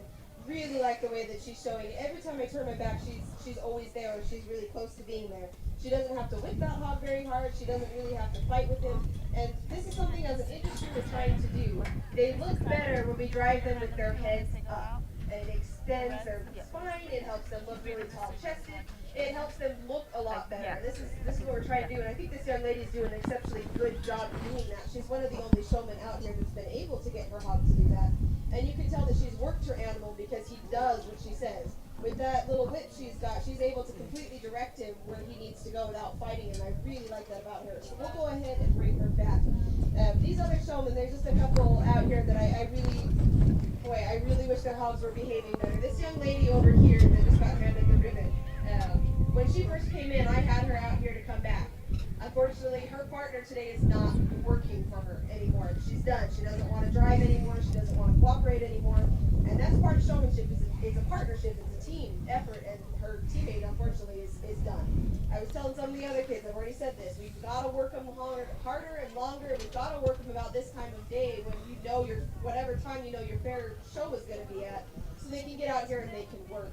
And I feel like some of these kids just need to put a little bit more time in with these animals. The other one I want to really highlight is this young lady over here. Boy, she's trying to be really calm and relaxed, and that hog is doing a lot better the longer it's out here, which is not common. But that first impression is important. If you listen to our clinic we did a month ago, that was the first thing I said with showmanship, is the first impression is important. When that animal first came in, he didn't want to cooperate, he didn't want to do what she wanted. Now he's behaving a little bit better, and I really like how calm and cool and collected she is out here. We've got to work our animals enough that they listen from right off the bat. Other little things I want to talk about. You can't change this year, but for next year, as an industry, we are trying to get away from the thick rods and the thick cane type rods. They leave bruises on our animals. You can see, even if you're not hitting them hard, it leaves the bruising and makes them all red. These whips are a lot less invasive. You may not have problems up here, but I grew up in Salt Lake City area. We had animal activists at our fairs, and we've been threatened to be shut down multiple times. The more humane you can be out here, the better it's going to be as an industry. We want to be able to continue this. We want to be able to have our grandchildren and our children be able to keep showing. So we need to be as humane looking as possible. These whips are a lot more humane looking. And from a showmanship standpoint, the ultimate goal of showmanship is to be as invisible as possible. These little thin cane or these little whips here are pretty much less invasive. You look out there, you don't see them blocking views of your animals. You hardly see them touching them. That's what we want. So we want to make sure that we're trying to be as humane as possible and also trying to be as invisible as possible in the show ring. So I really appreciate these kids that have been doing a good job and they're trying. We've got to work these animals a little bit more. We talked about the basic industry questions again. We've got to make sure we know those basic questions and work our animals a little bit harder. But great job, seniors. We'll go ahead and bring her back. Okay, so Sage Tingy is coming back for the final drive for our senior showmanship. Sage Bradshaw. Thank you, Dylan. Sage Tingy is in standby. She is also going to be in the final drive, and Tiana Chandler. So, see, it's a good thing we got Dylan here on the camera. Right. Telling you. Does more than just the camera work here. Yeah, it's more than a pretty face. More than a pretty face. That's a good one. Brandy, we were just informed a little bit about these whips that are used. Do you mind, just because for me, I'm not 100% sure what the difference is between these and what kind of direction the industry's trying to go. Can you explain a little bit more about what we're trying to do here with these whips? Yeah, our judge, Natalie Mingo, touched on that. And so that's one of the showing techniques that we use with hogs is they use it's a guide. They use a stick as a guide. And the sticks have changed a little bit over time. And as she was explaining, the whips it's not like a true whip. It's a very thin, lightweight stick, and it's just used to guide your animal. When they first came out with this technique of showing, they actually used wooden canes. Mm-hmm. And so as the industry has changed, and again. She mentioned that she grew up showing in a metropolitan area and that their fair was threatened to be shut down just because people believed it to be inhumane. And the animals are not hurt per se by the use of guiding them this way, but we don't want it to be perceived that way at all. No, of course not. And that's one thing that we want the industry to understand, or not the industry, but the people to understand, is that we are, these kids love these animals more than anything. These animals have become their best friends over the year, and they love them, they protect them, they take care of them. They have not they would never hurt them. Of course not. I guess is what I'm getting to. Yeah, of course. And that's what we want people to understand. Like she said, we want to keep going for years upon years with our fairs and our showing. So anything that we can teach our youth to do that will just take us to that next level, that's what we want to do. The biggest thing, I believe, is that it's education. Mm-hmm. Not everyone gets the opportunity to grow up in a rural area, which is it's a blessing. Mm-hmm. And because we grow up or we raise our families in these rural areas, we get experiences that they don't have in the metropolitan areas. And so we want to educate them. The other thing that we encourage all of these exhibitors to do is, they raise these animals for market. And we encourage these kids to share why with whether it's their buyers or those that are interested in boosting them, or even just those that they know. Let them know, I'm a 4-H member and I raise market animals. I raise market animals so that you have food on your table. There's a disconnect between where our food comes from and how we get it. Yeah, And so absolutely. I couldn't agree with you more. these young exhibitors are learning from this age how to share their knowledge with all those around them, because that's what it takes, is educating everyone. You know, milk doesn't come from a jug. Right. So, and bacon doesn't come from a package. It starts somewhere else, and we want to educate those around us into so that they know that. And just being, if I'm understanding you correctly, just being able to treat these animals with such a respect and a dignity to the point where two different, maybe people of background, can kind of essentially understand each other and, Yes. and learn from one another, allows for such an awesome experience and hobby and workload such as 4-H to thrive and, you know, adapt to maybe perhaps people that didn't grow up with such a background. Absolutely. In fact, I would invite anyone who hasn't been able to attend a county fair to not only come in and watch a market show or a showmanship show, but wander through that barn Saturday evening. I guarantee you that you will find exhibitors hanging around their animals, and you're going to see some tears. When I tell you that these animals are these kids' friends, they are.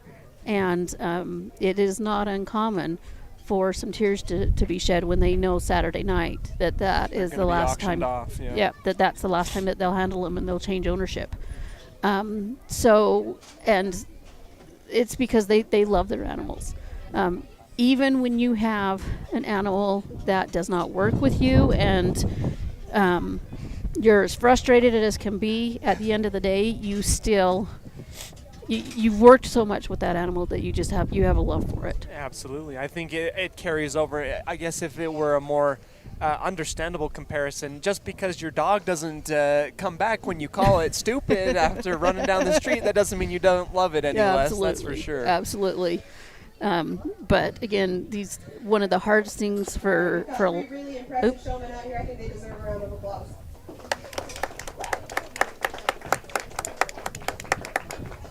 Just talking little things with them, every little things that we could fix. When I have them drive around Lauren here in the room, we want to make sure that we give the other exhibitors their space.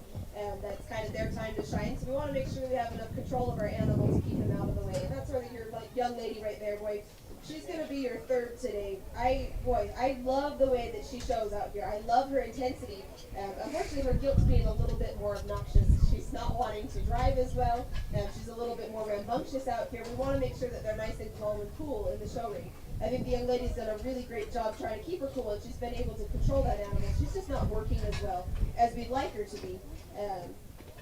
You've got your young lady over here, and I'm not placing them quite yet. This young lady over here, boy, she's so calm and easygoing in this show ring.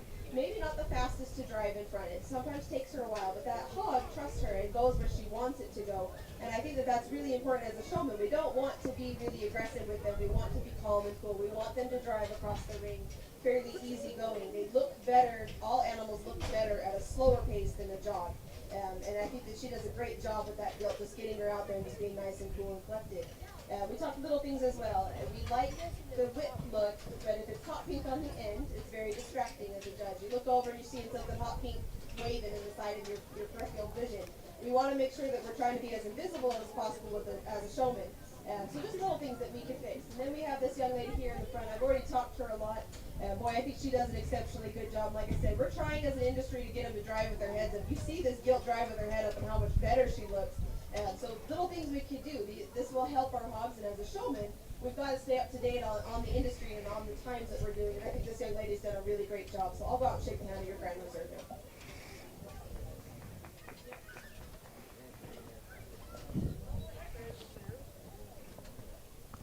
Our grand champion senior showman will be Sage Bradshaw.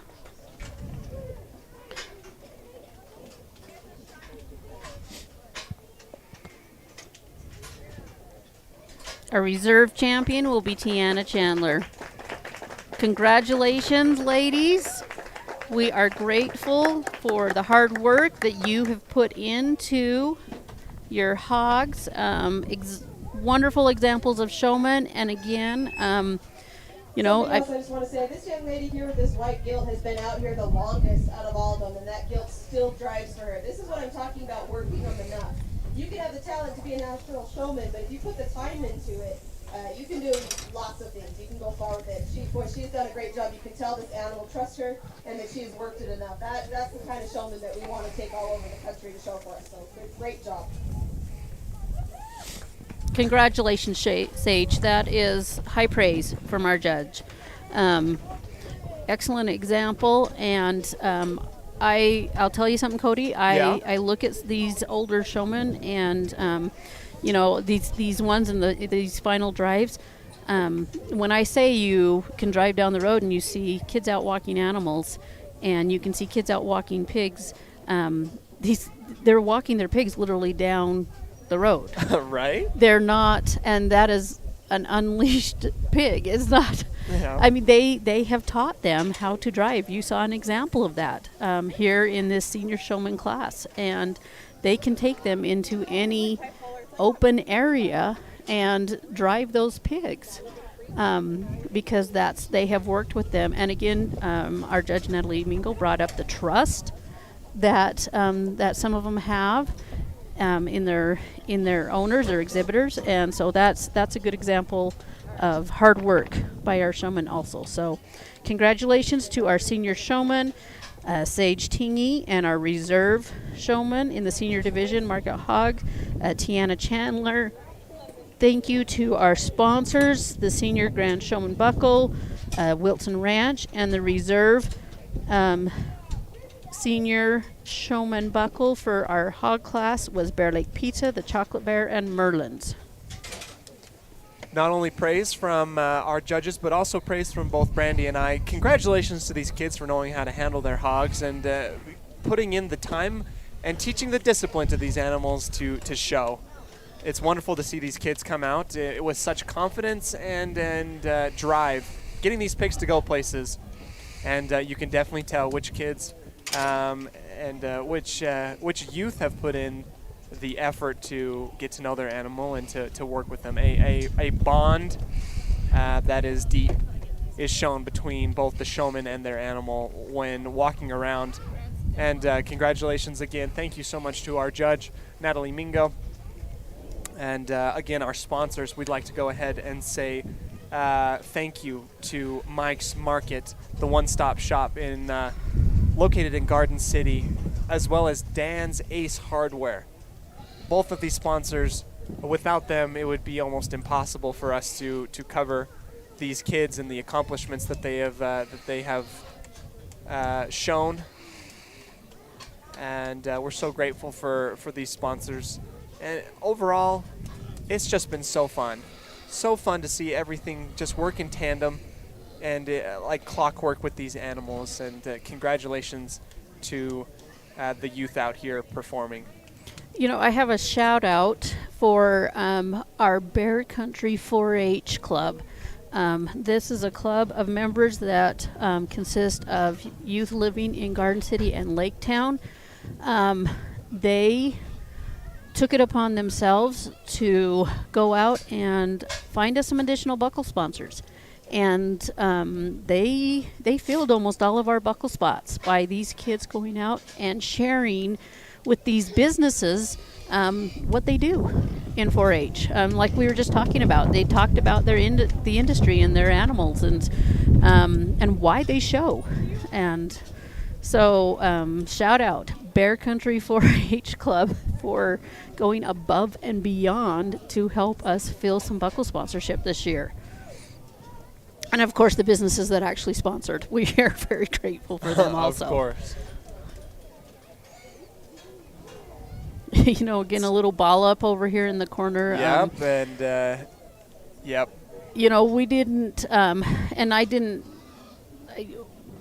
we didn't tell our judge this, but you know, like she said, she brought out that these kids, you know, work with your lambs when you know that this shows are, and most of our hogs are not typically shown about this time of day. By doing both these classes in one day. The way that it rolled back around, a lot of these hogs aren't necessarily worked at this point in the day because we don't typically show. But so hands off to these kids for working hard with these hogs, and that maybe are not quite accustomed to being out and about still. It's nap time. It is 100% nap time. I can relate fully. I can too. But, we sacrifice nap time willingly so that we can have two different types of events, both the showman as well as the initial coming out and looking, the judge looking at the animals. These two different types allow us to engage more with these kids and for them to learn even more. Yes, absolutely. And our little discussion about the buddy heater. Yes. We could use one right now. Man. Lots of things are on my wish list right now, Brandy. I'm going to be honest with you. The buddy heater sounds great. The warm roasts also sounds good. Yeah, that does sound good. Not because the showmen are doing anything really wrong, except for we've got to work our animals enough that when I turned my back, there was a couple kids out here that just couldn't get their animals off the rail. We've got to work them to the point where they will get off the rail, where you can get them to where the judge needs to see them. So we'll go ahead and dismiss them. I'll work these other ones a little bit more.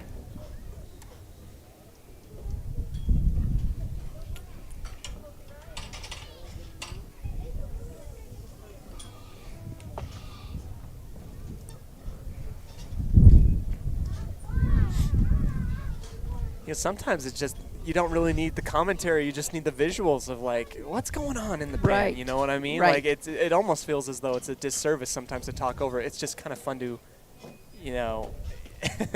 indulge and just be engaged completely in what the kids are doing with these animals.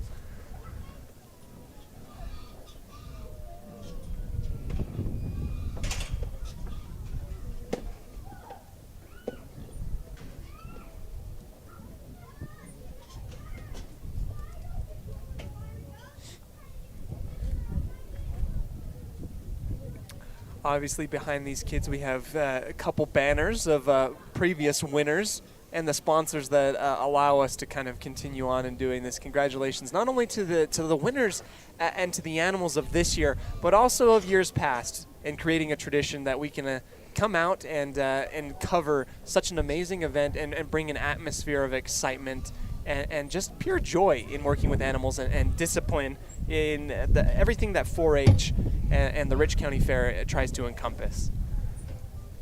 We are so grateful for all of our sponsors. We couldn't make the fair happen without help. Our Rich County Road Department, they were a huge help. They are every year. Again, they were this year in helping to get things set up. Getting our fairgrounds in tip-top shape, helping with our arena, and they do a lot of behind-the-scenes work. Over in the Senior Center, we have our indoor exhibits or our home arts exhibits, and our road department they're the muscles. They haul all of the display boards over there. So thank you to the Rich County Road Department for all of their help. As you can see, the kind of sponsors that line the east wall of the pen here. Thank you so much to the Rich County Commissioners. The Champion Buckle sponsors, the Rich County Road Department, which we already just mentioned, and the Rich County Junior Livestock Association and Board. Thanks also to the town of Randolph for allowing us to use their property to come in and show these animals. These sponsors make it possible, including the Junior Livestock Supporters and Thompson Logging.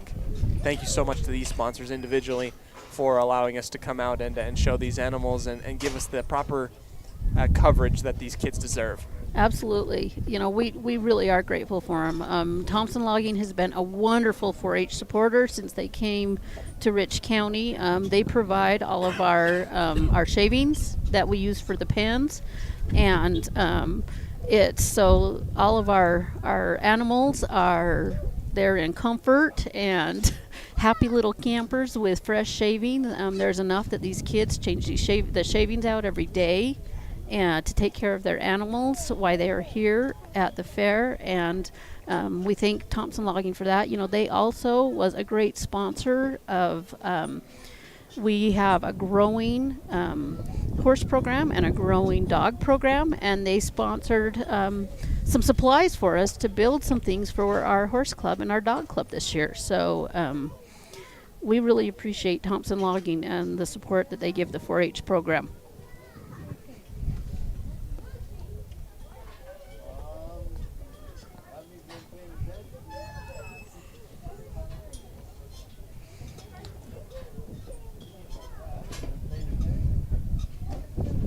So here's a fun fact for you, Cody. All right, play it on me. Pigs can sunburn. You know what? I've heard that. I have you heard that, one. okay. I have heard that Okay. one. If you have a light-colored pig, well, actually even dark-colored pigs, and if they are going to be in the sun a lot, you slather them with sunscreen All to right, protect those them. showmen that we dismissed, I think they have a lot of good presence in the ring, but we've got to work our animals enough that they behave for us, and we've got to make sure that they can get out and move across the ring. Like I said, this is partly your job interviews. We want to make sure that our animals look good. I feel like some of these hogs are getting tired. Their toes are really long, and that's hard for them to drive across the ground when their toes are so long. It doesn't look very nice for them either. So we want to make sure that we can keep those trimmed down to make them as comfortable as possible when they're out here in the ring. There's hardly any of them out here that are really trimmed, but some of these hogs that are a little straighter off of both ends have a harder time the longer they're out here because their toes are long, they're getting uncomfortable, they don't want to move, they're tired of standing, they're just ready to be done. So we want to make sure that we work them just enough, and that's why we dismissed those last two.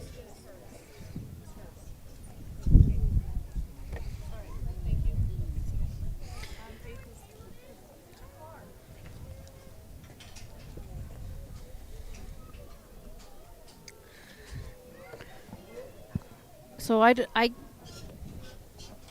the wind has kind of blown through my thoughts here. I can't remember if we announced who our intermediate showmen were.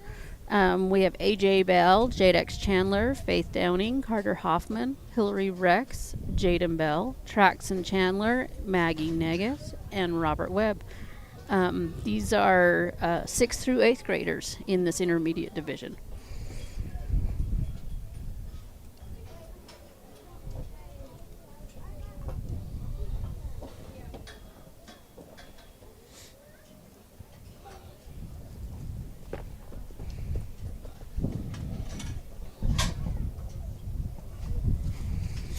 In the wings, we've got our junior showmen getting ready. We do have a large group of junior showmen, so we will be splitting that into 2 classes. We'll see our 5th and 4th graders first, and then our 3rd graders.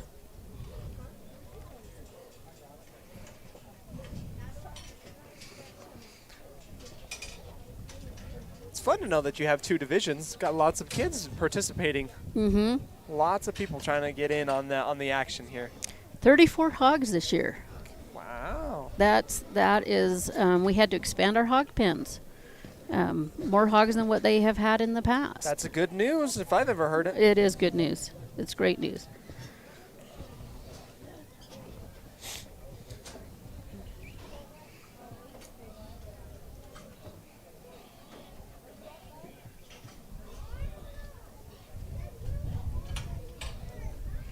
Again, I look at these pigs and I see personality. You know, you've got the ones that you know don't want to really work. They want to argue a little bit. Yeah. You've got the ones that just go with the flow. Right. You got the highfalutin ones with their nose in the air. Right. Then you've got the workers. They put their nose down to the ground and go to work. Go to work. No, that's not really how they're showing, but anyway.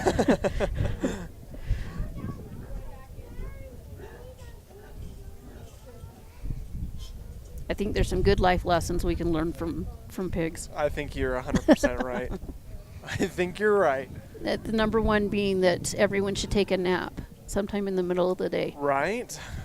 I mean, like I'm not pointing out, but somewhere around 12:41 p.m. Sure. Around that. That's Not a- to be, it's purely as a hypothetical example. Right. 12:41 p.m. 12:41. Take a nap. Take a nap.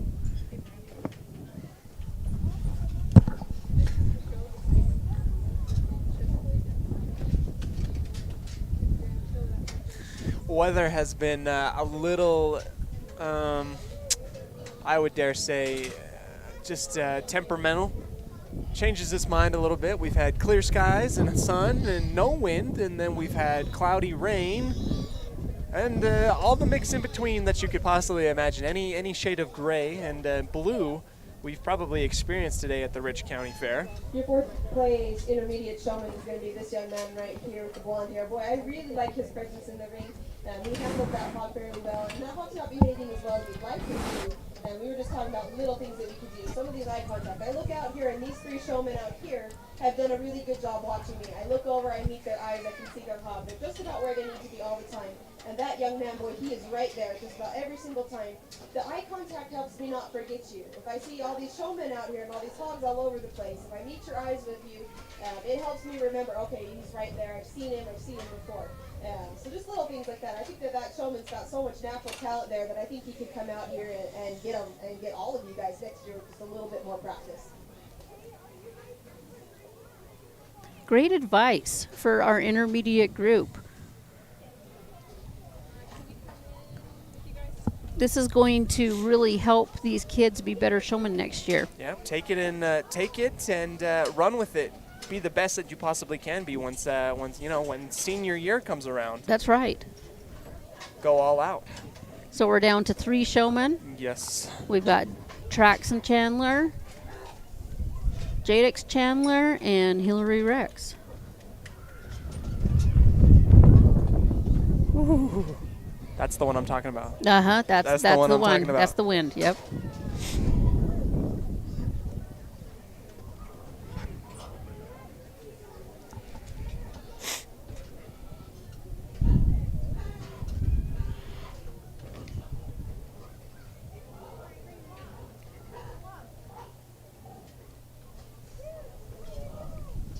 I'm trying not to complain because I was a complainer when we were up above the 90s up here. That's unusual for Rich County. So I was a complainer at that point. You gotta appreciate both ends of the spectrum there a little bit. Right. And it might come to nip you right in the butt when you say, "Oh my goodness, too hot." Yep. Randolph's gonna hit you with the cold wind. That's a little bit there. exactly right. Surprise. Don't forget. Mm-hmm. The weather and Mother Nature, they're in charge.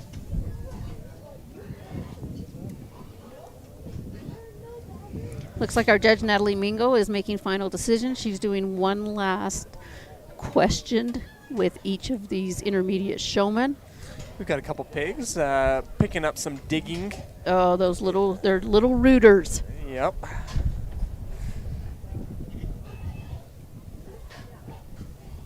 They've been out there for a while. I might start digging as well, Yeah, maybe. Our kids actually have to be pretty creative with their penning situations when you're raising hogs. They like to dig. They like to root around. They like to make their little wallows. And, pigs have been known to escape by digging under their fences. They found something of interest in the middle of the arena, fresh dirt. Fresh dirt.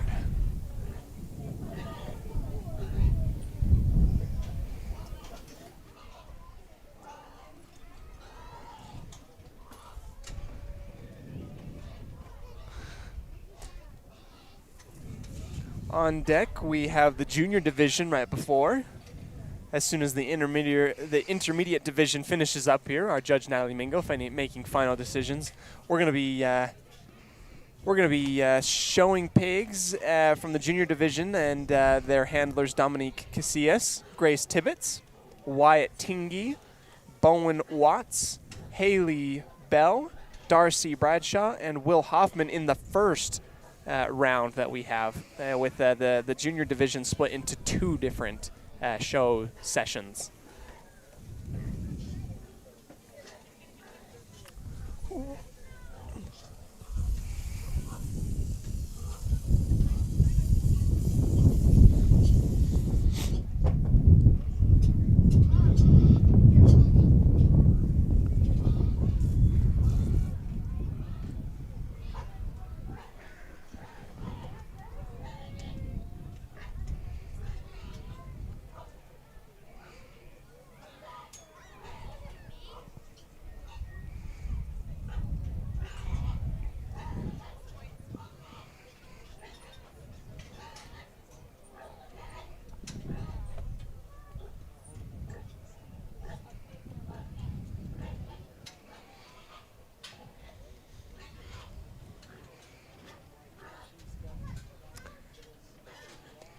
At this point, with only 3 hogs left in the arena, if I'm not mistaken. Yes, 3 hogs. What kind of things do you feel, I mean, like we can only speculate at this point, what kind of things are going to set one showman over the other in such a tight race at the very end here? Well, our judge just did something that that is going to really show her.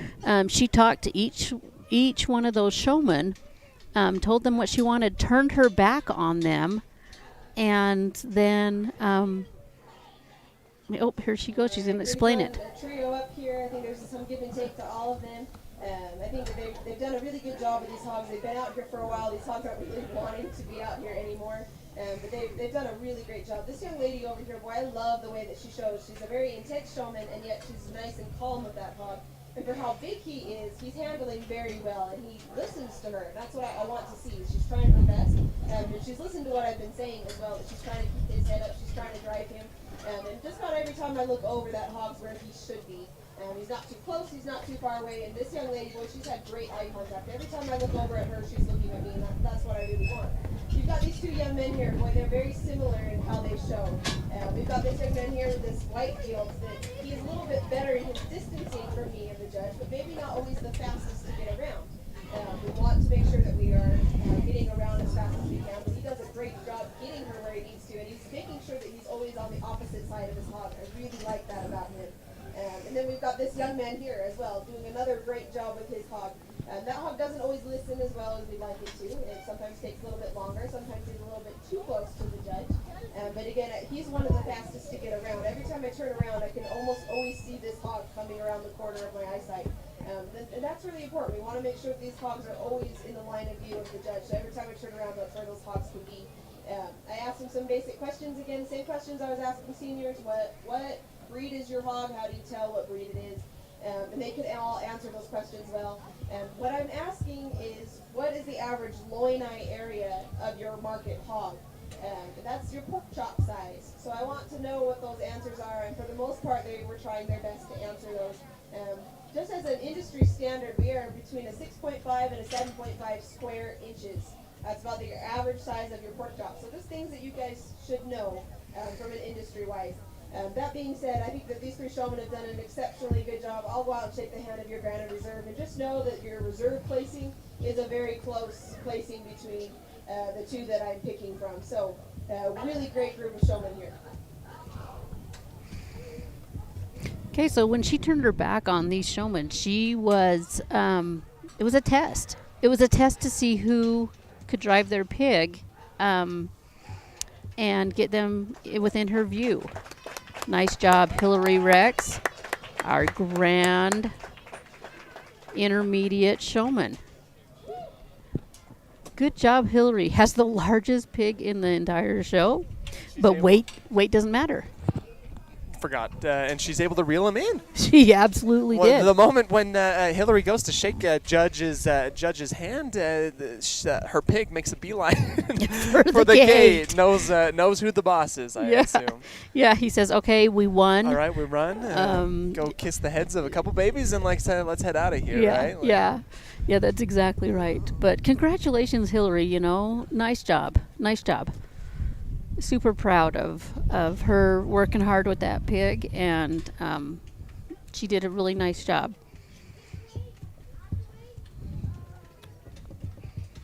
We've got Traxon Chandler and Jadex Chandler here. Yep. One will be reserve. One will be third in the intermediate hog division. Nice job, Traxon. Way to go.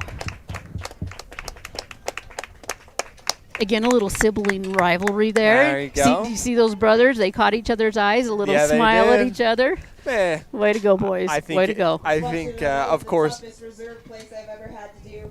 Both those kids very similar in how they're showing, and boy, they do a great job showing those hogs. So that was tough.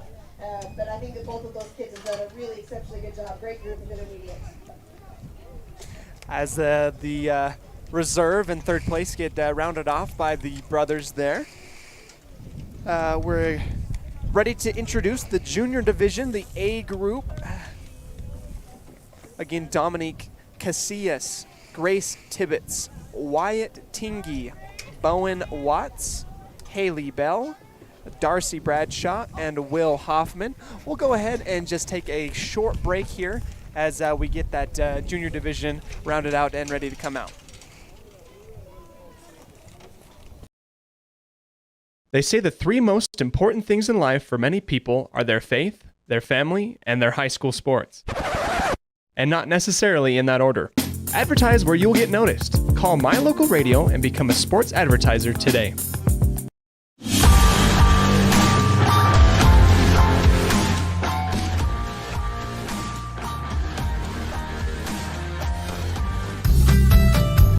As one of the region's most visited websites, MyLocalRadio.com is here to serve you.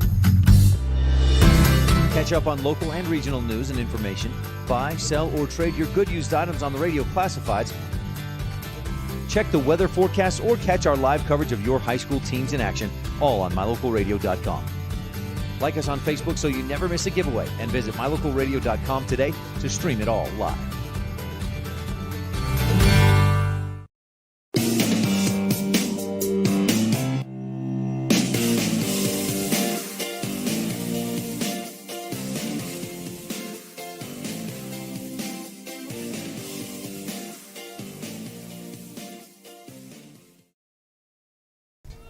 Welcome back to the Rich County Fair. We've got the junior division market hog show here. Division and Group A, as we've got quite a few kids running around trying to reel in their hogs and impress the judges. Joe, lots of different types of animals and personality, I guess, out there with these kids. There's different types of obviously personality does show through. We've got a couple pigs running around, and there's a lot that Judge Natalie Mingo is going to have to sort through here as we move our way through this junior division A section here. Cody Olson here, proud to be able to cover the Rich County Fair 2021. Big shout out to our champion buckle sponsors, as well as Mike's Market, the one-stop shop in Garden City, as well as Dan's Ace Hardware. Ace is the place with the local hardware folk. We've got a little bit of a pile up on the left side near the wall here as all the kids are trying to reel in their animals. A little bit vocal, a couple of them making their presence known as they talk a little bit about being run around the pen, I can only imagine.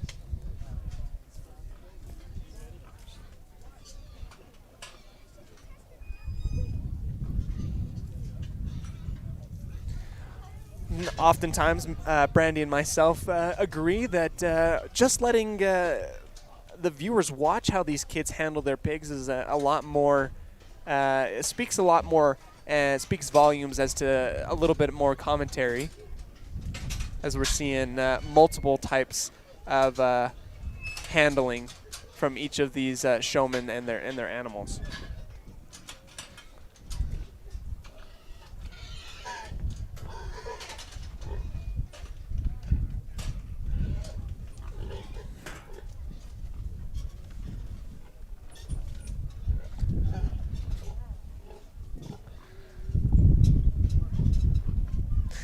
been an absolute treat to be able to sit down here with Brandy and talk a little bit more about the presence and atmosphere that the Rich County Fair brings to these kids and what 4-H means to them. Especially when you're young. The junior division allows these kids a lot of growing room, a lot of area to improve, and just to learn and just embrace the experience that is the showmanship round and the Rich County Fair. So our judge visiting with our juniors. Right now she's visiting with Dominique Casillas. Dom actually has some chickens that he has brought for our poultry show. Also, not new, but returning to Rich County. We have not seen a poultry show for several years, and we have one this year. So that will be tomorrow morning at 10 o'clock, and these kids will be able to showcase their poultry. Dom actually has quite the little flock of chickens that he has, and so that will be fun. He'll show his chickens tomorrow.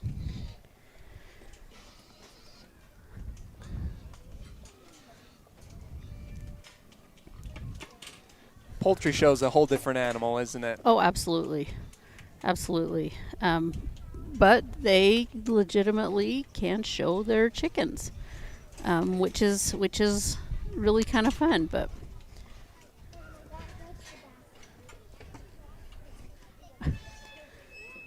as we separate a couple pigs that have beef, or should I say pork, between the two of them. yes, there is. I've been waiting on that one all day. Yeah. Nice, No, nice. That's a good one. Nice. You kept that one in the Yeah. hopper. Ooh, that was a good one. What a zinger.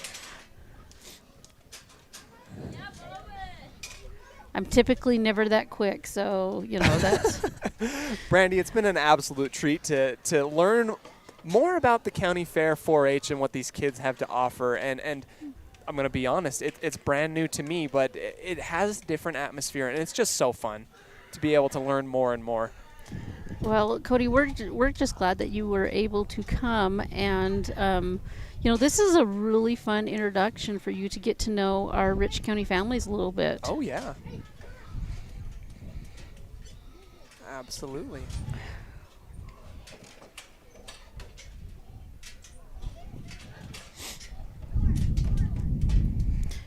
Do you think?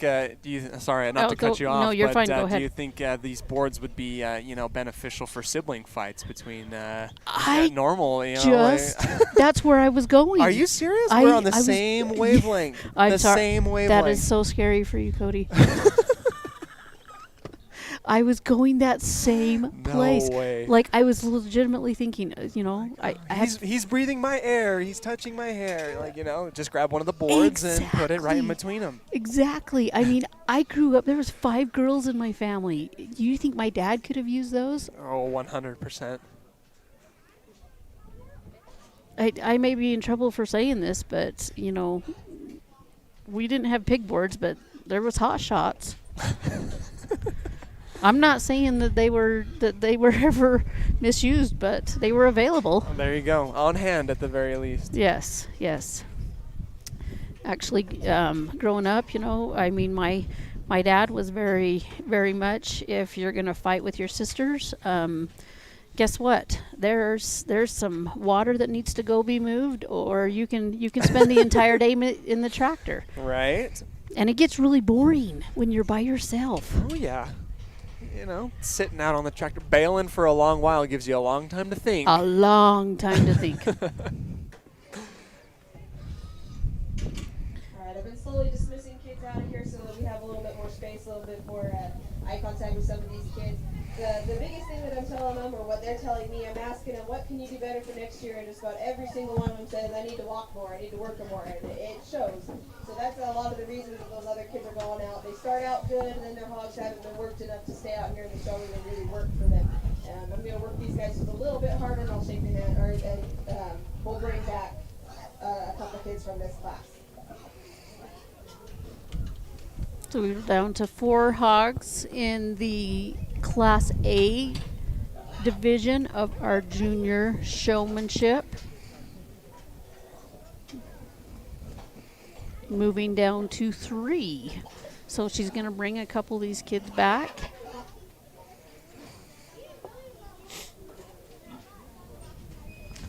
Cameraman Dylan getting an inside look as to some of these conversations here.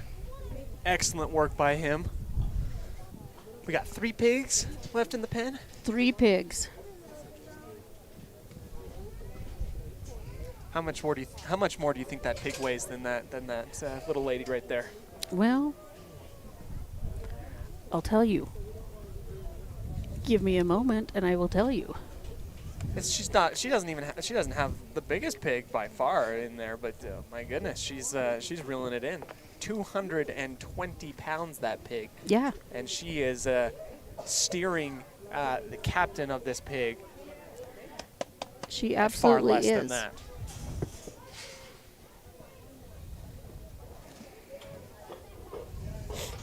That pig doesn't look that big, but he's got a good 50 pounds on me. Bring back these 2 young ladies here for your junior overall champion. And this young lady here in third boy, she's been trying really hard. That hog just really isn't behaving well. We're talking a little bit about whip placement as well.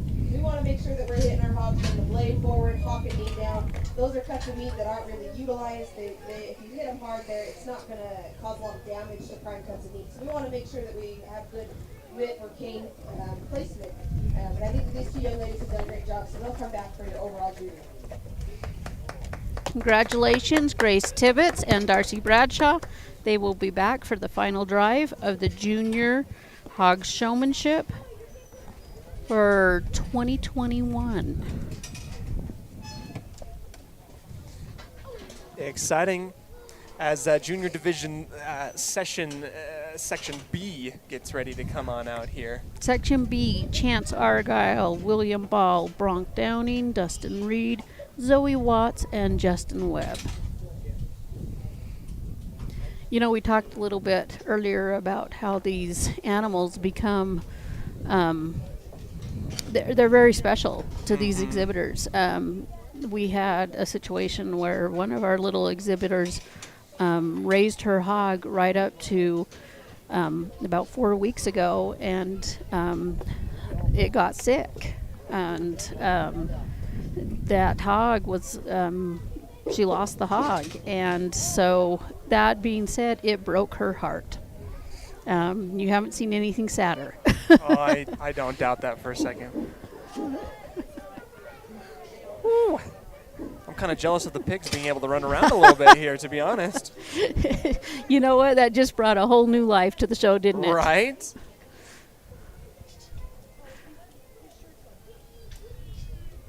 There's just something about that. I'm going to leave this right here. Somebody lost their... Okay. Well, that's important.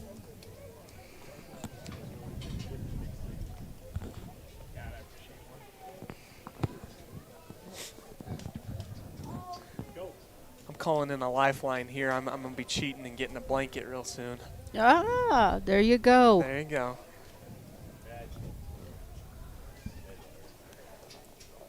Is that like phone a friend? Yep, that's exactly right. The phone a friend.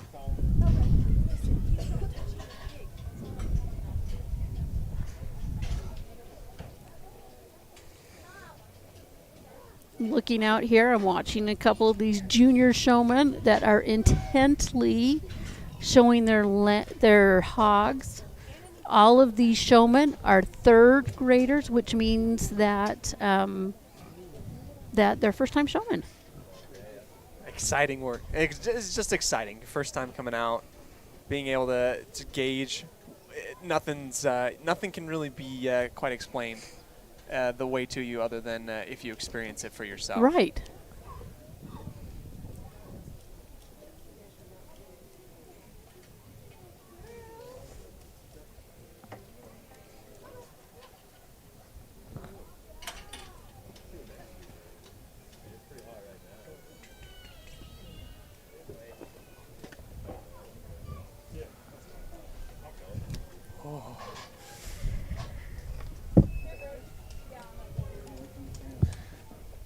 I'm doing doing something a little different. This young man over here, I'm going to bring him back for your overall juniors. I'm going to go ahead and dismiss him so that his hog can rest and relax, and so he's got an equal chance with those other 2 juniors. I'm going to work these guys a little bit and tell them what we need to do different and how to fix things, and give him a shot at maybe coming back. So that young man's done a really great job, told him something he could fix, so I want to give that hog a chance to rest and relax. Okay, I really appreciate what she just did. Giving him a fighting giving his hog a little bit of a rest there. Exactly. So, so Dustin Reed is who she excused from the ring, but he will be coming back for the final drive. Like she said, she wanted his hog to have a fighting chance against the other 2 hogs who have been resting. For just they'll have a few moments of rest before they come in for that final drive. And then she told all these exhibitors that are still here in the ring, you've got a chance to still come back. So fight for it. So, and these young men I see determination on all of their faces. And where's, oh, there she is. I was going to say we have one little gal, and there she is. They are working them hard. Oh, man. Hogs are having a little bit of almost a herd sheep mentality going in flocks almost in different parts of the pen. There's a little racing going on. Yep. Maybe we can add that as a little part of the showmanship. See how well you can race your pig.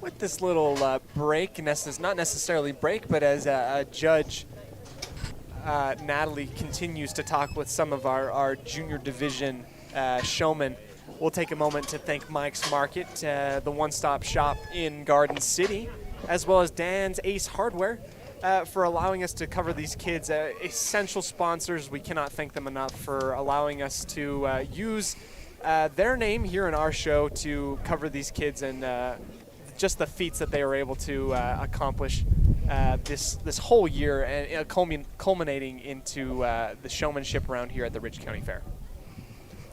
We've also got to give a huge thank you to our junior Grand Showman buckle sponsor, Rock and Dirt Services out of Laketown. If you need some dirt moved, give Chantry Argyle a call. We have a junior hog reserve showman sponsor, Salix Foot Zoning, and we are very grateful for both of them for sponsoring those buckles for our junior grand and reserve showmen.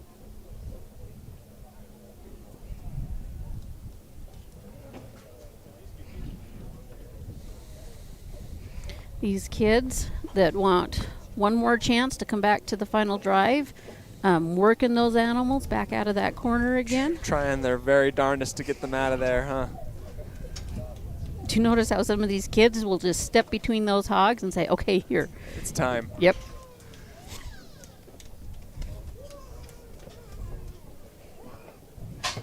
How's your blanket working out, Cody? Oh, my goodness. An absolute lifesaver. Shout out to Colin Holt for not only getting me on the air and everything, but saving probably my legs from frostbite. Frostbite in August in Rich County. Who knew? You love it. You absolutely love it.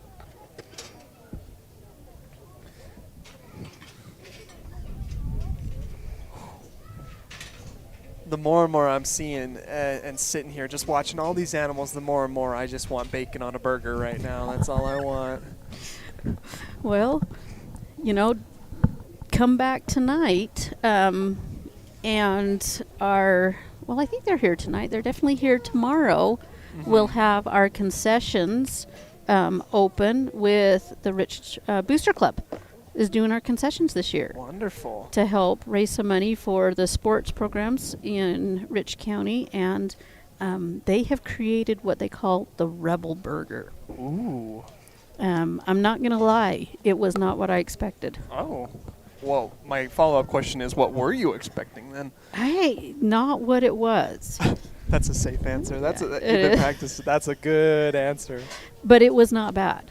There you go. They take 2 glazed donuts, What? a slice of cheddar cheese, and a burger. Well, that's and- not what I was expecting either. Thank you. There you go. That's what I'm talking about. From the mouth of 2, you've heard it here first. Glazed donut burger, the Rich Burger.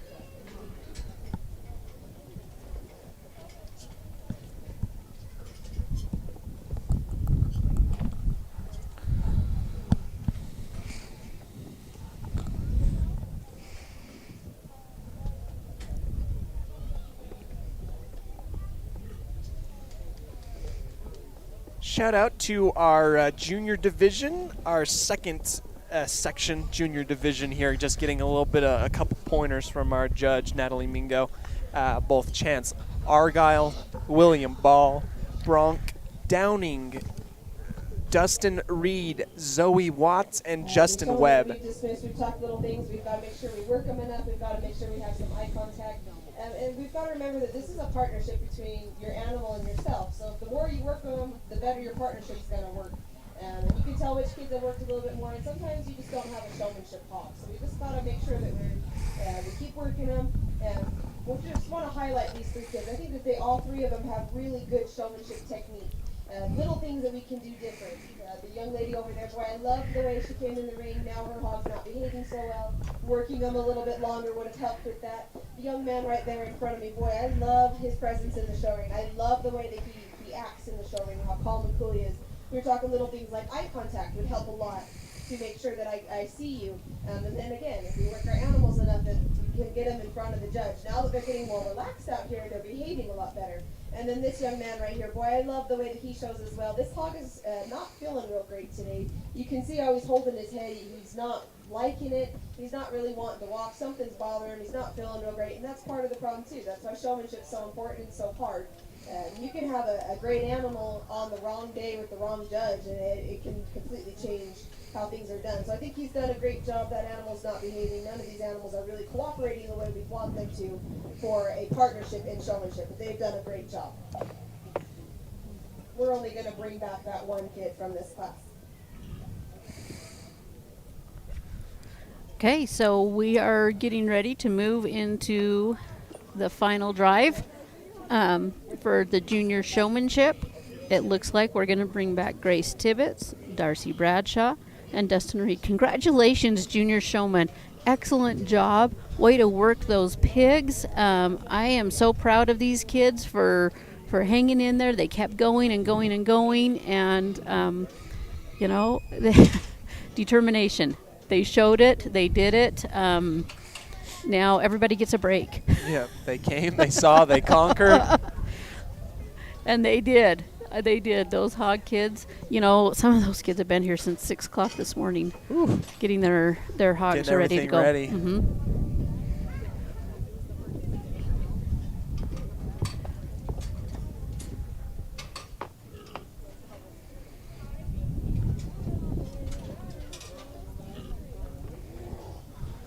Get ready for the final drive here, correct?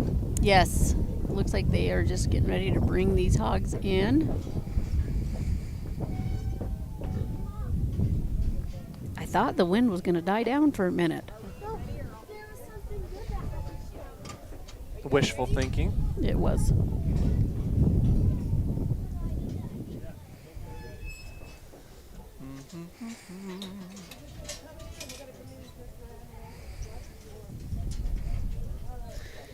Out they get to go. This will be our last hog class of the day. Our junior showmanship final drive. Darcy Bradshaw, Dustin Reed, and Grace Tibbetts in the ring.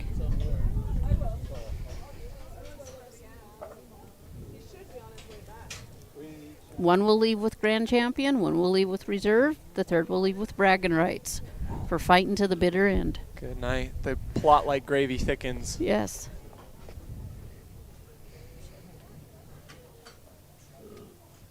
Can only imagine what the pigs feel. Like, how many times do I got to be out here? you know? Yes. But it is a sprint to the finish here.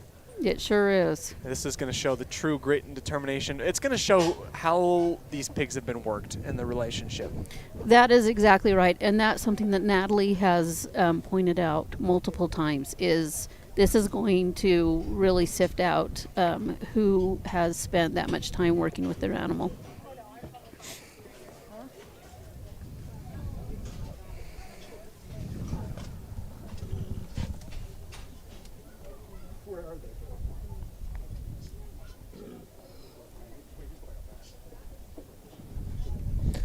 Dustin Reed, Darcy Bradshaw, and Grace Tibbetts here in the final drive of the junior division.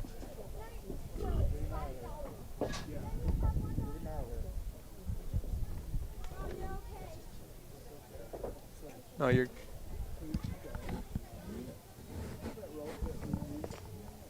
Rich County Fair is thankful. My Local Radio is also thankful for Mike's Market, the one-stop shop in Garden City, as well as Dan's Ace Hardware. Ace is the place with the helpful hardware, folk.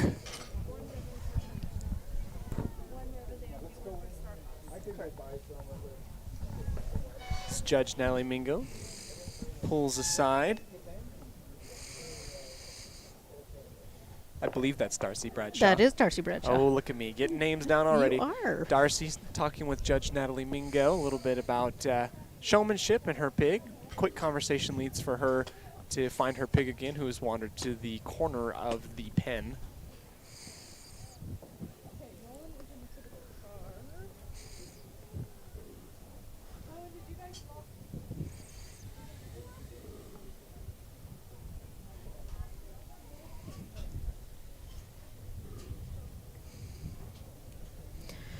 Interestingly enough, the hogs. We'll see how the rest of the market classes shake out, but I think they'll take the longest of the day.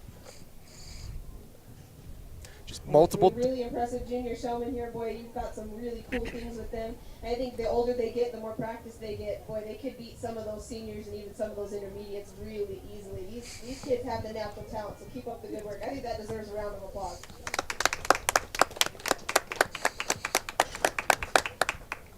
I told them all little things they could change. I'm going to go out and shake the hand of your Grand Reserve, though. I've pretty much got them placed now, and I think that these kids have all done an excellent job. It's been really fun judging your hog show. So we anxiously await for Judge Natalie Mingo to crown our grand champion of the junior division. Congratulations, Darcy Bradshaw, grand champion junior showman. And Dustin Reed, our reserve champion junior showman. Thank you to our buckle sponsors, our grand junior showman sponsor, Rock and Dirt Services, and our junior reserve hog showman buckle sponsor, Salix Foot Zone. We will be moving into our Market Lamb showmanship classes. We will start with our senior division. They are lined up at the gate. Coming into that senior division, we have Jaden Grohl, Rebecca Wamsley, Cassidy Kroll, Araya Osler, and Sage Bradshaw.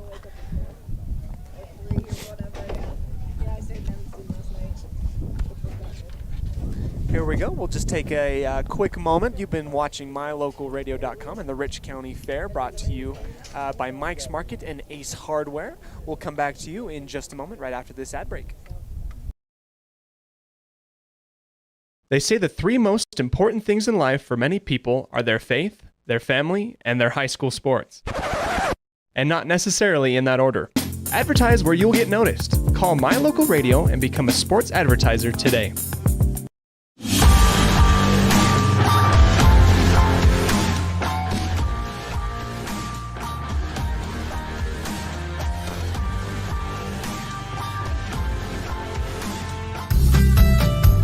As one of the region's most visited websites, MyLocalRadio.com is here to serve you.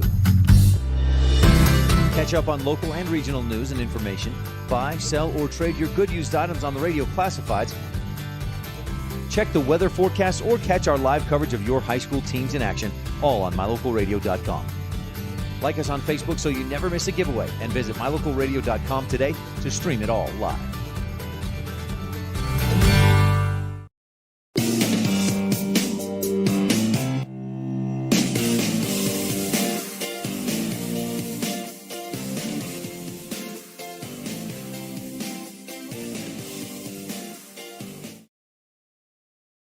Coming back into the live round, the Rich County Fair brought to you in part by Mike's Market and Ace Hardware.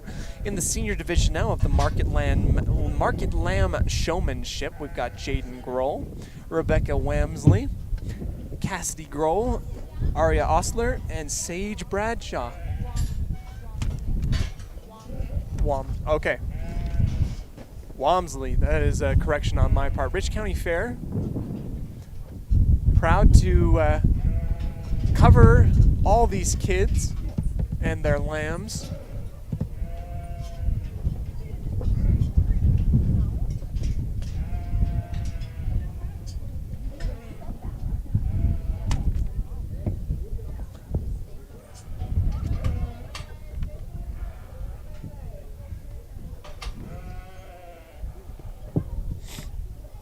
Senior division, again, Jaden Grohl, Rebecca Wamsley, Cassidy Grohl, Aria Osler, Sage Bradshaw showing off their lambs a little bit here.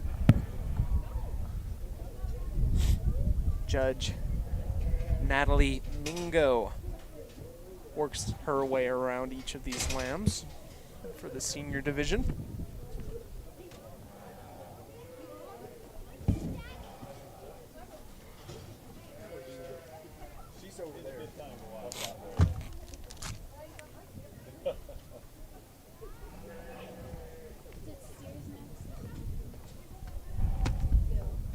Special shout out to each of our sponsors that allow us to cover these kids.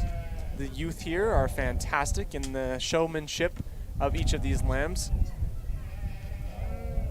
Are something that we want to cover. They deserve to be covered. Thanks in part by Mike's Market and Ace Hardware.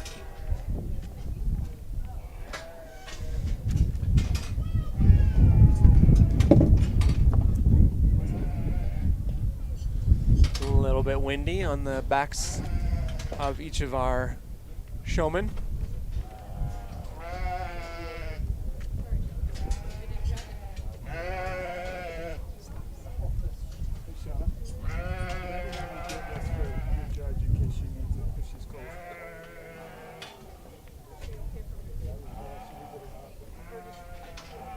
Making their laps around the arena here, each of the lambs and their accompanying senior division showman.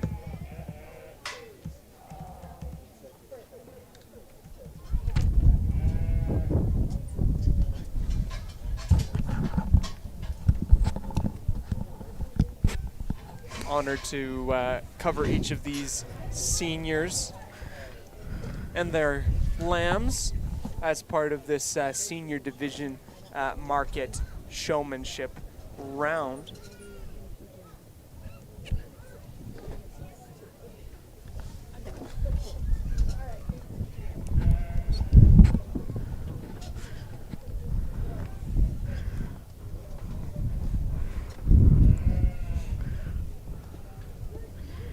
I am really impressed with these senior sheep showmen.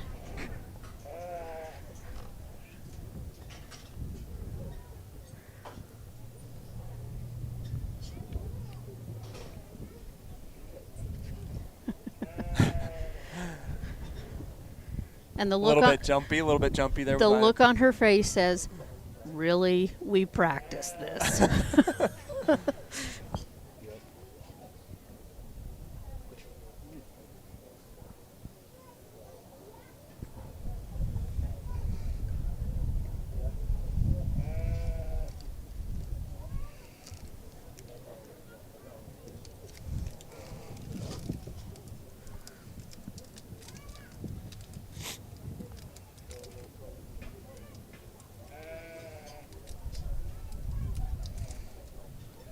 Now that is a blue lamb, correct me if I'm wrong. Yes, that is what. Oh boy. Very good. Look at me roll. Very good. Now I expect you to go back to your classmen from Mountain Crest High School that showed in FFA and be like, guys, guess what? I learned more about what you did.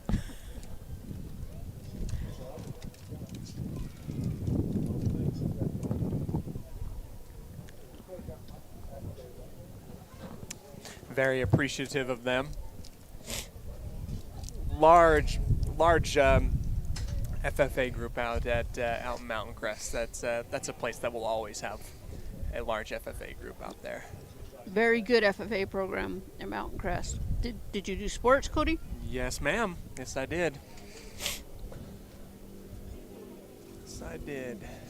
What did you participate in? I participated in football, basketball, and track and field all 4 years. Wow. It was great. I was able to be privileged enough to play for both Mountain Crest and Ridgeline High School. So.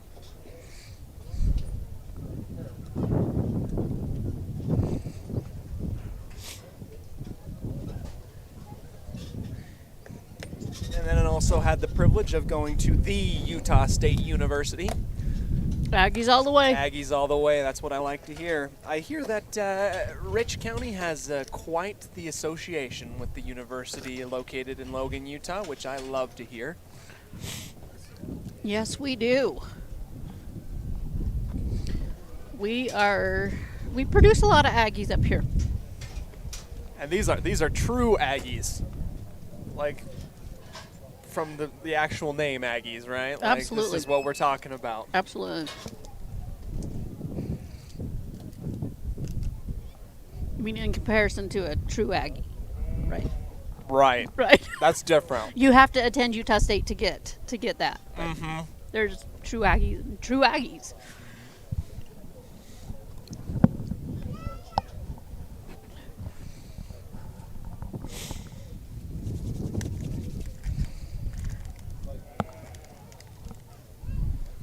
We are booking through the showmanship. It's been a very unusual day today. This weather is just shocking to me. Kind of temperamental. Doesn't know what it wants. Doesn't know what it wants. Again, let's go ahead and take a shout out to each of these individual senior showmen. We got Jaden Grohl, Rebecca Wamsley, Cassidy Grohl, Aria Osler. Araya Osler and Sage Bradshaw. Trust me, I'm going to learn all these names really Yes, soon. you are. Araya, thank you for being patient both with me and with your lamb out there as you stand in just a perfect statue formation showing off for the senior division of the Market Lamb showmanship round. As you look at that class and how they're profiled, you can tell that these kids have definitely worked with their lambs in order to set them up like that. Mm-hmm.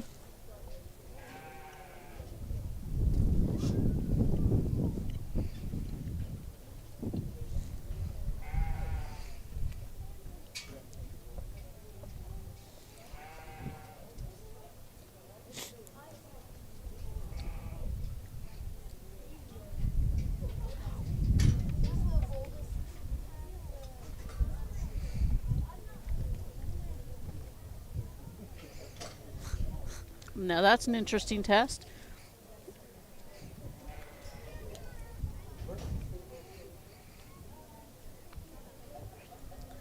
What exactly was that, right? She's just trying to reposition, see how they reposition themselves. I believe that's what was going on. Granted, I'm not an expert, but I'm getting the nod from Hall of Fame cameraman Dylan that is what she was trying to do. That's exactly right.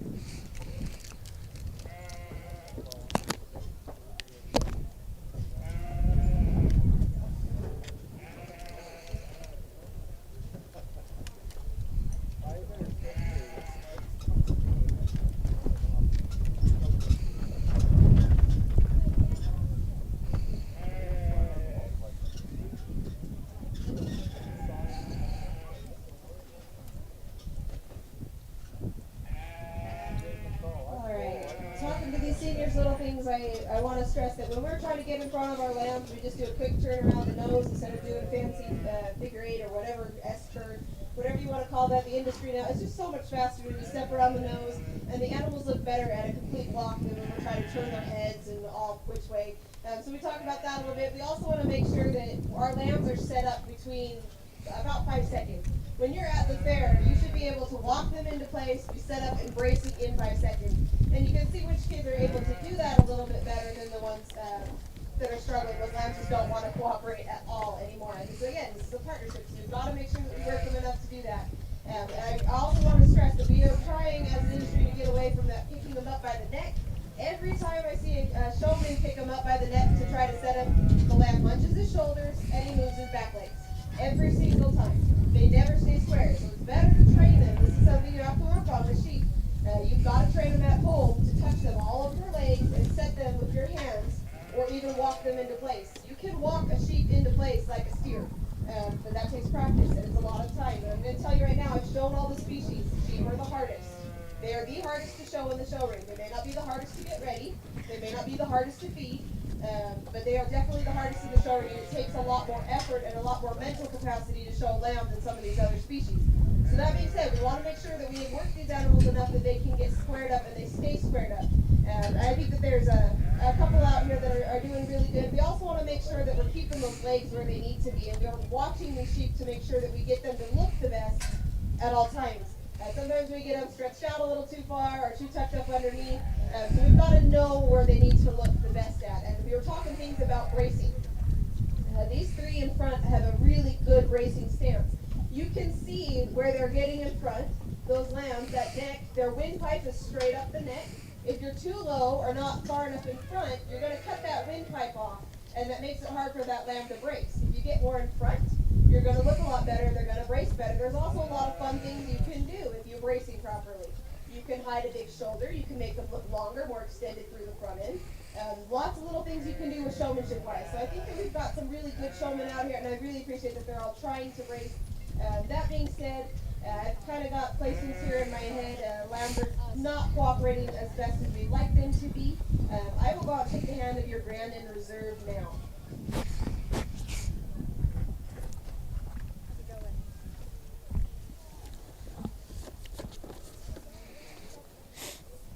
Here we anxiously await the crowning of the grand champion by Judge Natalie Mingo.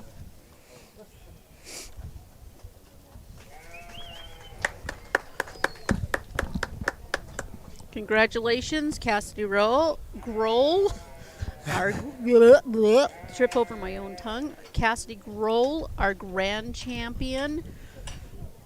Senior showman, our reserve champion. Senior showman will be Sage Bradshaw.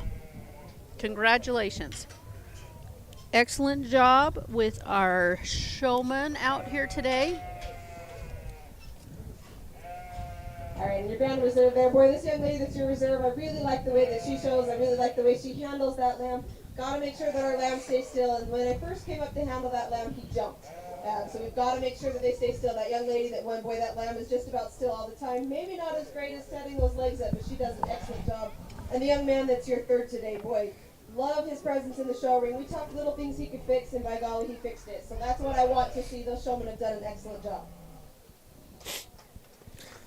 And there you go. Congratulations. That's going to wrap up the senior division of the Market Lamb showmanship. Congratulations to Cassidy Grohl.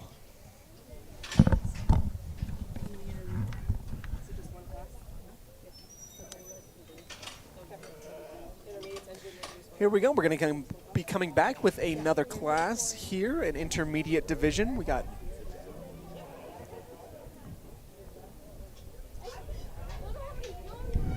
four in the intermediate division. Coming into the ring, we have Bodie Levitt, Dylan Wasden, Chaisley Levitt, and Sarah Wamsley.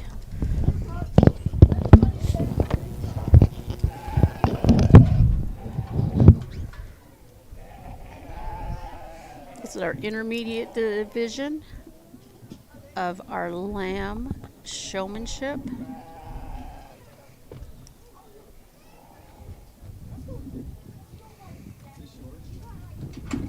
Come on. Somebody's. I think that actually. Yeah, that's mine. It's good to go. You can take it. Don't need it. Nope.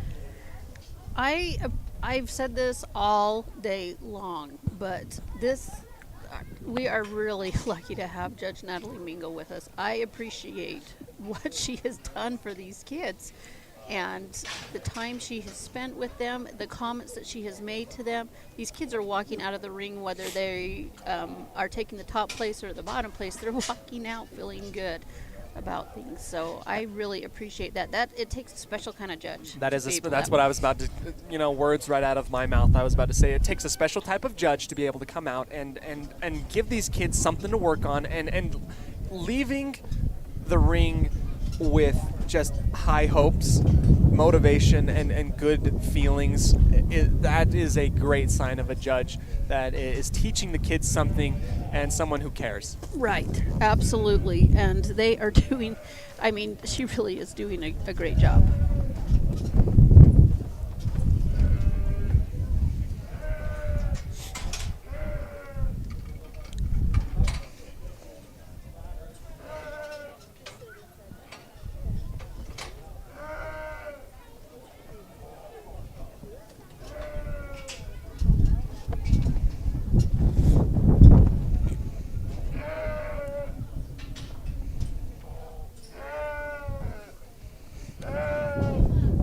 Someone's excited to get in, right? Yep. Got some of our juniors getting ready to line up. They know that things are going to move fast now.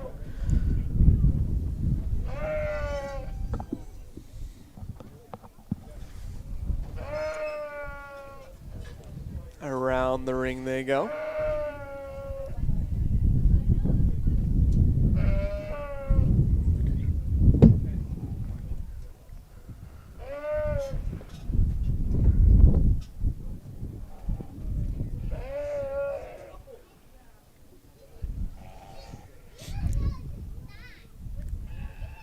Looking for just companionship and smooth sailing there as they walk their lambs around the ring here. Well, this is what is always fun to me, watching these kids, and as they get younger and younger and smaller, setting up their lambs. Obviously, an older kid can, they're a little stronger, and they can push and pull on that lamb a little bit more. But what it comes right down to for these younger showmen is how much they've worked with their lambs, and whether or not they've practiced with them on how they can get them to set up quickly. It's not easy. Sheep are temperamental. As we can see here.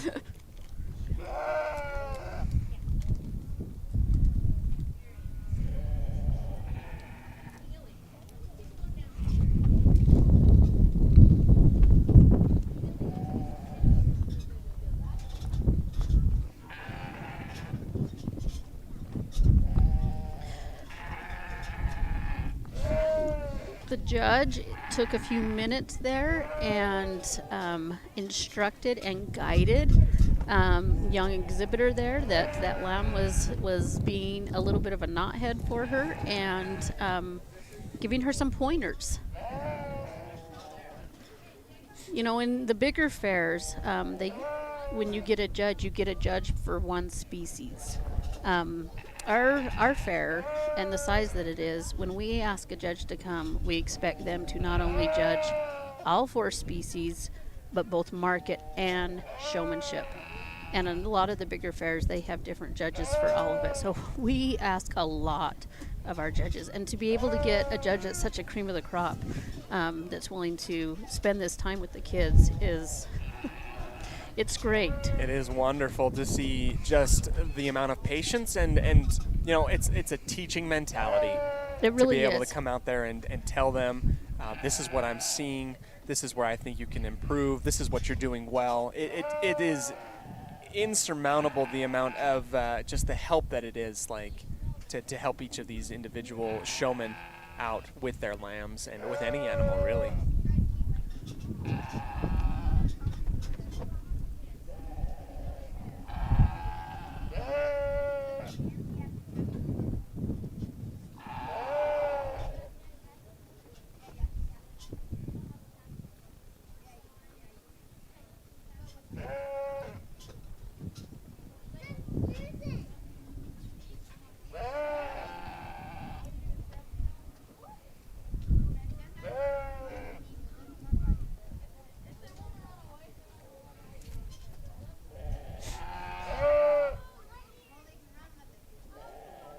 Are these kids picking the fair over school today, Brandy? They are not. Our school starts on Monday. Perfect. But depending on how things roll, they may be picking whether or not they're showing their animal or going to practice this afternoon.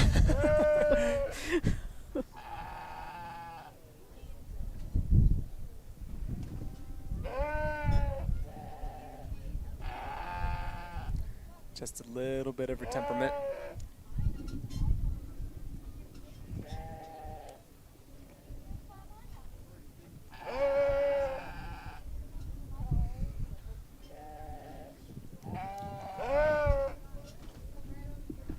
Would you believe it if I told you that showing livestock animals it's an adrenaline rush?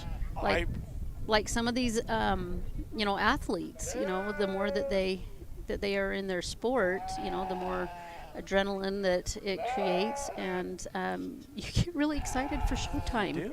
It almost has the same vibe as shooting a free throw, to win the game. Right. Everyone's eyes are on you. Absolutely. You're put on display, you and all the work that you've put into it. Yes. And I can agree, and I believe 100% that it is a adrenaline-induced experience to have your Absolutely. animals out there.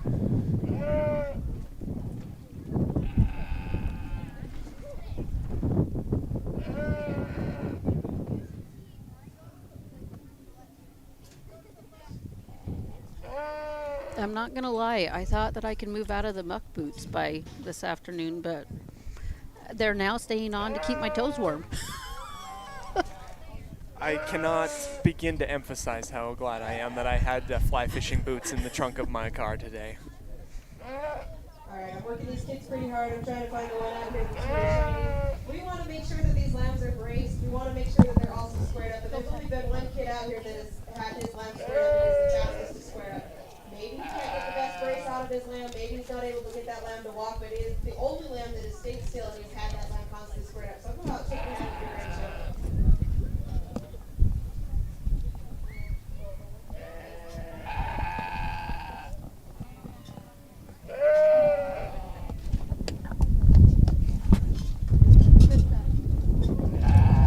And thus we have the grand champion crowned right there. Like I said, this young man here in the front, maybe Good not job, able to Bodie get the best Levitt. brace out of that animal, but he was paying attention and he's listened to what I've been saying. And that is the only lamb that has been squared up just about perfect every single time. That's what I'd rather have. I'd rather have a lamb that stands there not bracing squared up than one that you're trying to brace and he's all humpbacked and he's moving his legs. It's not easy to do, and that young man's done an exceptionally good job. I think he deserves that champion buckle. These next three, we've got some issues with every single one of them. We've got one that doesn't poo. That lamb's just totally skittish, does not want to be out or does not behave for you. You got the young man there that I told him there's two big no-nos you should never do with your sheep.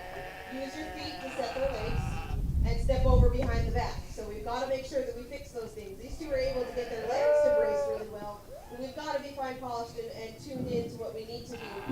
That being said, I think that we've got just one other showman out here that has done a fairly good job. They're trying really hard and they've been paying attention and listening. So how about you can have your reserve champion? Again, congratulations, Bodie Levitt. And it looks like our reserve is going to be Dylan Wasden. Congratulations. Our buckle sponsors for the intermediate Grand Showman is NNA Integrity Cleaning. We're grateful for them. It's not often that I have two young men that win this. I think those two young men have done a great job. And as we were out here no longer, they were shining a little bit better, paying more attention, and making sure that they were handling their lambs the best that they could. So let's make sure we learn how to brace. Go find those seniors that know how to brace and learn how to properly brace your animal. Because that's what the industry's doing. We've got to make sure that we get a good brace on our animals and we know how to get that proper bracing stick. Congratulations. Again, our buckle sponsor, our intermediate Grand Showman is NNA Integrity Cleaning, and our intermediate Sheep Reserve Showman buckle sponsor is Ideal Beach. You've got both sides of that. You've got Ideal Beach where you can go and stay, and then NNA Integrity Cleaning that will come in and clean after you stay if you're over at the lake. Our junior showman coming in, Colette Reed, Damon Wasden, and Jackson Levitt. This is our last lamb class of the day, our junior showman. Our senior Grand Showman buckle sponsor, Epic Recreation, House of Pop, and the Bluebird Candy Company. We are grateful for them. They're kind of a one-stop shop too. You can go rent your Wave Runner, get a mixed drink, and buy some chocolate. There you go. All in one spot. The big three. Yes. Everything that you need out of life right there. Well, I may or may not visit them on a regular basis. And it's not to rent a Wave Runner. Our reserve sheep showman, Graze Right. We're grateful for Graze Right. They have been consistent buckle sponsors for multiple years here in Rich County, and we appreciate that.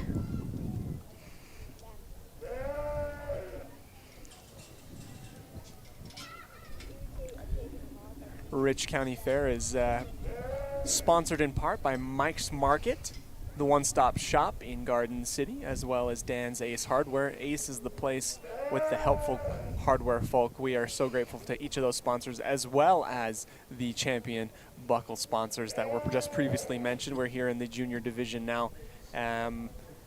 Yes, the junior division of the Market Lambs showmanship. We have Colette Reed, Damon Wasden, good job. Jackson Levitt. Nice. Our junior sheep Grand Showman buckle is going to be sponsored by Some Beaches. Great little place to stop and eat there in Laketown. And our junior sheep reserve showman buckle is going to be sponsored by Sturdy Structures. Again, shout out to our Bear Country 4-H Club for rounding up a bunch of these sponsors. A lot of them from Laketown and Garden City. That's where that club is located, and we really appreciate the time and effort that they spent helping to round up these sponsors.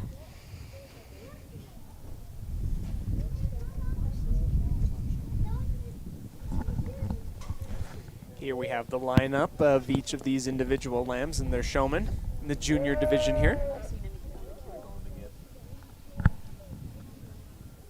Is it froze?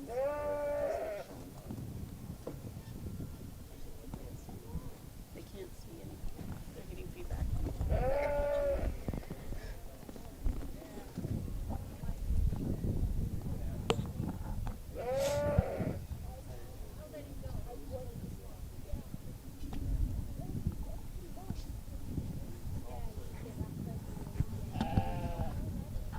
Okay, it's back on.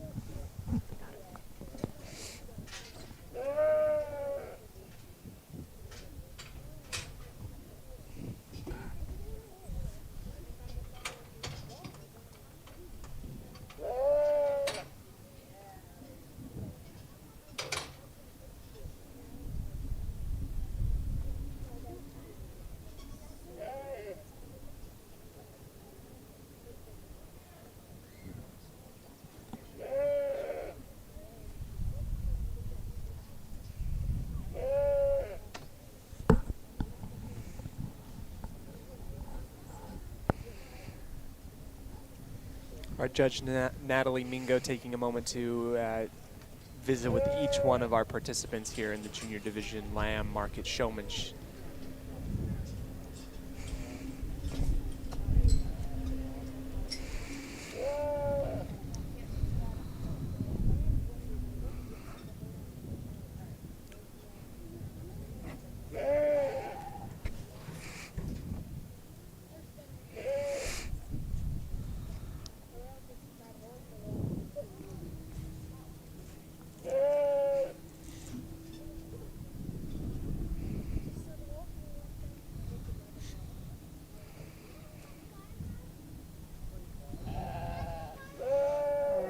juniors out here trying their best. These lambs are big, they're hard, they're tired, they're not really wanting to behave really well. I think that they've done a great job though. I was telling them the same thing I told the intermediates. We've got to find those older kids that know how to brace properly and get their help to learn how to brace our animals correctly. And we want to make sure that we get those animals squared up and that they stay squared up, and then when the judge comes to fill them, they brace. So that being said, I think you've also got to look into how well that these animals, different animals are easier or harder to show. We've got 2 nicer lambs in the class that are easier to show. But that being said, if you don't have their legs set up and they're all over the place, you can make a good animal look bad with bad showmanship, and you can make a bad animal look better with good showmanship. So I think that we've got some good showing out here. We just need some more practice. We need some help. Those older kids, seniors, when you're getting older and you can't show anymore, the best thing you could ever do is coach these younger kids and cheer them on outside the sidelines and know that you help them get that buckle or win that show. So you older kids, please come out and teach these kids how to brace and teach them what they need to do to be good showmen. That being said, there's one kid out here that I think has done a really exceptionally good job showing his animal. Just needs to be fine polished, but for his age and how obnoxious that lamb's being, he's doing an exceptionally good job. So I'll go out and shake the hand of your grand champion and your reserve champion.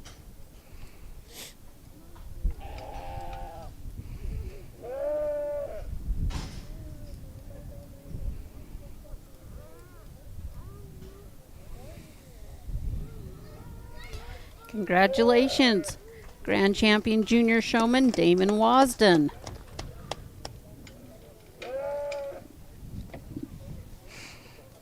And our reserve champion, Colette Reed. Congratulations.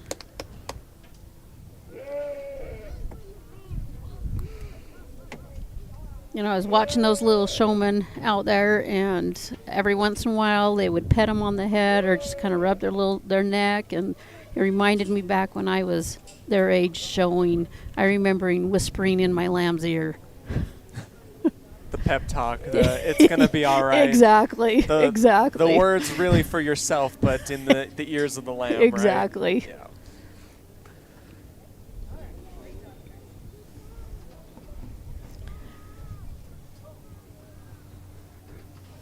All right, your reserve champion, this young lady over there, that is not an easy lamb to show, but she's done a really good job making sure that lamb stays squared, and she was paying attention to me. She was one of the only ones in there that made sure that she was always on the proper side, or at least tried to be, and I really appreciate that about her. Like I said, that's not an easy animal to show, and she did her best making sure that he stood still for her, and I think that she deserved that buckle just because she put the time and the effort into it.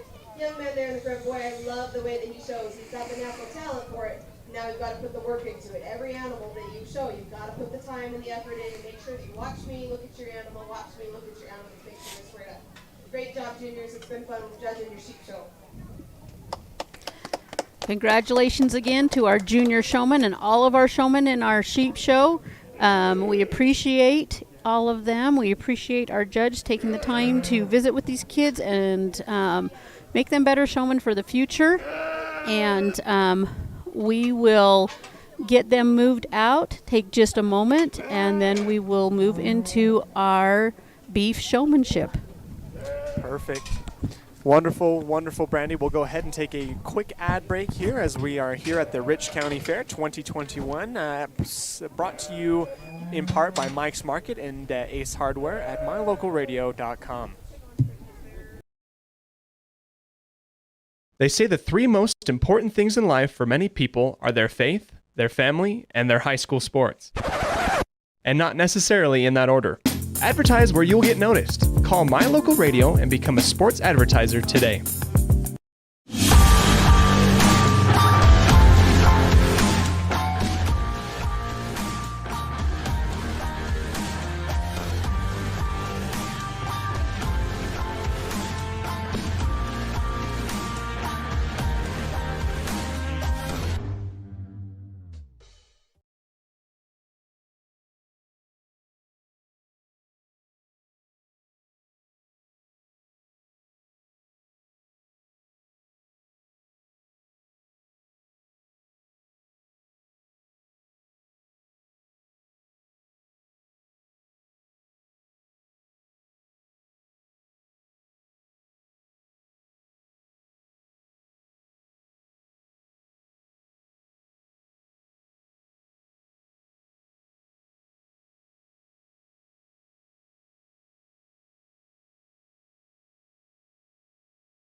As one of the region's most visited websites, MyLocalRadio.com is here to serve you. Catch up on local and regional news and information. Buy, sell, or trade your good used items on the radio classifieds. Check the weather forecast or catch our live coverage of your high school teams in action, all on MyLocalRadio.com. Like us on Facebook so you never miss a giveaway, and visit MyLocalRadio.com today to stream it all live.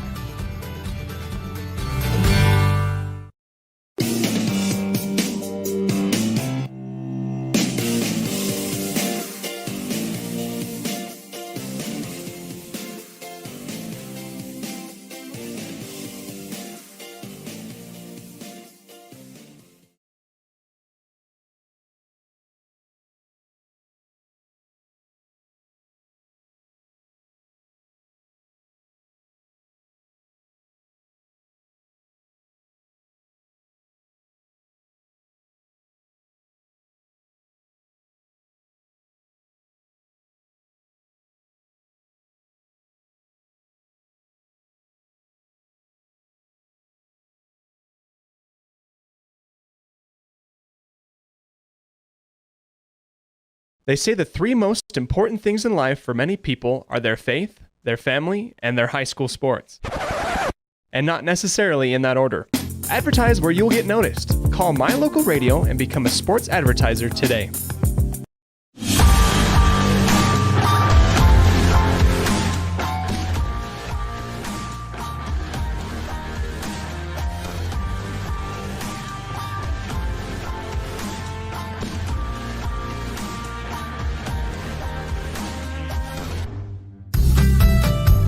As one of the region's most visited websites, MyLocalRadio.com is here to serve you. Catch up on local and regional news and information. Buy, sell, or trade your good used items on the radio classifieds. Check the weather forecast or catch our live coverage of your high school teams in action, all on MyLocalRadio.com. Like us on Facebook so you never miss a giveaway, and visit MyLocalRadio.com today to stream it all live.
Welcome back to the Rich County Fair 2021. We have the senior division here of the Market Beef Showmanship. Ellie Johnson, Hannah Rex, Jakin Downing, Darlene Peterson out there for our senior division. So these are showmanship for our beef. Is combined with both our market steer class and our bred and fed class. So these kids all come together for the showmanship. It's one, even though there was two different shows with the bred and fed and the market steer, these kids all just come back together for one showmanship. So we have all of our seniors that are showing calves this year here in the ring.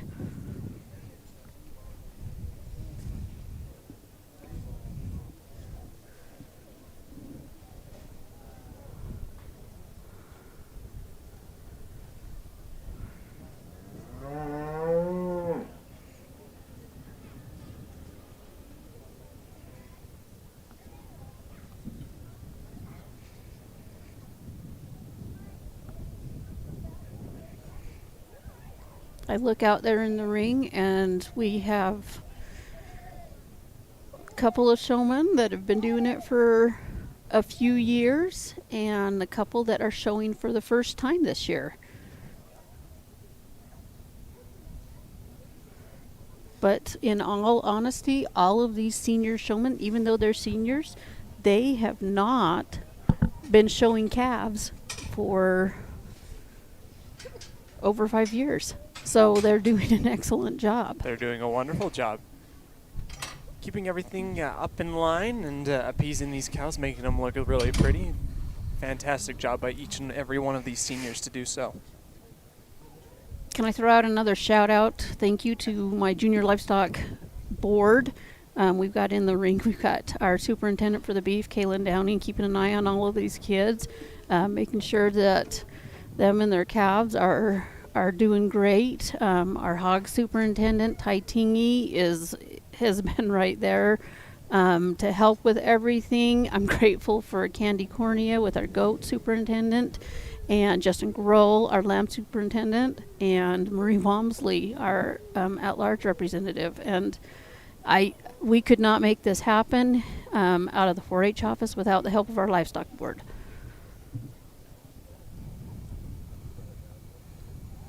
Each one of those wonderful individuals contribute to the success of the county fair, and everyone's involved in one way or another to help out. Yes.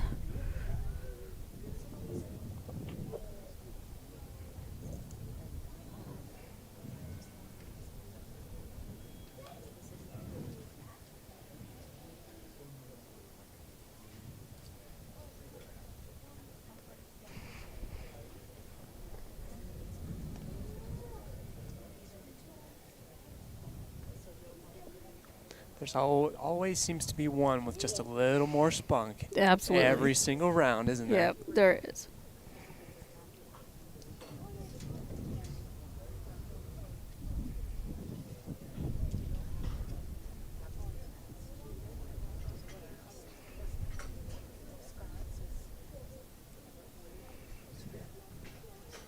Our judge, Natalie Mingo, taking a deep look at each one of these cows.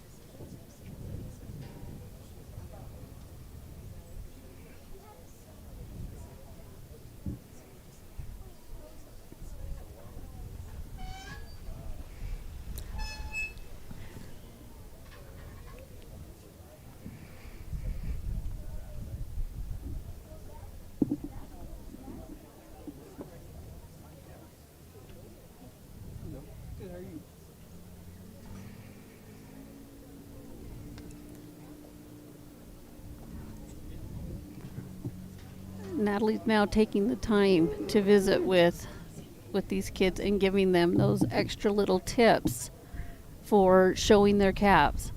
Being an experienced showman herself, she's probably got some personal insight as well as being trained as a judge.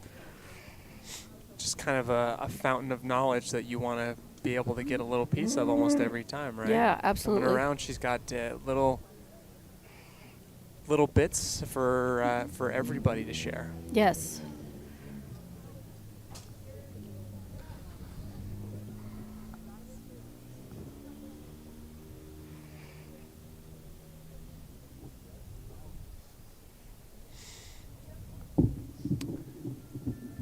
As our judge, Natalie Mingo, works her way from left to right on your radio dial here, we're going to go ahead and thank our sponsors, Mike's Market, the one-stop shop here in Garden City, as well as Dan's Ace Hardware. Ace is the place with the helpful hardware folk. Each of these sponsors absolutely essential for helping us cover these kids, their feats, their accomplishments, and this coverage of the Rich County Fair really couldn't be done without either of those sponsors. Thank you so much to them, as well as, again, said it again, our judge, Natalie Mingo, for helping out each one of these kids achieve the greatest in each of their potential with the knowledge that she's given to every one of them. Our buckle sponsors for our Grand Showman today in our beef division will be the Bear Trapper. That's a great place to go get a steak if you need a steak, so that fits perfect. Our senior beef reserve showman buckle sponsor is Bear Lake Venture Park. We appreciate them and their willingness to again support our kids, and we're lucky to have the support that we do here in our county, and again, that goes back to, thank you to you guys, to My Local Radio. My Local Radio, proud to be able to come out and highlight the accomplishments of each of these kids, and they're very deserving. Especially, I can't imagine myself working with a calf and getting them to stand there pretty like that for as long as they're doing so. It's amazing to see what they can accomplish and do. As our judge, Natalie, is going to run over here and to the mic and give us a little more insight as to what she's been seeing here.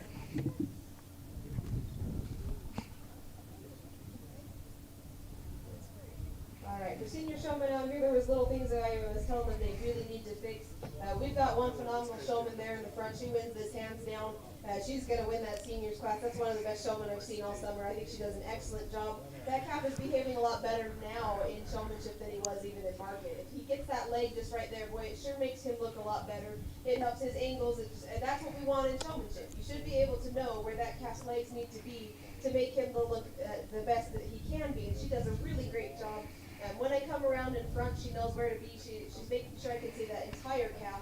And I really appreciate that about her, that she knows that. And then I asked a pretty simple question, and she was the only one that could give me a good answer for it. I asked these kids, what are two cattle breeds that are not common in this area, since this is cattle country? And she was the only one that gave me two answers. She said a Red Angus and a Longhorn. That's perfect, you guys. I'm looking for anything like Charolais to Brawlemans to Longhorns. I mean, anything that is not common. You should know those cattle breeds. You should know kind of those regions. So she was the only one that could answer that as well. And that's a very simple question in my opinion. But boy, that's a great showman there. She does a really good job walking that calf into place. And when he's pretty much sticks there, I really, really like that about her. Then you've got this next young man there. I had a conversation with him about wanting it. He's got the natural showman in him, but he came out and had kind of this attitude like, oh, I've already won today. I don't really have to put the effort in. Boy, if he had come out here and acted like he had wanted it, I think he could have won this. So you've got to come out with that attitude. You've got to show me that you want it. I know that that's a good calf, but if you're not showing him to his full potential, a different judge may have not placed him as well, just because if you get his legs too far out, he's not going to look as good. Showmanship's about making that animal look the best of their ability, and now that we kind of had a conversation, he's been able to get that calf to look much better than when he's standing too stretched out. So he's going to go ahead and be your reserve, just kind of a default in some ways. That calf stands still, and he's been listening to what I've been saying, and he's able to walk that animal very well. We've got to make sure that our animals walk in here, and I've got to, as a judge, it's very nice to walk in and know that I have animals that I can feel comfortable walking up to and not being killed or squished or running over the top of me. So these two showmen up there have done a great job. Definitely little things that we could fix with our reserve. But again, a showman that's got a lot of natural talent, got to put a little more work in to really beat your grand champion. And these next two here, they're not really placed in any other way. I think this young lady, boy, when she first came in, that first impression was not great as that calf got away. We've got to make sure first impression is the most important. That calf's not an easy one to show. He's not put together real well. But she's done a great job. Now that he's standing still, I really appreciate that she's been able to get him to stand still. She has great ring presence. She's very calm and relaxed in the show ring, and I really like that about her. Young lady there on the end, boy, I love the way that she was handling that calf at first. He's just being a brat. He's not a showmanship calf. Doesn't want to be out here. She's having a hard time getting him to even stand there. So you're grand and reserve there, and these two aren't really placed. You can flip-flop that any day depending on what your preferences are. We've got to make sure they walk in the show ring. We've got to make sure that they handle well. Okay, congratulations to our grand senior showman, Ellie Johnson. Good job with the big red calf. And Jakin Downing will be our reserve showman. Once again, I appreciate this judge and what she has to say. She just says it how it is. She lays it out there, and we had some kids that weren't paying attention, and she called them on it. Yes, she did. She was not afraid to say it. No. No, not even a little bit. So congratulations and good job. You guys showed it excellent. They're these calves they're saying thank you and goodbye and Thank you and goodbye. yep. So good job to these kids and way to work hard.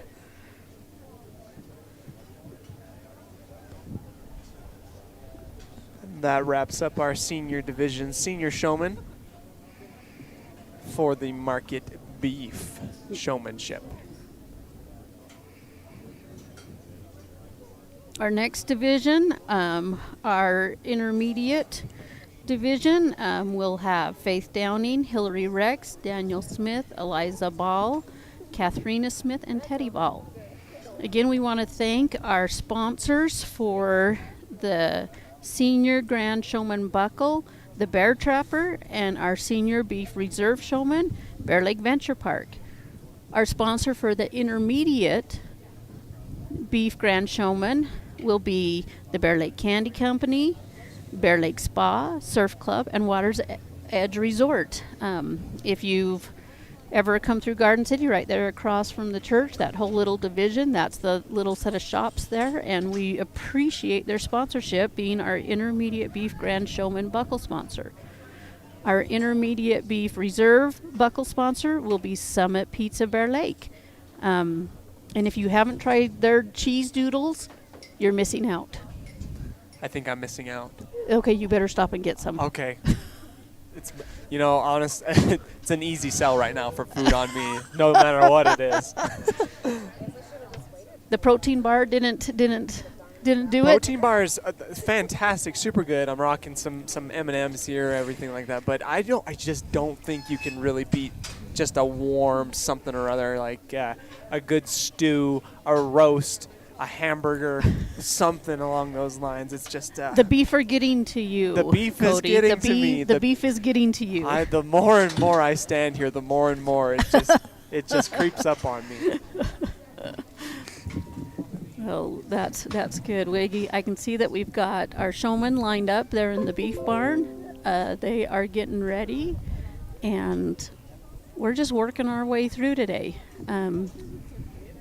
It's a long day for all of our helpers and our judge, but it's really exciting. So.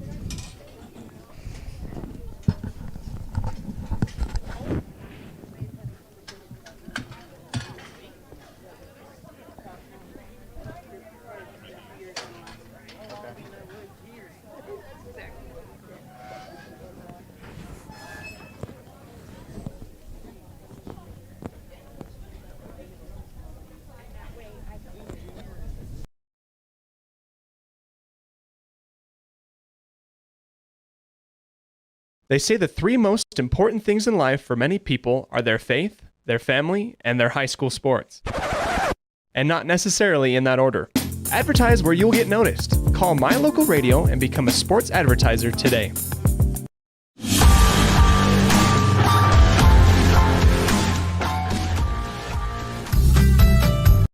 As one of the region's most visited websites, MyLocalRadio.com is here to serve you. Catch up on local and regional news and information. Buy, sell, or trade your good used items on the radio classifieds. Check the weather forecast or catch our live coverage of your high school teams in action, all on MyLocalRadio.com. Like us on Facebook so you never miss a giveaway, and visit MyLocalRadio.com today to stream it all live.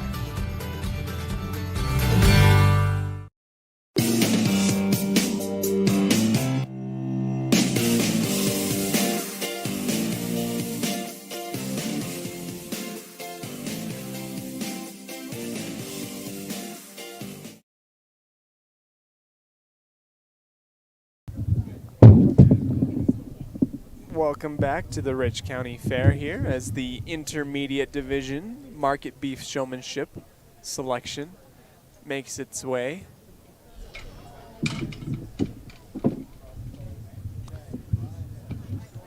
Leading this division, Faith Downing, Hillary Rex, Daniel Smith, Eliza Ball, Katharina Smith, and Teddy Ball. Each of these respective showmen handling their beef appropriately to be judged of Natalie Mingo.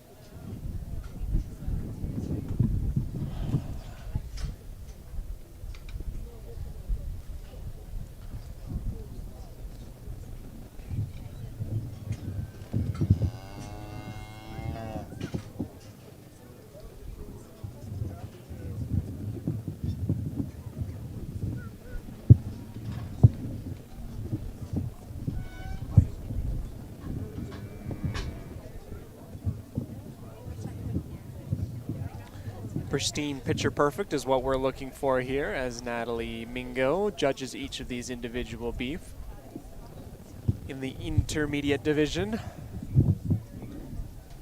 These animals having been brought out for the second time today at the very least.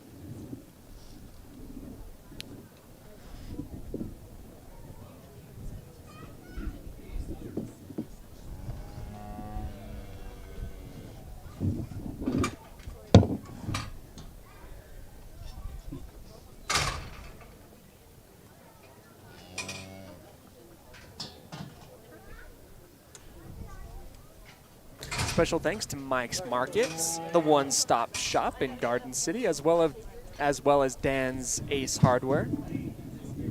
Special sponsors that allows us to cover these kids.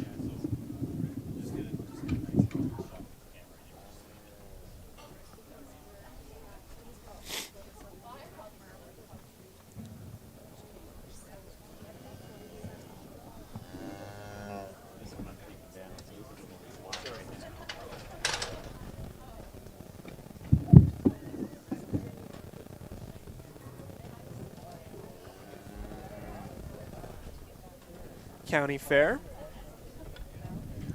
Would like to go ahead and thank the town of Randolph as a sponsor. Junior Livestock Association on board.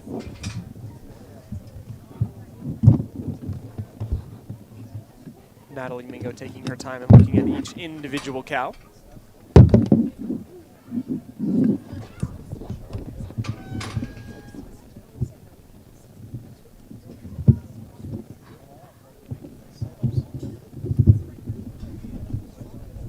Taking her time to speak with each individual showman. Pros and cons of each one of these beef that are being shown in the intermediate division.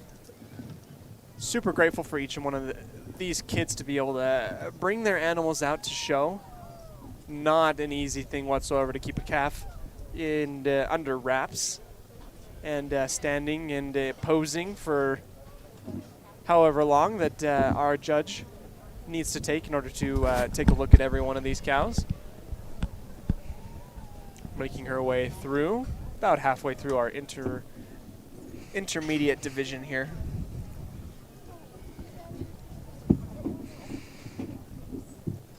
These kids are doing really good. Their calves look really good too. This morning they came into that market show. Some of them, they weren't quite sure what to expect, but they're here and they're ready to play the game.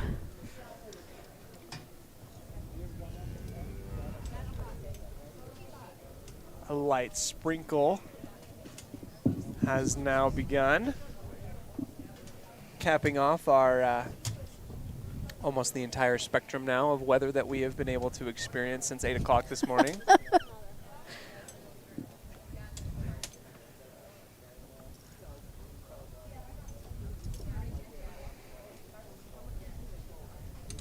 Hopefully nobody gets too drenched out there.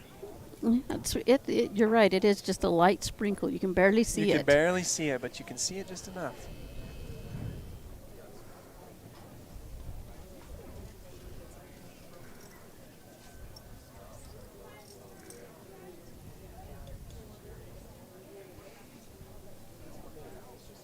these intermediate showmen are doing a great job. Again, we've got a group of showmen here that have not been showing for a lot of years. 1, 2, 3, 4 that are first year showmen in here. They're handling like seasoned vets, though. We got it's not easy to keep a calf under wraps like that for very long. Like, No. They're doing a great job, though. Not just setting up their animals, but they are using all the different relaxation techniques. Judge Natalie is sharing some of her thoughts here with one of our exhibitors and giving her some little tidbits that will help her be a better showman down the road. As someone who doesn't know quite a lot about the relaxation techniques, Brandy, what kind of tactics can one use in order to, granted each cow has a personality, we've talked about this before, what kind of things can a showman do in order to relax a cow to the utmost extent as they're being shown around? They, the sticks that they carry, that can help. You'll notice that they're scratching their bellies. That is used as part of a relaxation technique. I mean, if someone was scratching my back, I think I'd be pretty relaxed too. Absolutely. Right? See, they also can use those sticks to help set their feet. Obviously, they can't reach down and pick up a foot with a steer like you can with a lamb or a goat when you're setting them. But that's one of the techniques, scratching their belly. They use halters that have chains. Some of them if you roll the chain a little bit, there's different things that you can do. I never showed cattle, so I am not your professional showman to ask, but there's just some different little tidbits like that will help. These calves are really doing a great job.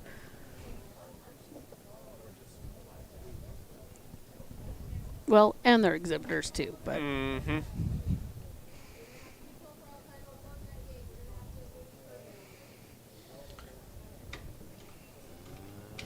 Thus begins the walk around the ring, as is custom for each one of these cattle. she likes to see how they move out. Yep.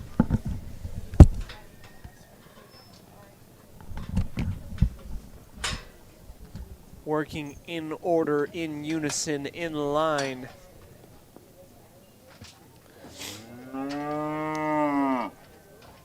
Each showman hoping for army-esque marching from each one of their beef to show off to the judge.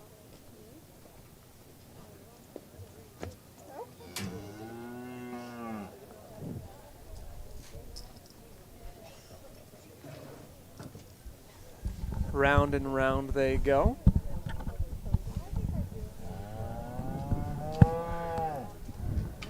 With red out in front.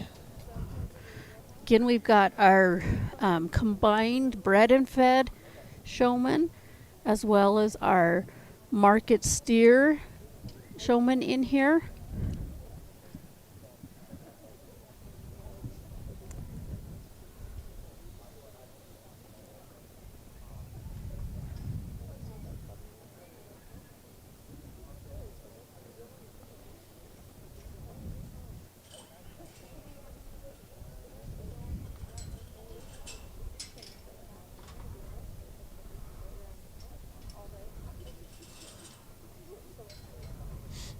Beautiful animals.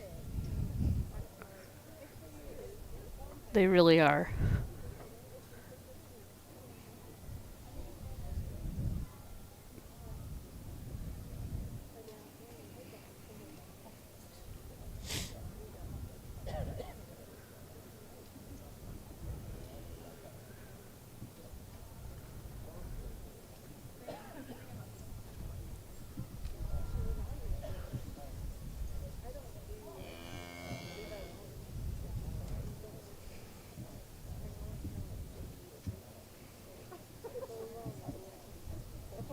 Under the magnifying glass, each one of these beef will go.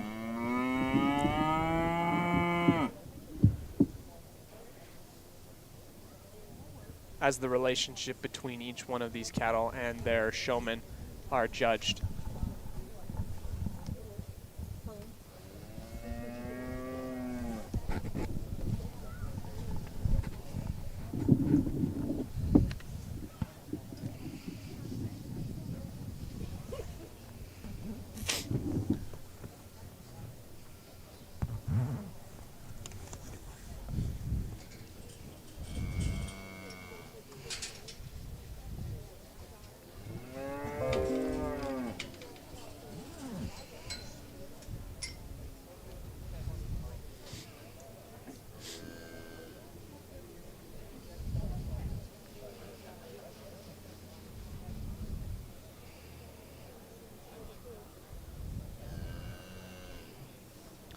Thank you so much to Thompson Logging Junior Livestock supporters, as well as the Rich County Commissioners, as sponsors of the Rich County Fair, along with Mike's Market, the one-stop shop in Garden City, and Dan's Ace Hardware.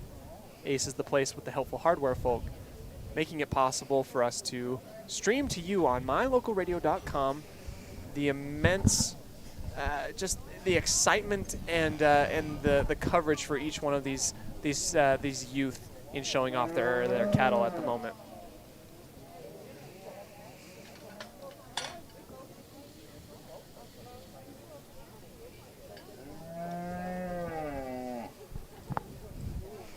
So speaking of being hungry and looking at the meat here, it's on the hoof here.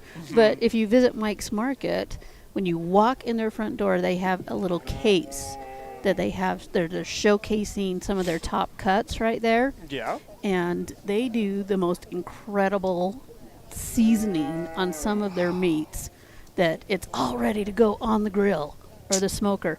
So if you're looking for dinner and you don't know what to make, you can stop in there at Mike's Market, and it's all seasoned. You got to go home, you just throw it on the grill, and I don't know the seasoning that they use.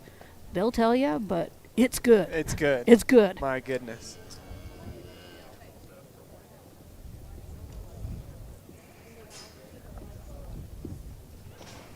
They've also added, when they built this new Mike's Market, they have a place, a second story that you can go and eat. They've got a little shop there that you can order sandwiches or hot drinks, and anyway, you can go upstairs and you can look. You can see the lake from it, so it's kind of a cool little place.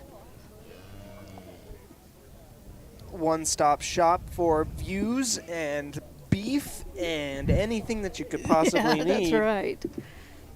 The Miracle Store. That's right.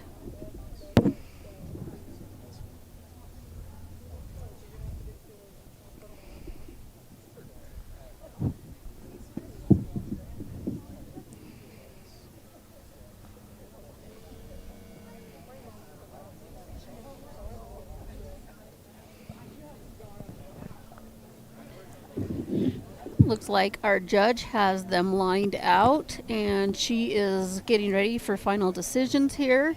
The Bear Lake Candy Company, Bear Lake Spa, the Surf Club, and the Water's Edge Resort are the sponsor of our Intermediate Beef Grand Showman Buckle, and Summit Pizza Bear Lake is the sponsor of our Intermediate Beef Reserve Showman Buckle.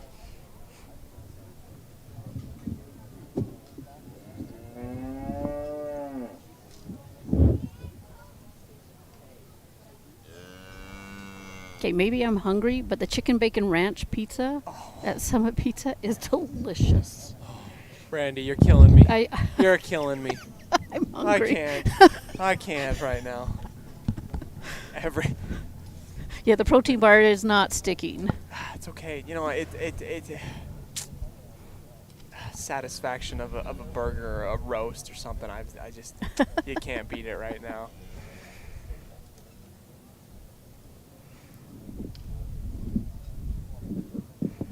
Well, I don't think the Booster Club has the concessions open over there quite yet, so the Crawford Trough it is, which Right? Can't go wrong there either. So. no. In fact, on Saturday, the Crawford Trough is catering our buyer's luncheon. I had the pleasure of stopping by and getting one of their burgers a couple days ago, and blew me out of the water. They're good. Blew me out of the water. They do a good little business there.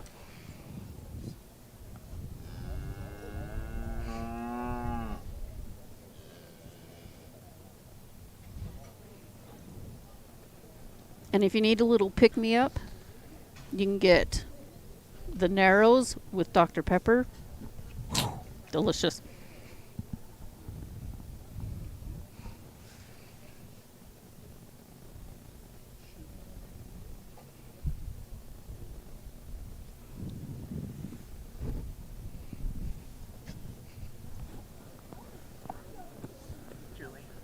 So it looks like Natalie has split the class. She's got, right now, she's got steers on that back side and 3 lined up in the middle. Okay. That's what I assumed. They're doing good. Good example for our little junior showman who will be coming in next. That'll be Gunnar Jackson, Bronk Downing, and Grant Willis.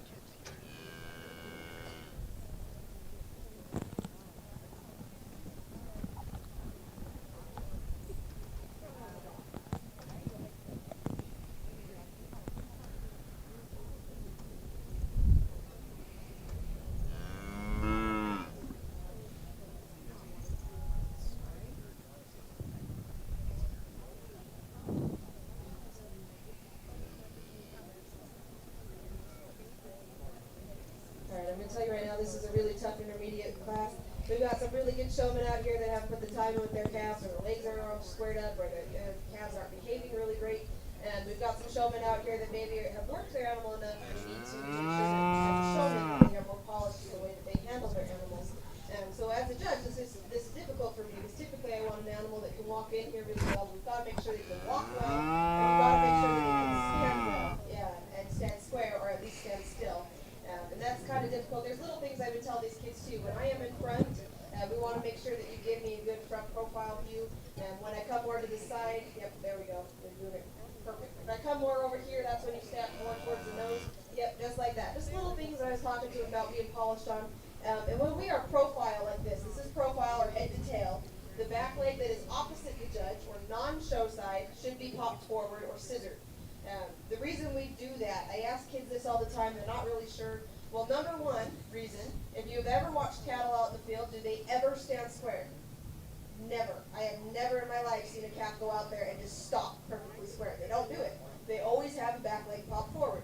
So we do that on the profile. It makes them look natural. It also helps them look more balanced from the rear end. It helps their hips look better. It helps them look more square, and it can level their top lines out. So we want to make sure that we do that scissored look. Want to make sure that we do it properly. And there's only been a few kids, these three have been trying really hard to get it to be there, and they've been able to get them to be at least sort of scissored or sort of popped. None of these calves are really behaving super great today. I know they're getting tired. I'm trying to hurry here. But we just got to make sure that we work them enough that they can stand there. But I think that these three have done a great job. And when I get in front of them, they're really well at presenting them. This young lady here, boy, I really like her presence in the show ring. This is a young lady that I think has a lot of natural talent, just needs a little bit more coaching, some more polishing to the way that she shows. I think with the proper techniques, she'd be a tough one to beat. She's worked that animal, and he gets out there and he walks well for her.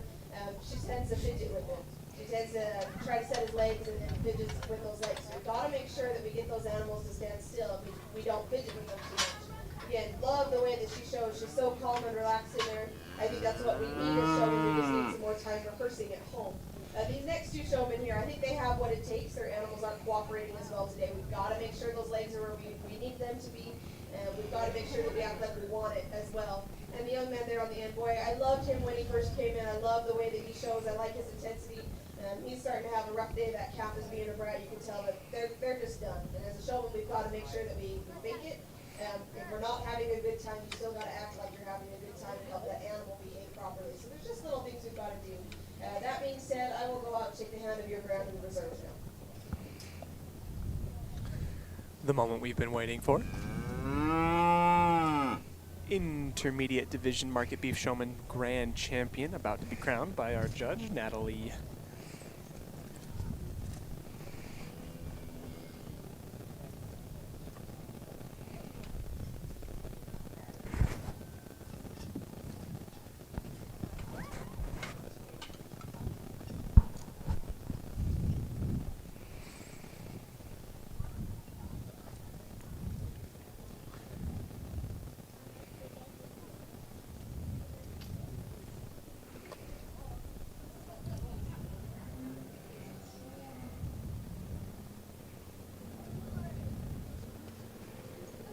Alright, these top 3 showmen here, there's give and take to every single one of them. I think that there's one showman out here that has done a really good job. I like their ring presence. I like the way that they handle that calf's head. I think they've done a great job. Definitely things that they could improve on, but they've done a really exceptionally good job for this class and the difficulty they've had in this class. I'll go out, shake the hand of your grand champion, and then I will shake the hand of your reserve.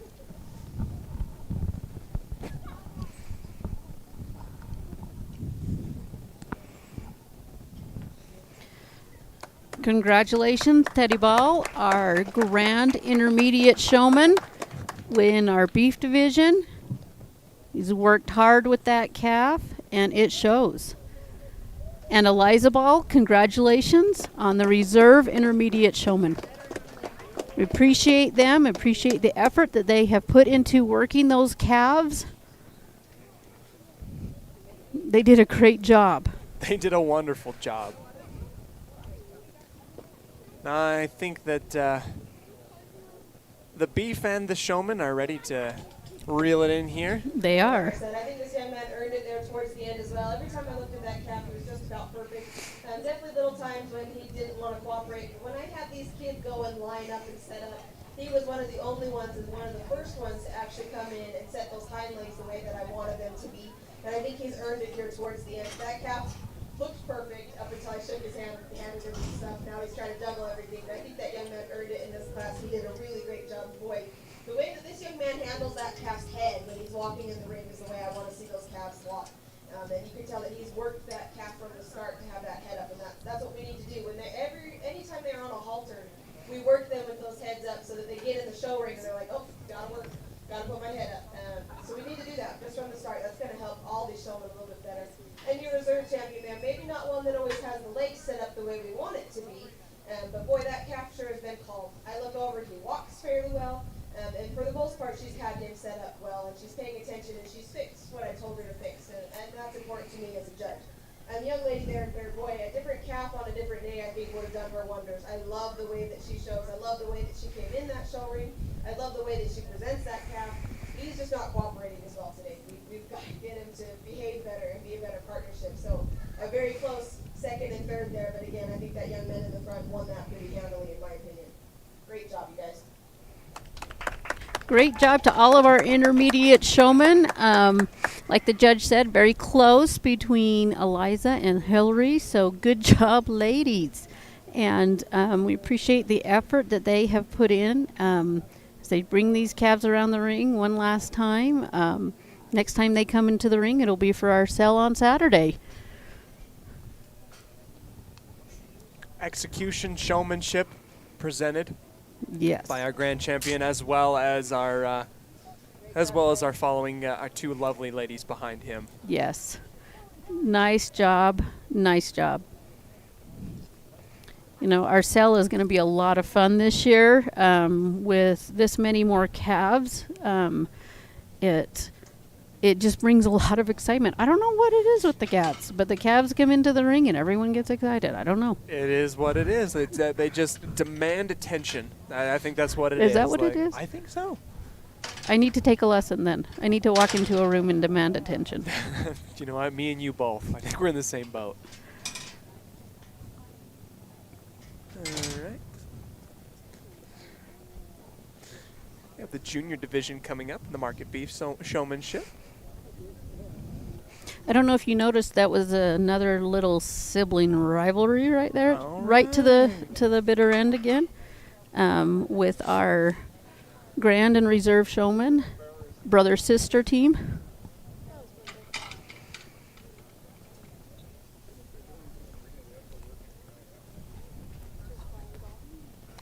Must run in the family. Well, you know, they're both first-year showmen for their steers. So that was this is their first year showing steers. That's some determination. Yes, it is.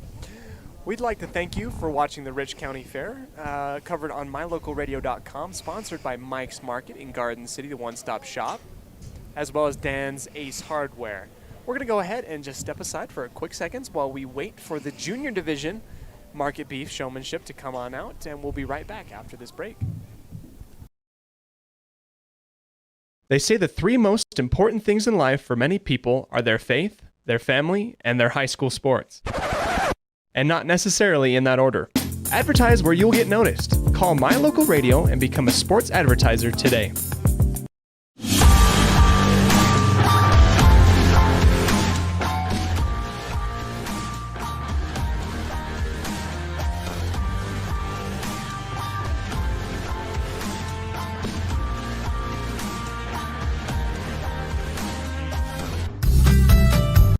As one of the region's most visited websites, MyLocalRadio.com is here to serve you.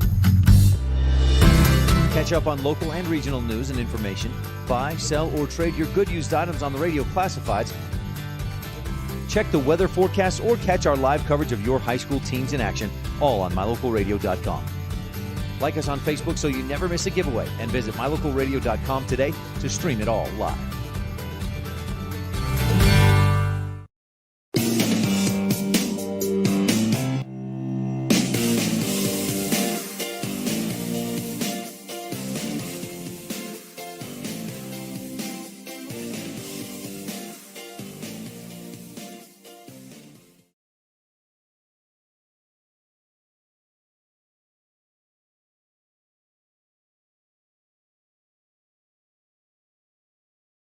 They say the three most important things in life for many people are their faith, their family, and their high school sports. And not necessarily in that order. Advertise where you'll get noticed. Call My Local Radio and become a sports advertiser today.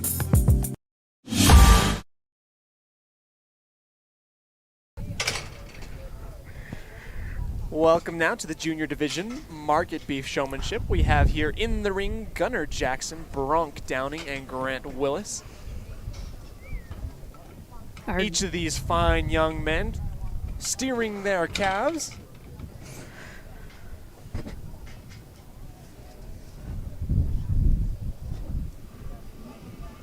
Captain of their own ship as they steer their beef in the right direction to get judged by Judge Natalie Mira.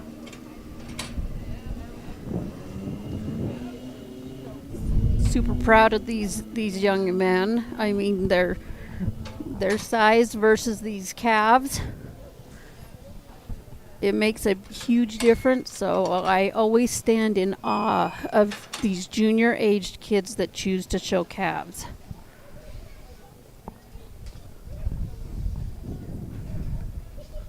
Natalie Mingo finishing up the judgment of each of the market beef showmanship.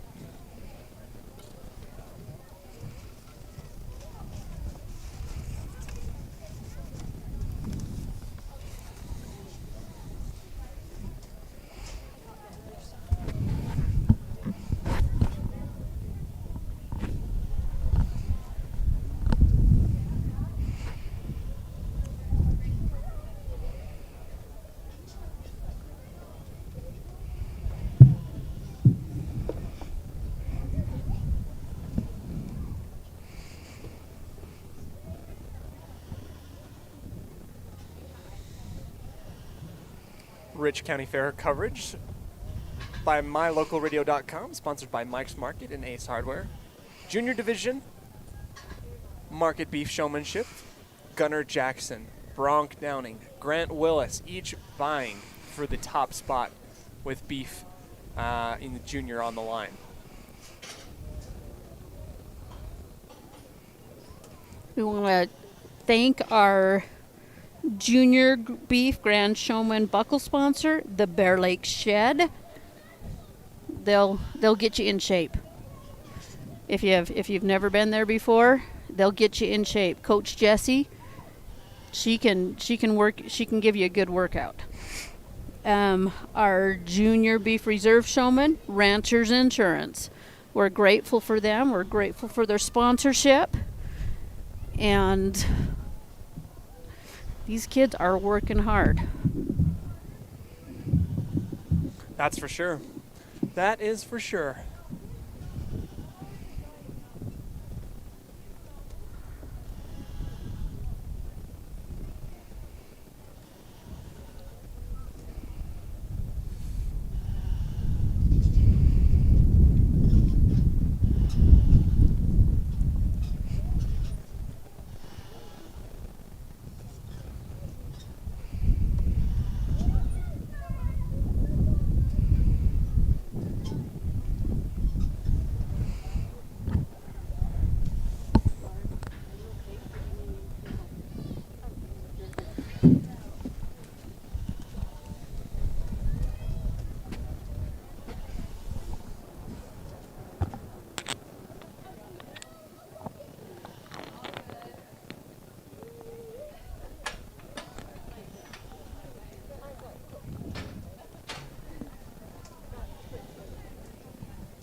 good job to these junior showmen.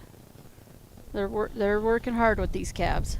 Yes, they Trying are. to make their way around the ring. We've got a couple that don't want to cooperate with their smaller counterparts.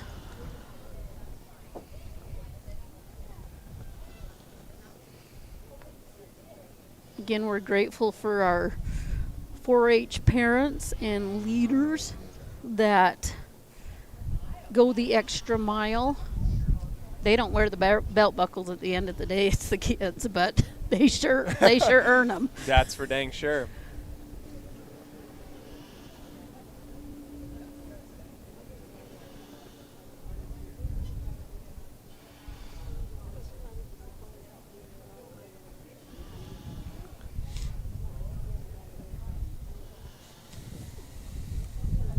You know, we've talked all day about how sometimes these beef can be a little temperamental.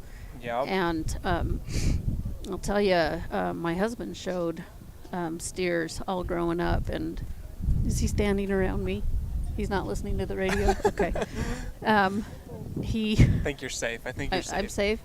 And this is not going down in history, right? No. Not at all. No. No, not at all. But he is still known to this day for having a steer in Box Elder County that not only got loose during weigh-ins, but it made a few new holes on the golf course next to the fairgrounds. Oh my goodness. Stopped a few golf games and halted all landing and takeoffs at the Tremont Airport. Wow. So, yeah, it made a name for itself. Still known to this day for one steer running amok just because he was having a bad day. And you know what? Sometimes the cow doesn't want to cooperate. You can do everything right. You can try your hardest. You can put your heart and soul into trying to get this steer to work, and sometimes it just wants to be a little bit of a brat for you. Yep, it's a tough deal. It's a tough deal sometimes, but there's always I can see now that there's always next year for lots of these showmen. Yep. To learn and to hopefully roll the dice correctly, and to hopefully it will pay off for them a little bit more. Yes.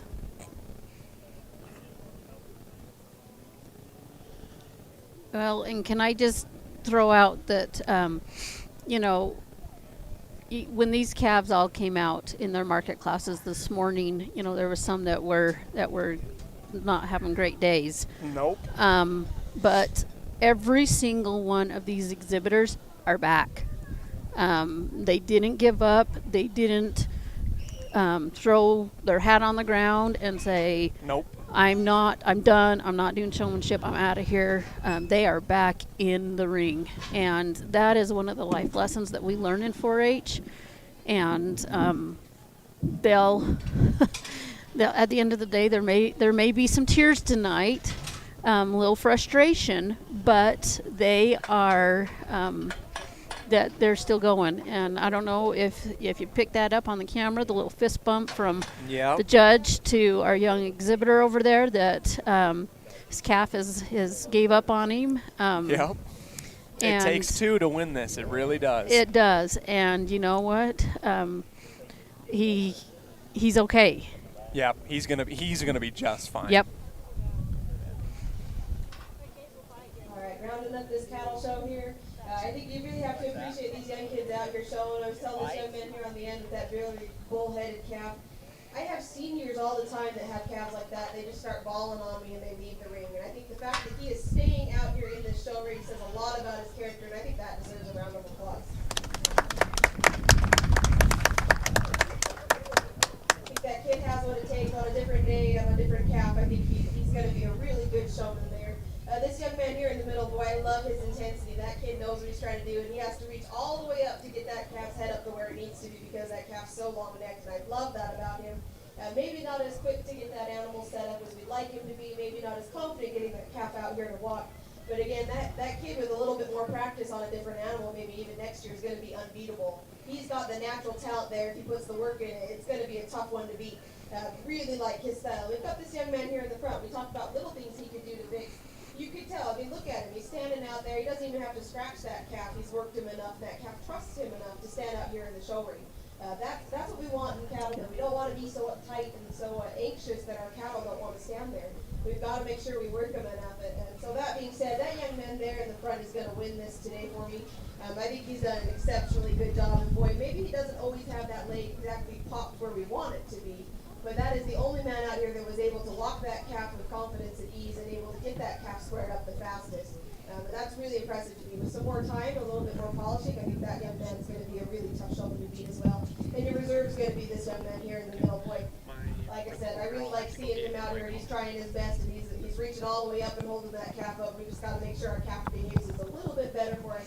It doesn't take so long to square up. And the young man there on the end, boy, really like the way he shows. We just got to get our animals to behave better. So great job, you juniors. Really appreciated all the help we've had out here, and I appreciated you guys working hard and listening to what I've been saying.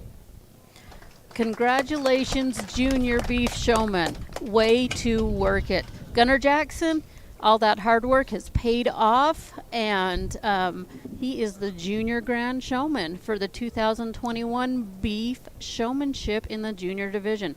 Bronk Downing will be our reserve champion. Congratulations, Bronk, for being the shortest guy in the ring. Boy, did you hold your own against that calf.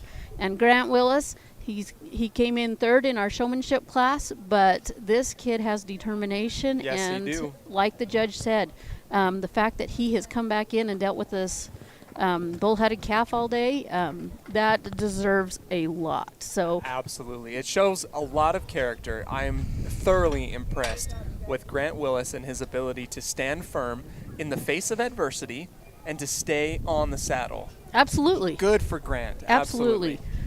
But I am super proud of all of these kids, and they're going to sleep good tonight. They're tired. Oh, yeah. I don't doubt that for a second. Not for a second. And I would dare guess that some of their parents have some gray hairs over worrying about those kids. But If my boy were out there, I definitely would be a little concerned, just Yeah. a little bit. yep, but they have done amazing. Congratulations, and I'm thrilled for all of them. Absolutely. We're going to go ahead and work our way now as our junior division market beef off of the out of the pen they go. We're going to welcome in our senior division market goat showmanship issue, our session right now. Goats, I believe, are our last animal that we will be showing today. Yes, they are. Well, we'll have our little. We do have a few youth that will be competing in our junior open livestock contest, but it's just a handful of them. So the ring won't quite be empty, but we're getting down there. We're going to be done before supper. That's good. That's good. I don't think I'm ever going to appreciate supper more than I am going to today.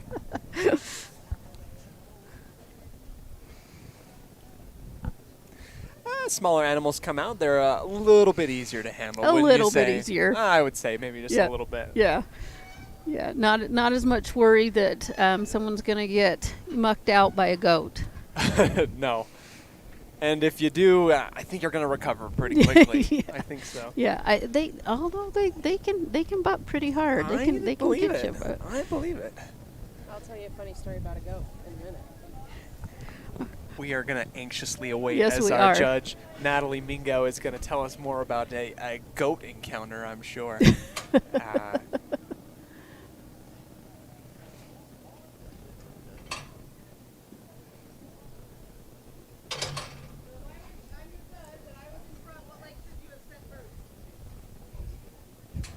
again, I appreciate the fact that she did not just jump into just judging these animals. As she came around them, she immediately started teaching these kids something else.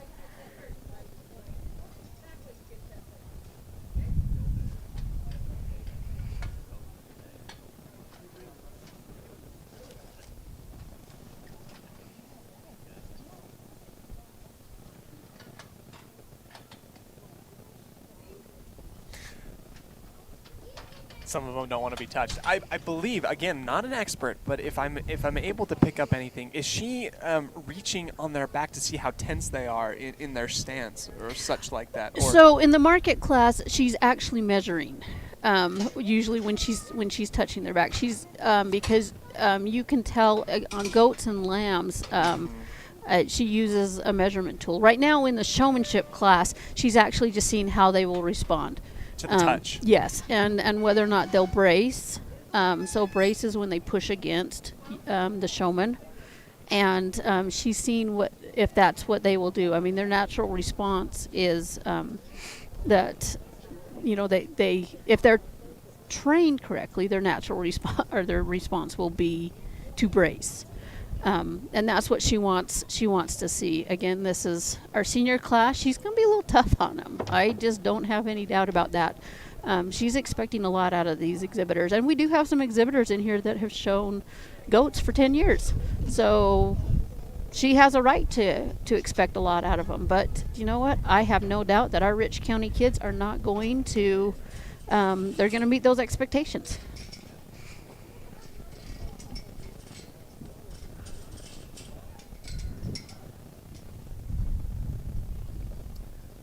Wonderful little pirouette move you would often see in waltz if you were dancing with a partner, but we're going to be doing it here with goats to show off a little bit to our judge.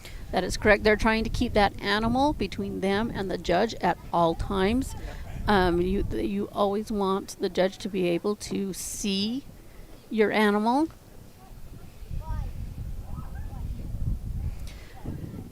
Funny story, I see, some of these kids out here that I know they have worked with these animals, and they will not do what they want them to do.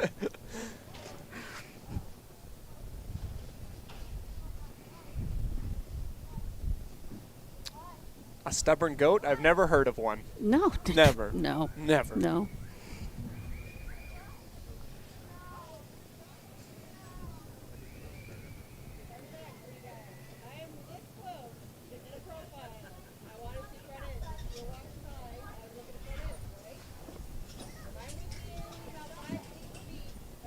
Once again, she's not just judging and placing them, she's educating them as she goes.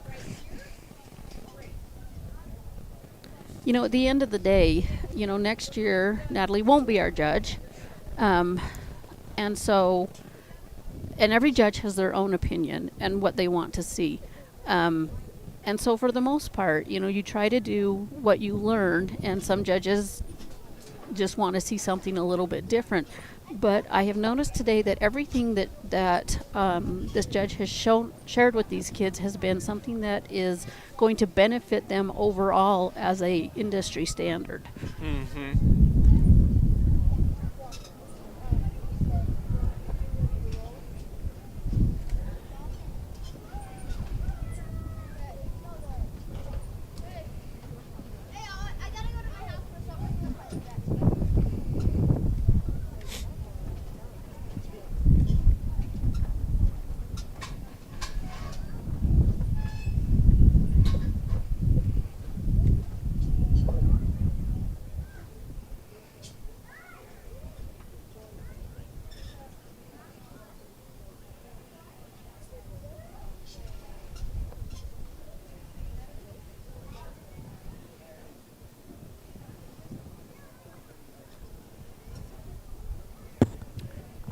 If you could go back in time and be able to give yourself advice as you're walking around the rink with your animal, what is the one, grandma's pillow embroidered a piece of advice would you give yourself as you're standing out there while having the judge look at your animal? Wow, that is really hard. Gosh,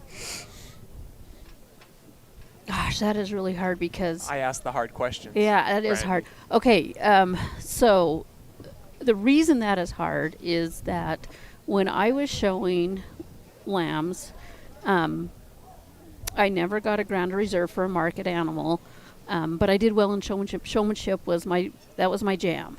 I loved being able to show my lamb, and I felt like I did well showing my lamb. I think that I would tell myself, pay more attention to how to raise your animal to the market. I could have changed my feeding programs. I could have changed my exercise programs. I should have changed up. I should have paid a little more attention to that.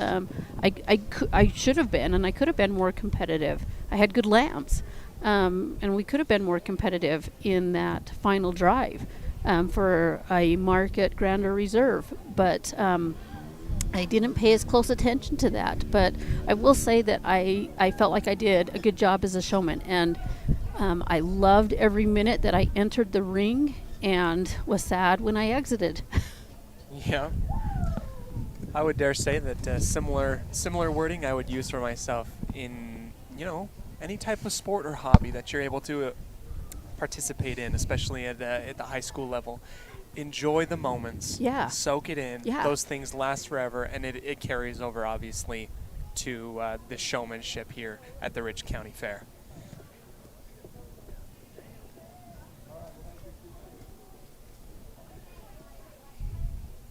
Similar little test here to what she did with the lambs.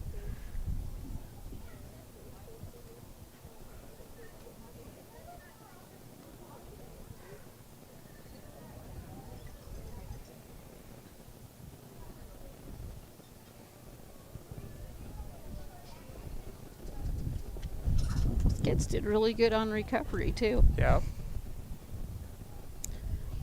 They all had those goats set, and when she threw them off balance like that, it was a test to see not only how they handled it, but how they could get those goats set back up again.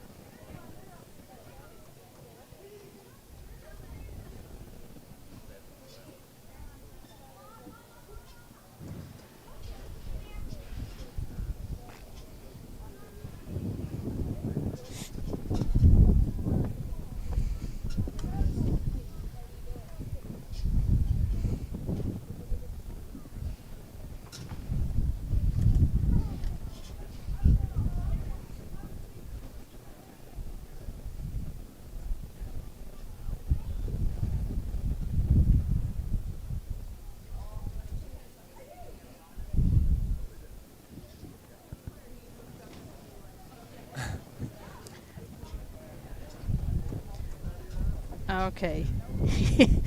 You know what? Kudos to Newly for sticking with this goat. This goat has given him fits. And he knows how to work a goat, and he's got a smile on his face. Good job, he's having Newly. fun. Good job. I know that inside he is secretly just frustrated that goat is not doing what it is supposed to be doing.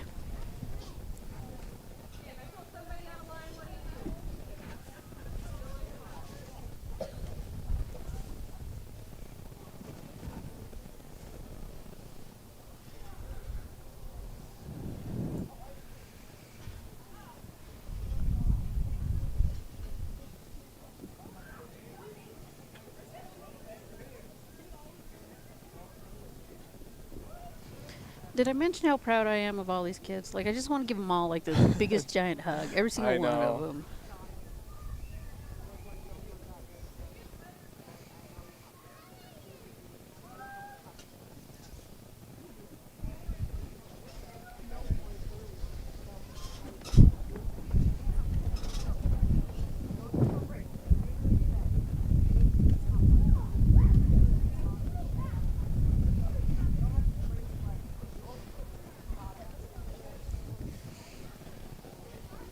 Thank you so much to Mike's Market and Ace Hardware for being our sponsors for the Rich County Fair, covered by MyLocalRadio.com. We're incredibly humbled to be able to cover these kids, and specifically right now we're being able to cover the marksmanship Market Goat senior division, as we are breaking up into little smaller groups here. Our judge, Natalie Mingo, with an eye out for pristine. Showmanship at its finest. Yep.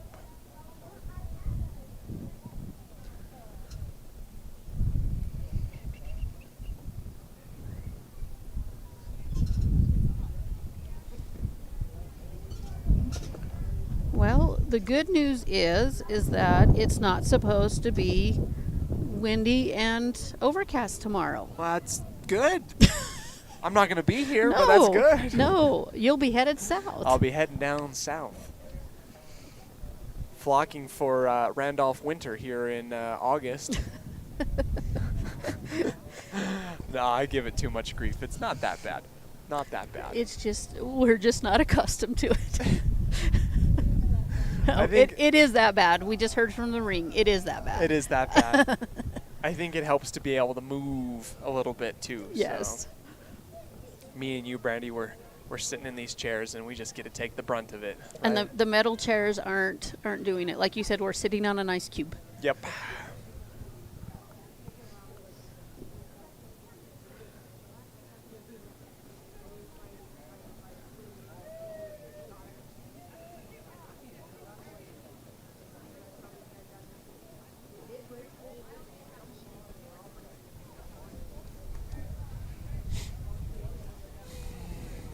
We've got our intermediate goats waiting in the wings, ready to come in. They've been waiting for this all day.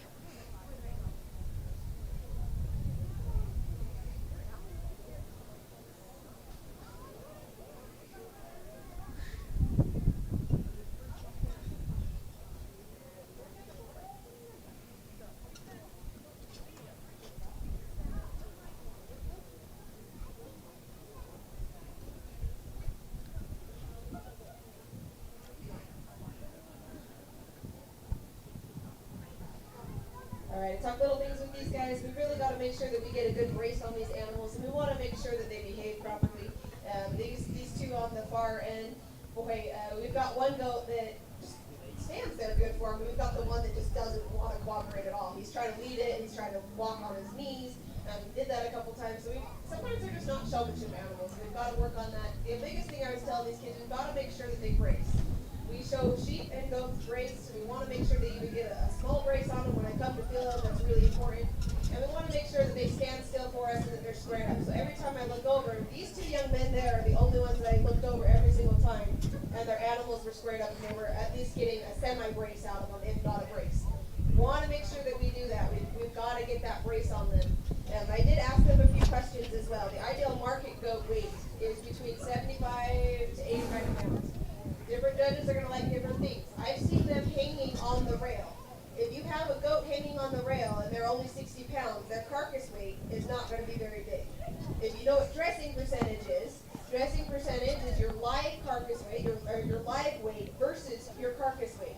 Goats have the lowest dressing percentage out there. They average between 45 and below. If you get over 45 in dressing percentage, you're doing really great. So we want bigger carcasses if it's worth a little bit more. Again, different judges are different. Some people like them smaller. They like smaller goats to eat, whatever. I prefer them to be a little bit bigger. So just know about 75 pounds is a fairly safe answer. They get bigger than 90 pounds. They're starting to get too fat, too mature. That was one question I asked. The other question I asked was, where does the boar goat originate from? And most of you had it fairly close. They did originate in Africa, so then I asked, where in Africa? South Africa is the correct answer. I had one young man out here that was confident with his answer, so I didn't criticize him on where he said it was from. That's fine. I mean, I've had kids come out here and tell me, oh, they originated in Ireland. I'm like, cool. You're confident with your answer. I can't criticize you on that. For all you know, that's where it came from. So just be confident with your answers. That's a big one. That being said, I've got two showmen up here that I think have done an exceptionally good job. They're getting a good brace on their animals as well. But I really want to highlight this young man here in the front. Boy, that is the way we want to brace. That's the way that you should be bracing your goat. And every time I've come up, there's been not every time. A couple times I've come to film and he's refused to brace. But when I look over, that goat is bracing. That's what I want to see. And that young man has done an exceptionally good job teaching him to brace. And his stance is fantastic. I love the way that he does that. And the reason I want to highlight this, and you can see the way that he stands, when we brace them like this, that goat is not choking, and he can use that leg to hide things in the front end.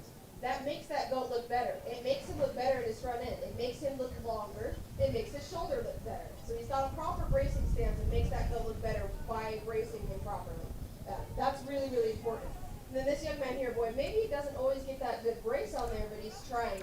And for the most part, he does get a little bit of a brace. And when he comes in, he's got really fantastic ring presence. And that, again, is the second goat out here that is almost perfect every time I look over. He's trying to get a brace, and that goat stands there and blocks for him. So that's really important. I will go out and shake the hand of your ground reserve now.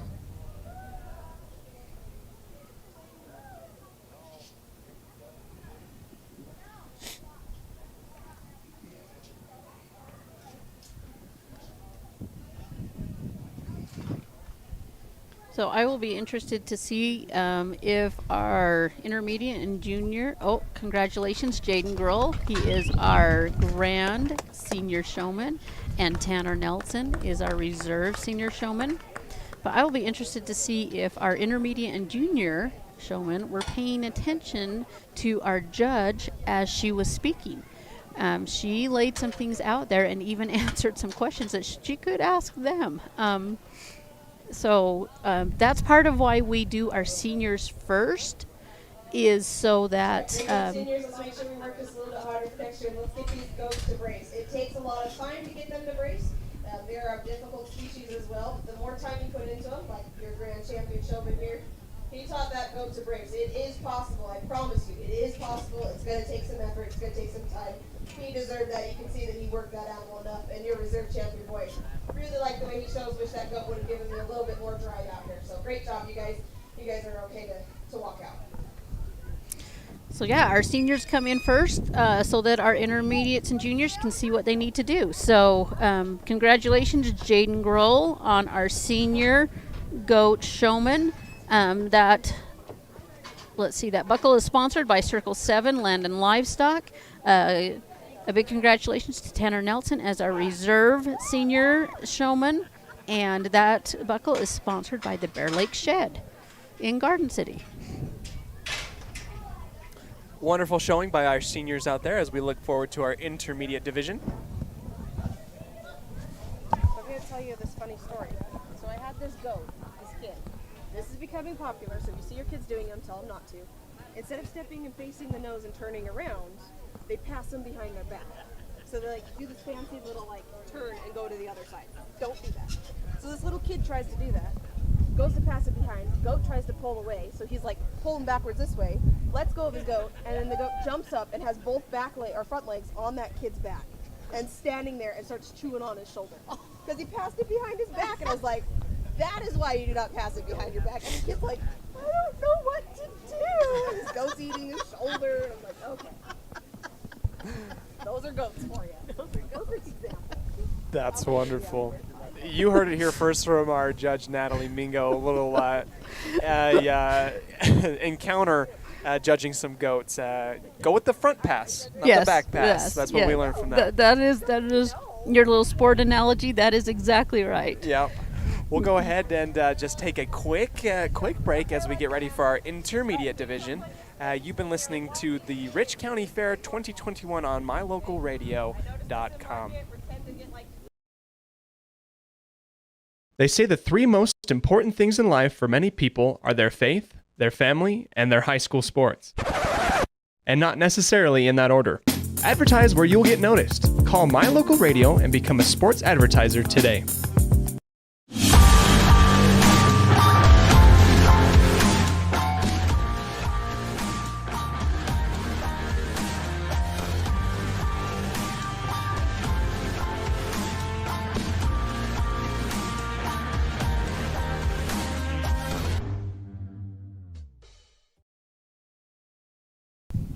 Welcome back to the Rich County Fair 2021, sponsored by Mike's Market, the one-stop shop in Garden City, as well as Dave's Ace Hardware. Ace is the place with the helpful hardware folk. I'm sitting here with Hall of Fame showman and part-time cameraman Dylan. Dylan, it's a pleasure to have you here to commentate and to give us a little perspective on these goats here. I hear that you've done a little bit of showmanship, obviously Hall of Fame worthy to be on our broadcast right now. What can you tell me here about goats in general? Well, I don't know a lot about goats. I know I was a little bit more of a lamb showman than a goat showman, but all right.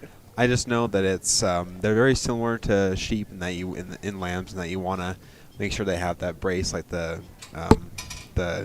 judge was talking about earlier, and that you want to make sure that judge is seeing that, is that you're always keeping the goat between you and the judge, making sure that she can see that whole thing, and just making sure he's just nice and stretched out, so to be able to see all the muscle tone that he has and see all the features and the goods that goat has, and just make him look better for you.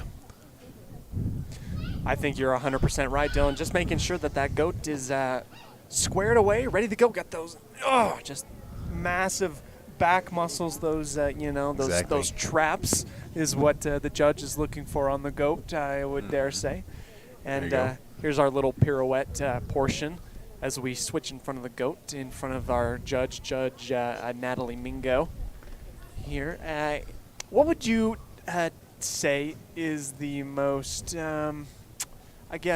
challenging aspect of showing lambs when you were in your prime, showing these animals? I would say the hardest thing is making sure that they are set and braced, and just making sure that you have them under your control, essentially. Because when you have the lambs, even with these goats, you have that little chain to hold on to. With the lambs, you don't have any kind of halter, right? Any kind of chain at all. You just have you're grabbing full face thing, right? It's just the head, and so if he starts going out of control, it's a little harder to control him. But that's why especially working with them just throughout the year is definitely essential to being a good lamb showman, and it's for all animals essentially, but especially lambs for sure. What's the secret to teaching that brace, Dylan? I never really got to that. I never really got to that expert point throughout my career. But wow. Even yourself as a Hall of Fame showman yourself, it was difficult, is what you're saying. It's hard no matter what. It just depends on how the animal does, and like the judge was saying, it is possible to teach them how to do it.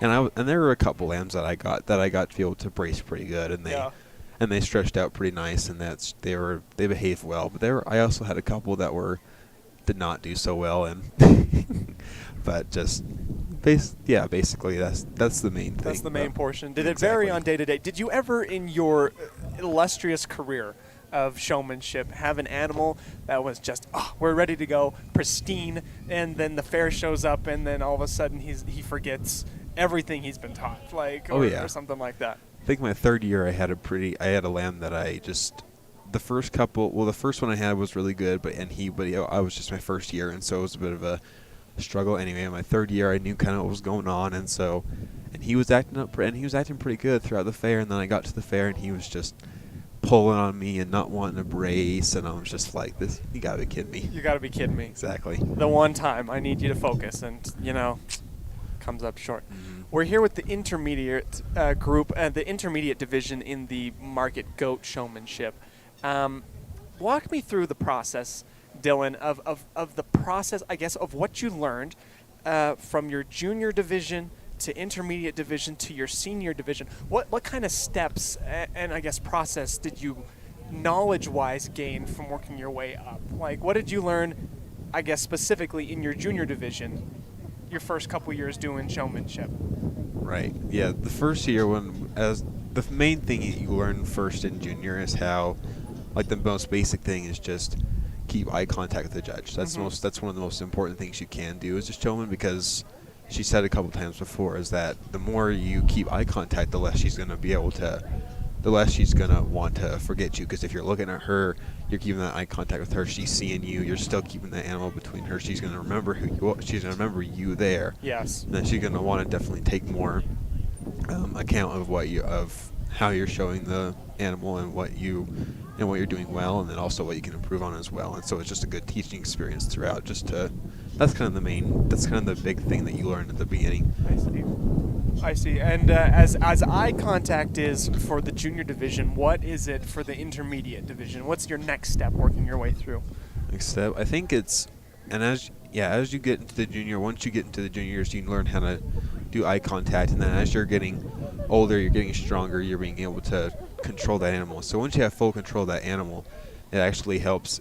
Once you do that, that's when you really start to learn how to brace and how to set the animal up and how its legs are supposed to look and how far it's supposed to come out and everything. And then also keeping that eye contact. You basically just add on to that knowledge as you keep going. Keep that stuff that you learned back from your junior year, but also learning more learning how to brace it, learning how to make sure it's all set up, and knowing how the proper feeding techniques and everything, and how to best keep their diet under control so they look really good for fair time.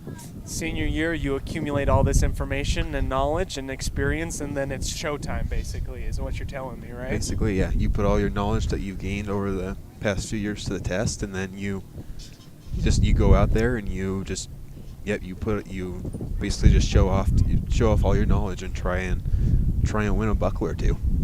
Wouldn't that be nice, right? Yes. It's all about putting that buckle on your pants. Oh yeah. It's all about it. Exactly.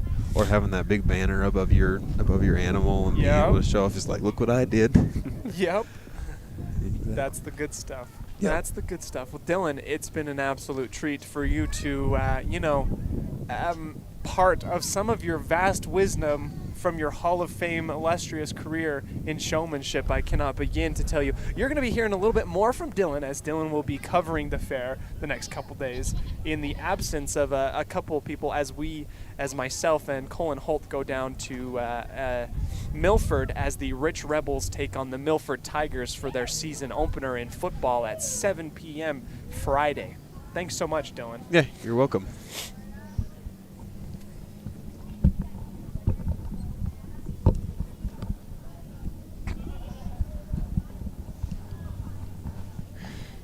Brandy, welcome back. We just had a wonderful partial interview. We just got some wonderful nuggets of knowledge from Dylan from his illustrious career Nuggets from of showmanship. knowledge. I'm sorry I had to step away, Dylan, and I didn't get to hear those. I will go back Please do. and, It was and listen to those worth nuggets. it. Worth it.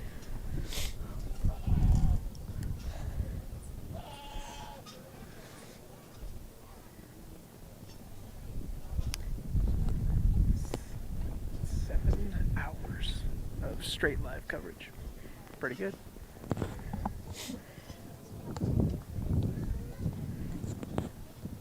I'm looking at these intermediate goat showmen, and they have been paying attention to what our judge was talking about. You can tell that they're really on point and watching all of their showing techniques and trying to emulate what the judge had previously told the senior showman.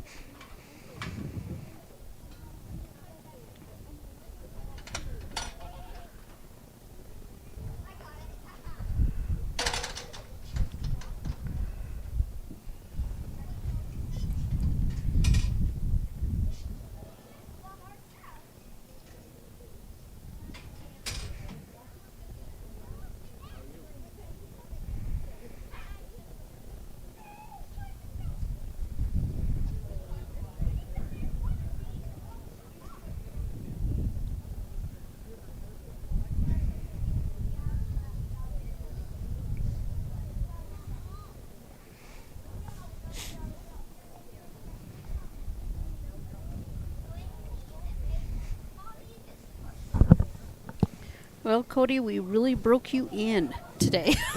That is for sure. I'm coming away with a heck of a lot more knowledge about animal showmanship than I Yes. did coming in. So Definitely. All right, intermediate showmen here, just little things we were talking about with each of them. We've got to make sure that we get these goats braced. We want to make sure that they walk properly. And I was telling them we've got to get in front of them, just like sheep. We don't want to get right on top of that windpipe. We've got to get more to the side. But for the most part, we're getting there. And I think that there's two showmen out here that have done a really good job. I'll go out, take the hand into Grand Reserve, and I'll kind of talk these guys just a little bit more.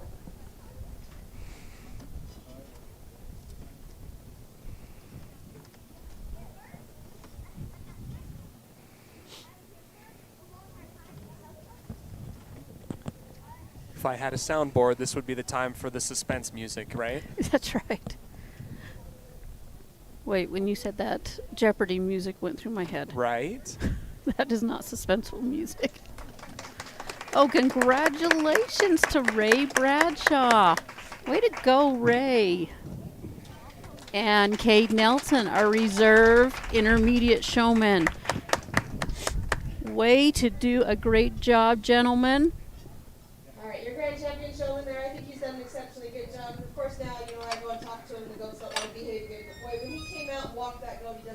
really great job.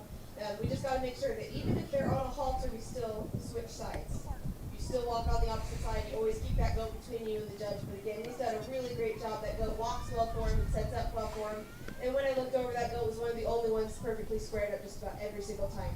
And your reserve champion, every time I've looked over that goat, he's squared. He's not an easy animal to show. He's kind of easy. He breaks behind his shoulder.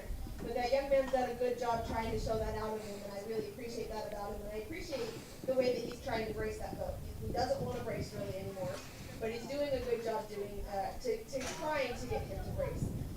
So I think that your Grand Reserve fits fairly well. These next three boys, there's give and take between all of them.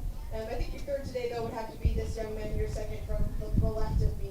He's done a great job. He comes out and he's absorbing everything I'm telling him. He's trying really hard. There's things that we've got to work on for next year. Got to make sure that they walk better. We've got to make sure that they brace from the get-go. But he listened and he was trying to get that goat to brace, and it sort of braced, but he's not been trained to brace properly. So we've got to make sure that we work on that. And then the last two in here, you can flip-flop those two. I think that they've done a great job, though. The young man there on the end, boy, he's very knowledgeable. Really like his ring presence. He's got what it takes. That goat's not behaving well for him. Not being a good partner for showmanship. But boy, I love the way he comes out, and you can just tell that he enjoys this. That's important. And our young man over here, boy, I like his ring presence. When I thought I would ask him, do you like pigs or goats better? He's like, I like the hogs better. I can tell. So we've got to make sure, whatever species we are on, we show that we want it. If you can show goats and sheep, you can show any species. You've got the natural showman, so let's keep up the good work and keep showing me that you want it. So great job, intermediates. You guys can go ahead and go out.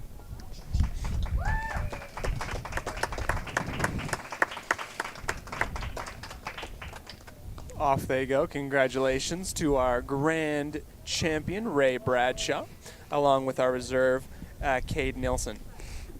Each of these fine young men did an amazing job to do what they needed to do in order to impress the judges and to perform to the utmost potential that they had.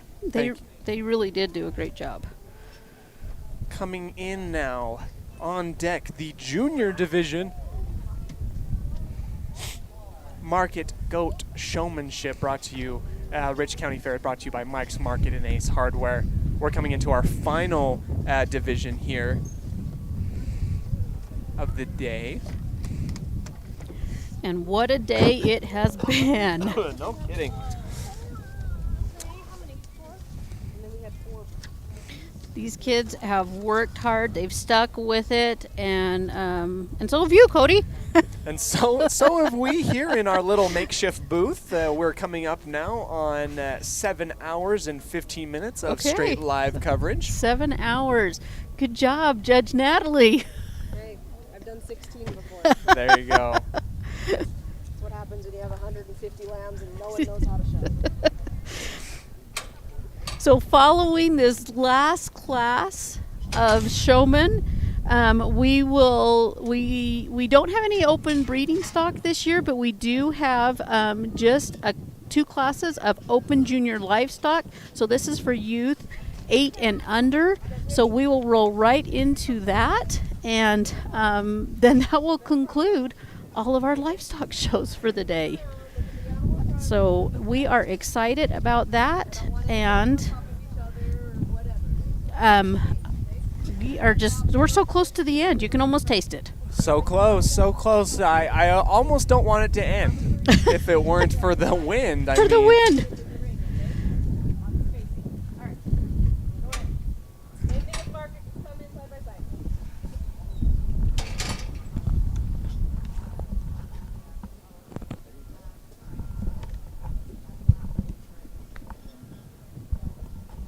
Like to welcome back into our makeshift studio standout Hall of Famer showman Dylan. Dylan, we're here in the junior division.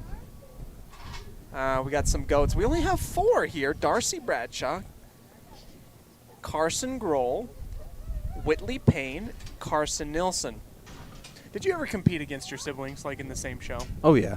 Okay, what was it like? What kind of, we're obviously professional, we're obviously well versed in language, but there was a little trash talk or maybe a little bit of a rivalry going into this, isn't there? Oh, definitely. Yeah, there was definitely a competition, see who was the highest one, and being like, oh yeah, I beat you afterwards, and it's like that's how it goes. Just but a little bit of bragging rights, and then It you're is. all good afterwards, right? Exactly, That's yeah. good stuff.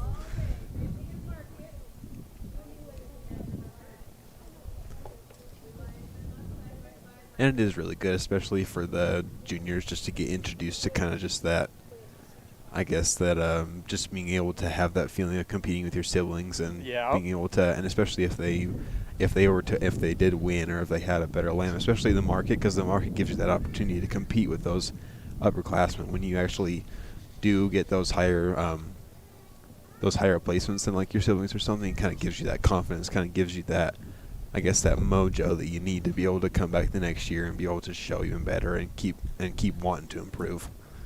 Got to have that competitive edge, that everything that you possibly need in order to be number one, and bragging rights in your family obviously are super important. And I don't think it's any different whether it's in the junior division, in the intermediate division, or the senior division. We look forward to competing and performing to the best of our abilities, as such as these junior competing showmen do right now with their goats. Exactly.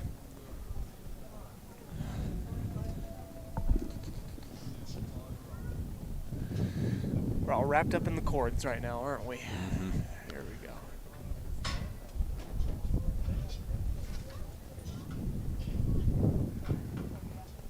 It seems like these junior showmen definitely have pretty good control over their goats. They're still learning some things about how to brace and how to show them and everything. Right. But for considering how young they are and how much further they have to go if they want to keep doing 4-H, they're doing quite well, especially just for how young they are. And it's a really good growing and a learning experience for these kids to be able to come out here and show these animals and be able to just learn that about your life and just have that experience under your belt.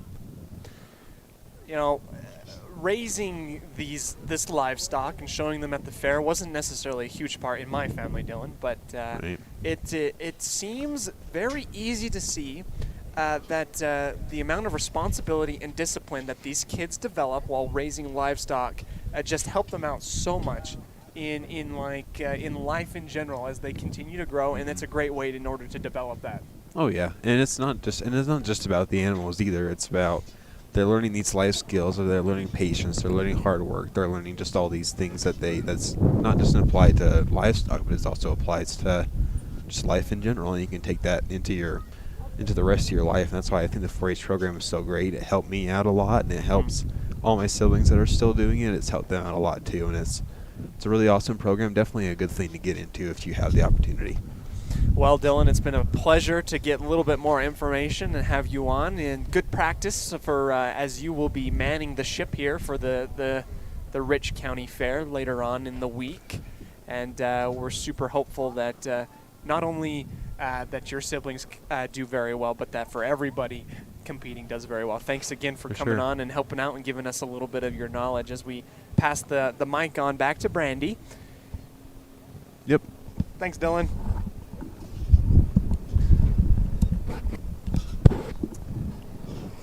Back again, Brandy. I am back. We've got our junior open livestock exhibitors ready to go to follow this, and just needed to get them a little lined out. But this junior class of goat showmen, this is impressive. Almost as a sweet kiss goodbye, the wind picks up again as we get near the end of our junior showmanship for goats here. If that's a sweet kiss, I'm not interested. Right. It's a hard pass from me, but maybe I'm not. Maybe I don't have a choice. No. So.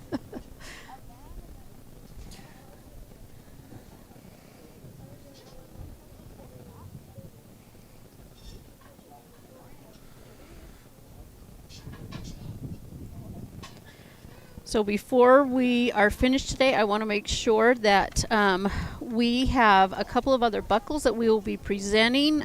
We don't do them here at the fair because we do have to tabulate some results, but we have a rate of gain beef buckle that is sponsored by Lazy S Ranch. A Rate of Gain goat buckle sponsored by Steve's Performance. Our Rate of Gain sheep buckle is sponsored by Bear Lake Realty. And our Rate of Gain swine buckle will be sponsored by Upland Rural Landscaping. We're grateful for their sponsorship. And again, once we get all of those calculations on rate of gain, we will be able to announce that.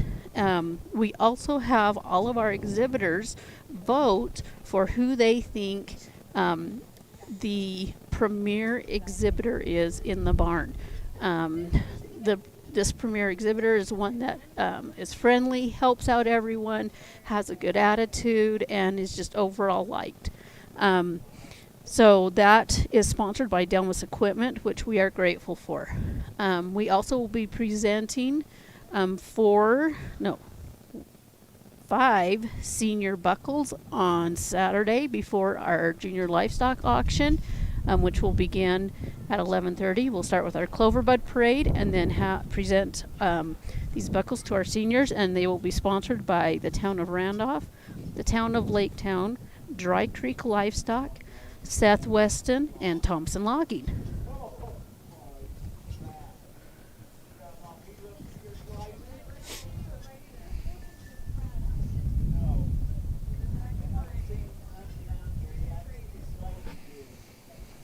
Looks like Natalie is getting close to talking to us again.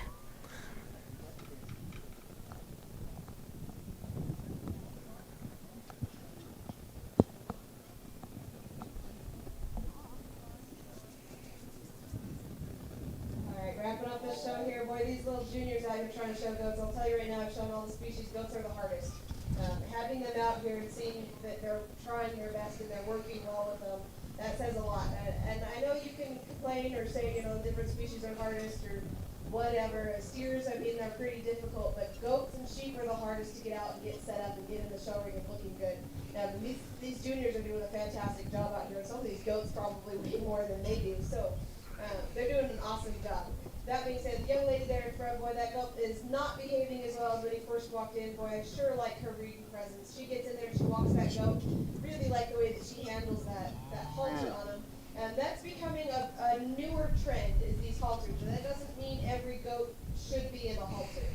Some goats do a lot better with a collar on, and some goats do better with a halter on. And that just comes with varying degrees. Just because the halters are a new thing and they look cool doesn't mean that we should all be showing the halters. So just keep that in mind for next year. Some of these goats I think would have done better with a halter, and some I think would have done better with a collar on. The young lady there in front, boy, I really like that ring presence she has. That goat's really not behaving as well as he was, you know, even a couple minutes ago. He's been in the ring quite a bit. I mean, all these kids have, but they're doing a good job staying still and trying their best. That young lady right behind her, that goat stands there for her and stands still. She's just not as polished in the way that we handle things. We talk little things. We want to make sure that you show the judge the front end. When I go around in front of that shoulder, I want to be able to see it. Little things like that. Young man right there behind him, boy, that goat was behaving good. Now he's being a total snot bucket. Doesn't want to work for him at all. Doesn't want to stand there for him at all. So we've got to make sure that these goats stand still, and we've got to make sure that we work them hard with. And the young man there on the end, maybe not the one that walked in right off the bat. I was like, okay, that's a good showman. Need to polish up a little bit, but as he stood out here, this goat is the only one that has been standing still for me and been squared up. He doesn't brace as hard as we'd like him to do, but that young man is trying to get that goat to do what he's supposed to, and I think that's important in the showman. He knows what he's supposed to do. That partner's not working as good as we'd like him to, but he's not misbehaving either. He's standing still, and that's what I'm really appreciating about that showman there. So that being said, I'll go out and shake the hand of your Grand and Reserve now.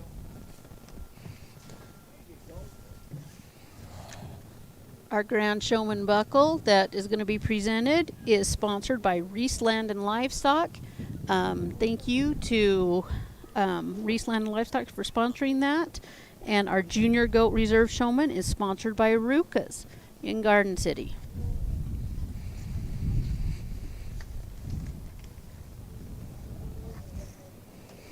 Congratulations, Carson Grohl. Carson is our Grand Junior Showman. And Darcy Bradshaw will be our reserve. Way to go, guys. That is awesome. super proud of them. I just want to say that young lady there in the front had it right there until the very end when that goat started misbehaving. But boy, that's a great showman there. On a different day, I think when the goat's behaving better, she'd be a really tough one to beat. And I think that young man that won today, boy, he just earned it, in my opinion. He stood out there, he's done a great job. He listened to what I was saying, and I appreciate that about him. I think he's got a lot of natural talent, and with the right coaching, you're going to be a really tough one to beat as well. The older you get it, you two right there, I think it's going to be a tough pair to break up. Now, these other two showmen out there, again, we just got to get some coaching under your belts. We've got to work our animals a little bit more and be really fresh and rehearsed in how we work these animals. That being said, thanks for letting me come out and judge your goat show. I think we've just got a few little peewees coming out, but for the most part, you guys, thank you so much for letting me come out here and work with your kids and have a good day. No one got hurt or injured, and we did get snowed on, so we're great. Good stuff. Wonderful work by both the junior division as well as our judge. We've been judging for quite a while and working everything out, and I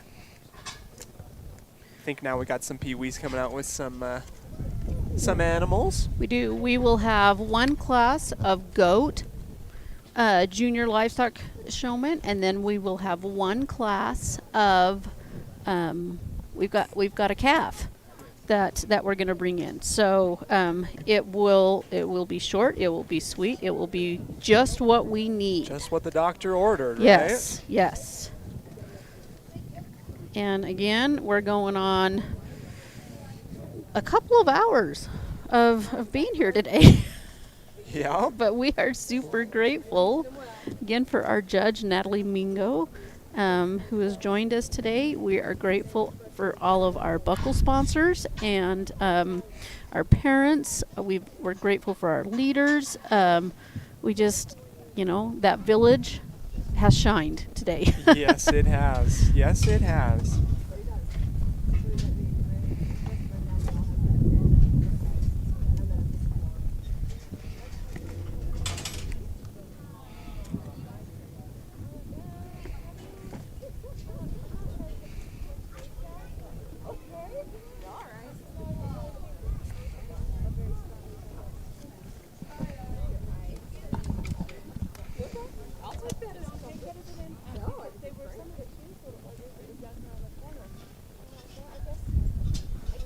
All right, we'll just go ahead and take a second to take a quick ad break here. You've been watching the Rich County Fair, brought to you by Mike's Market and Ace Hardware.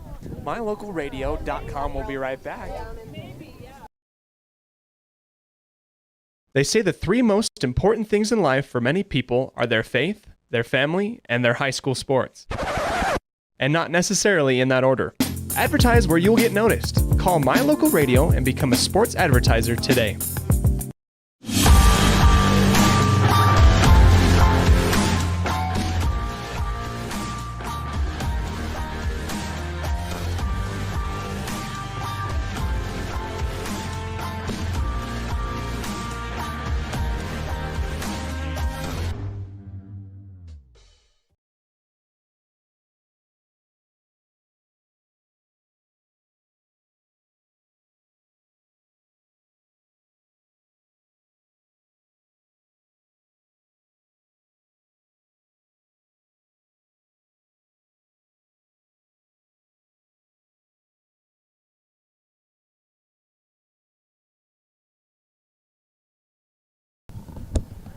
Back again. We're back. So in the ring we have Mackie Payne, and she is showing a goat. And this goat has become one of her best friends, quite honestly. She's been practicing right along with her sister, and is aspiring to be a future goat showman. I think she's headed in the right direction. I think she absolutely is. Nothing better than being able to show the goat right now.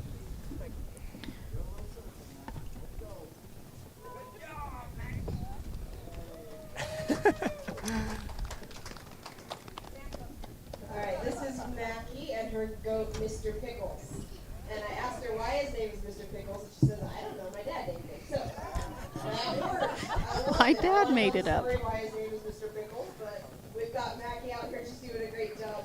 She said she's going to to show next year. She's not sure what she's going to show, but she says she wants to, and that's important.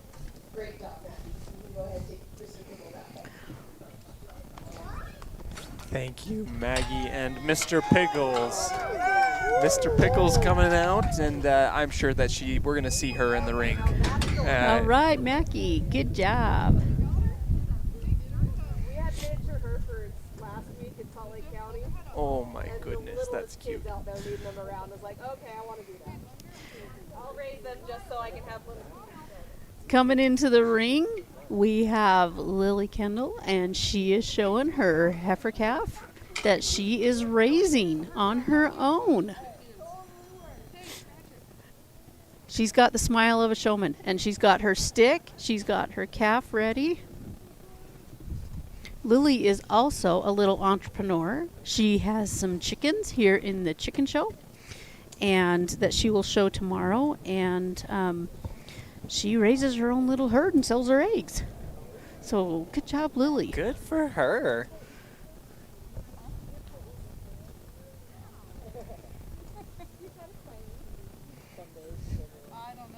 Do you think she spent a little time with that little heifer calf? I'm willing to bet yes. If I were a betting man, Brandy, I would say yes. I would agree with you.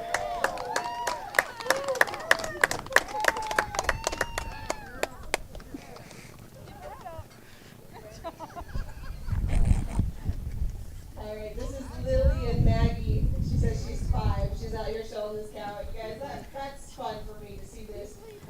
Feed this little out here with cattle. This is great. Get them started young. Let them have fun when they're young and just have this experience. So great job, Lily. You're doing a fantastic job. She told me she's going to come out and kick everyone's butt when she gets older and can show. So great job. She will. She's got the natural talent.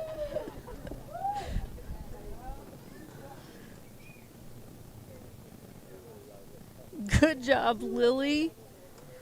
She is our grand champion, Open Junior Showman. And I think she's pretty enamored by the ribbon. I think so. She forgot she had a calf there I for know. a second. But that is okay. You know what? That just made my day. I think it made everybody's day. That is perfect. Thank you, Lily, for Thank bringing you, your little Lily. heifer calf. Fantastic work. That is it. That is the end of our show. Wonderful And work. Cody, I am so glad that you came. I'm gonna jump off air unless you have something else for me.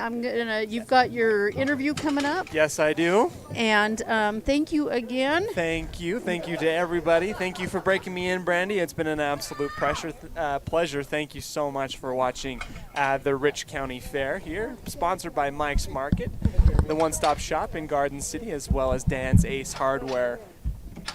Ace is the place with the helpful hardware, folks. We'll be back soon, and you'll be catching me on Friday night as the Rich Rebels take on the Milford Tigers at 7 p.m. for their season opener. Thanks so much, ladies and gentlemen, and have a wonderful day.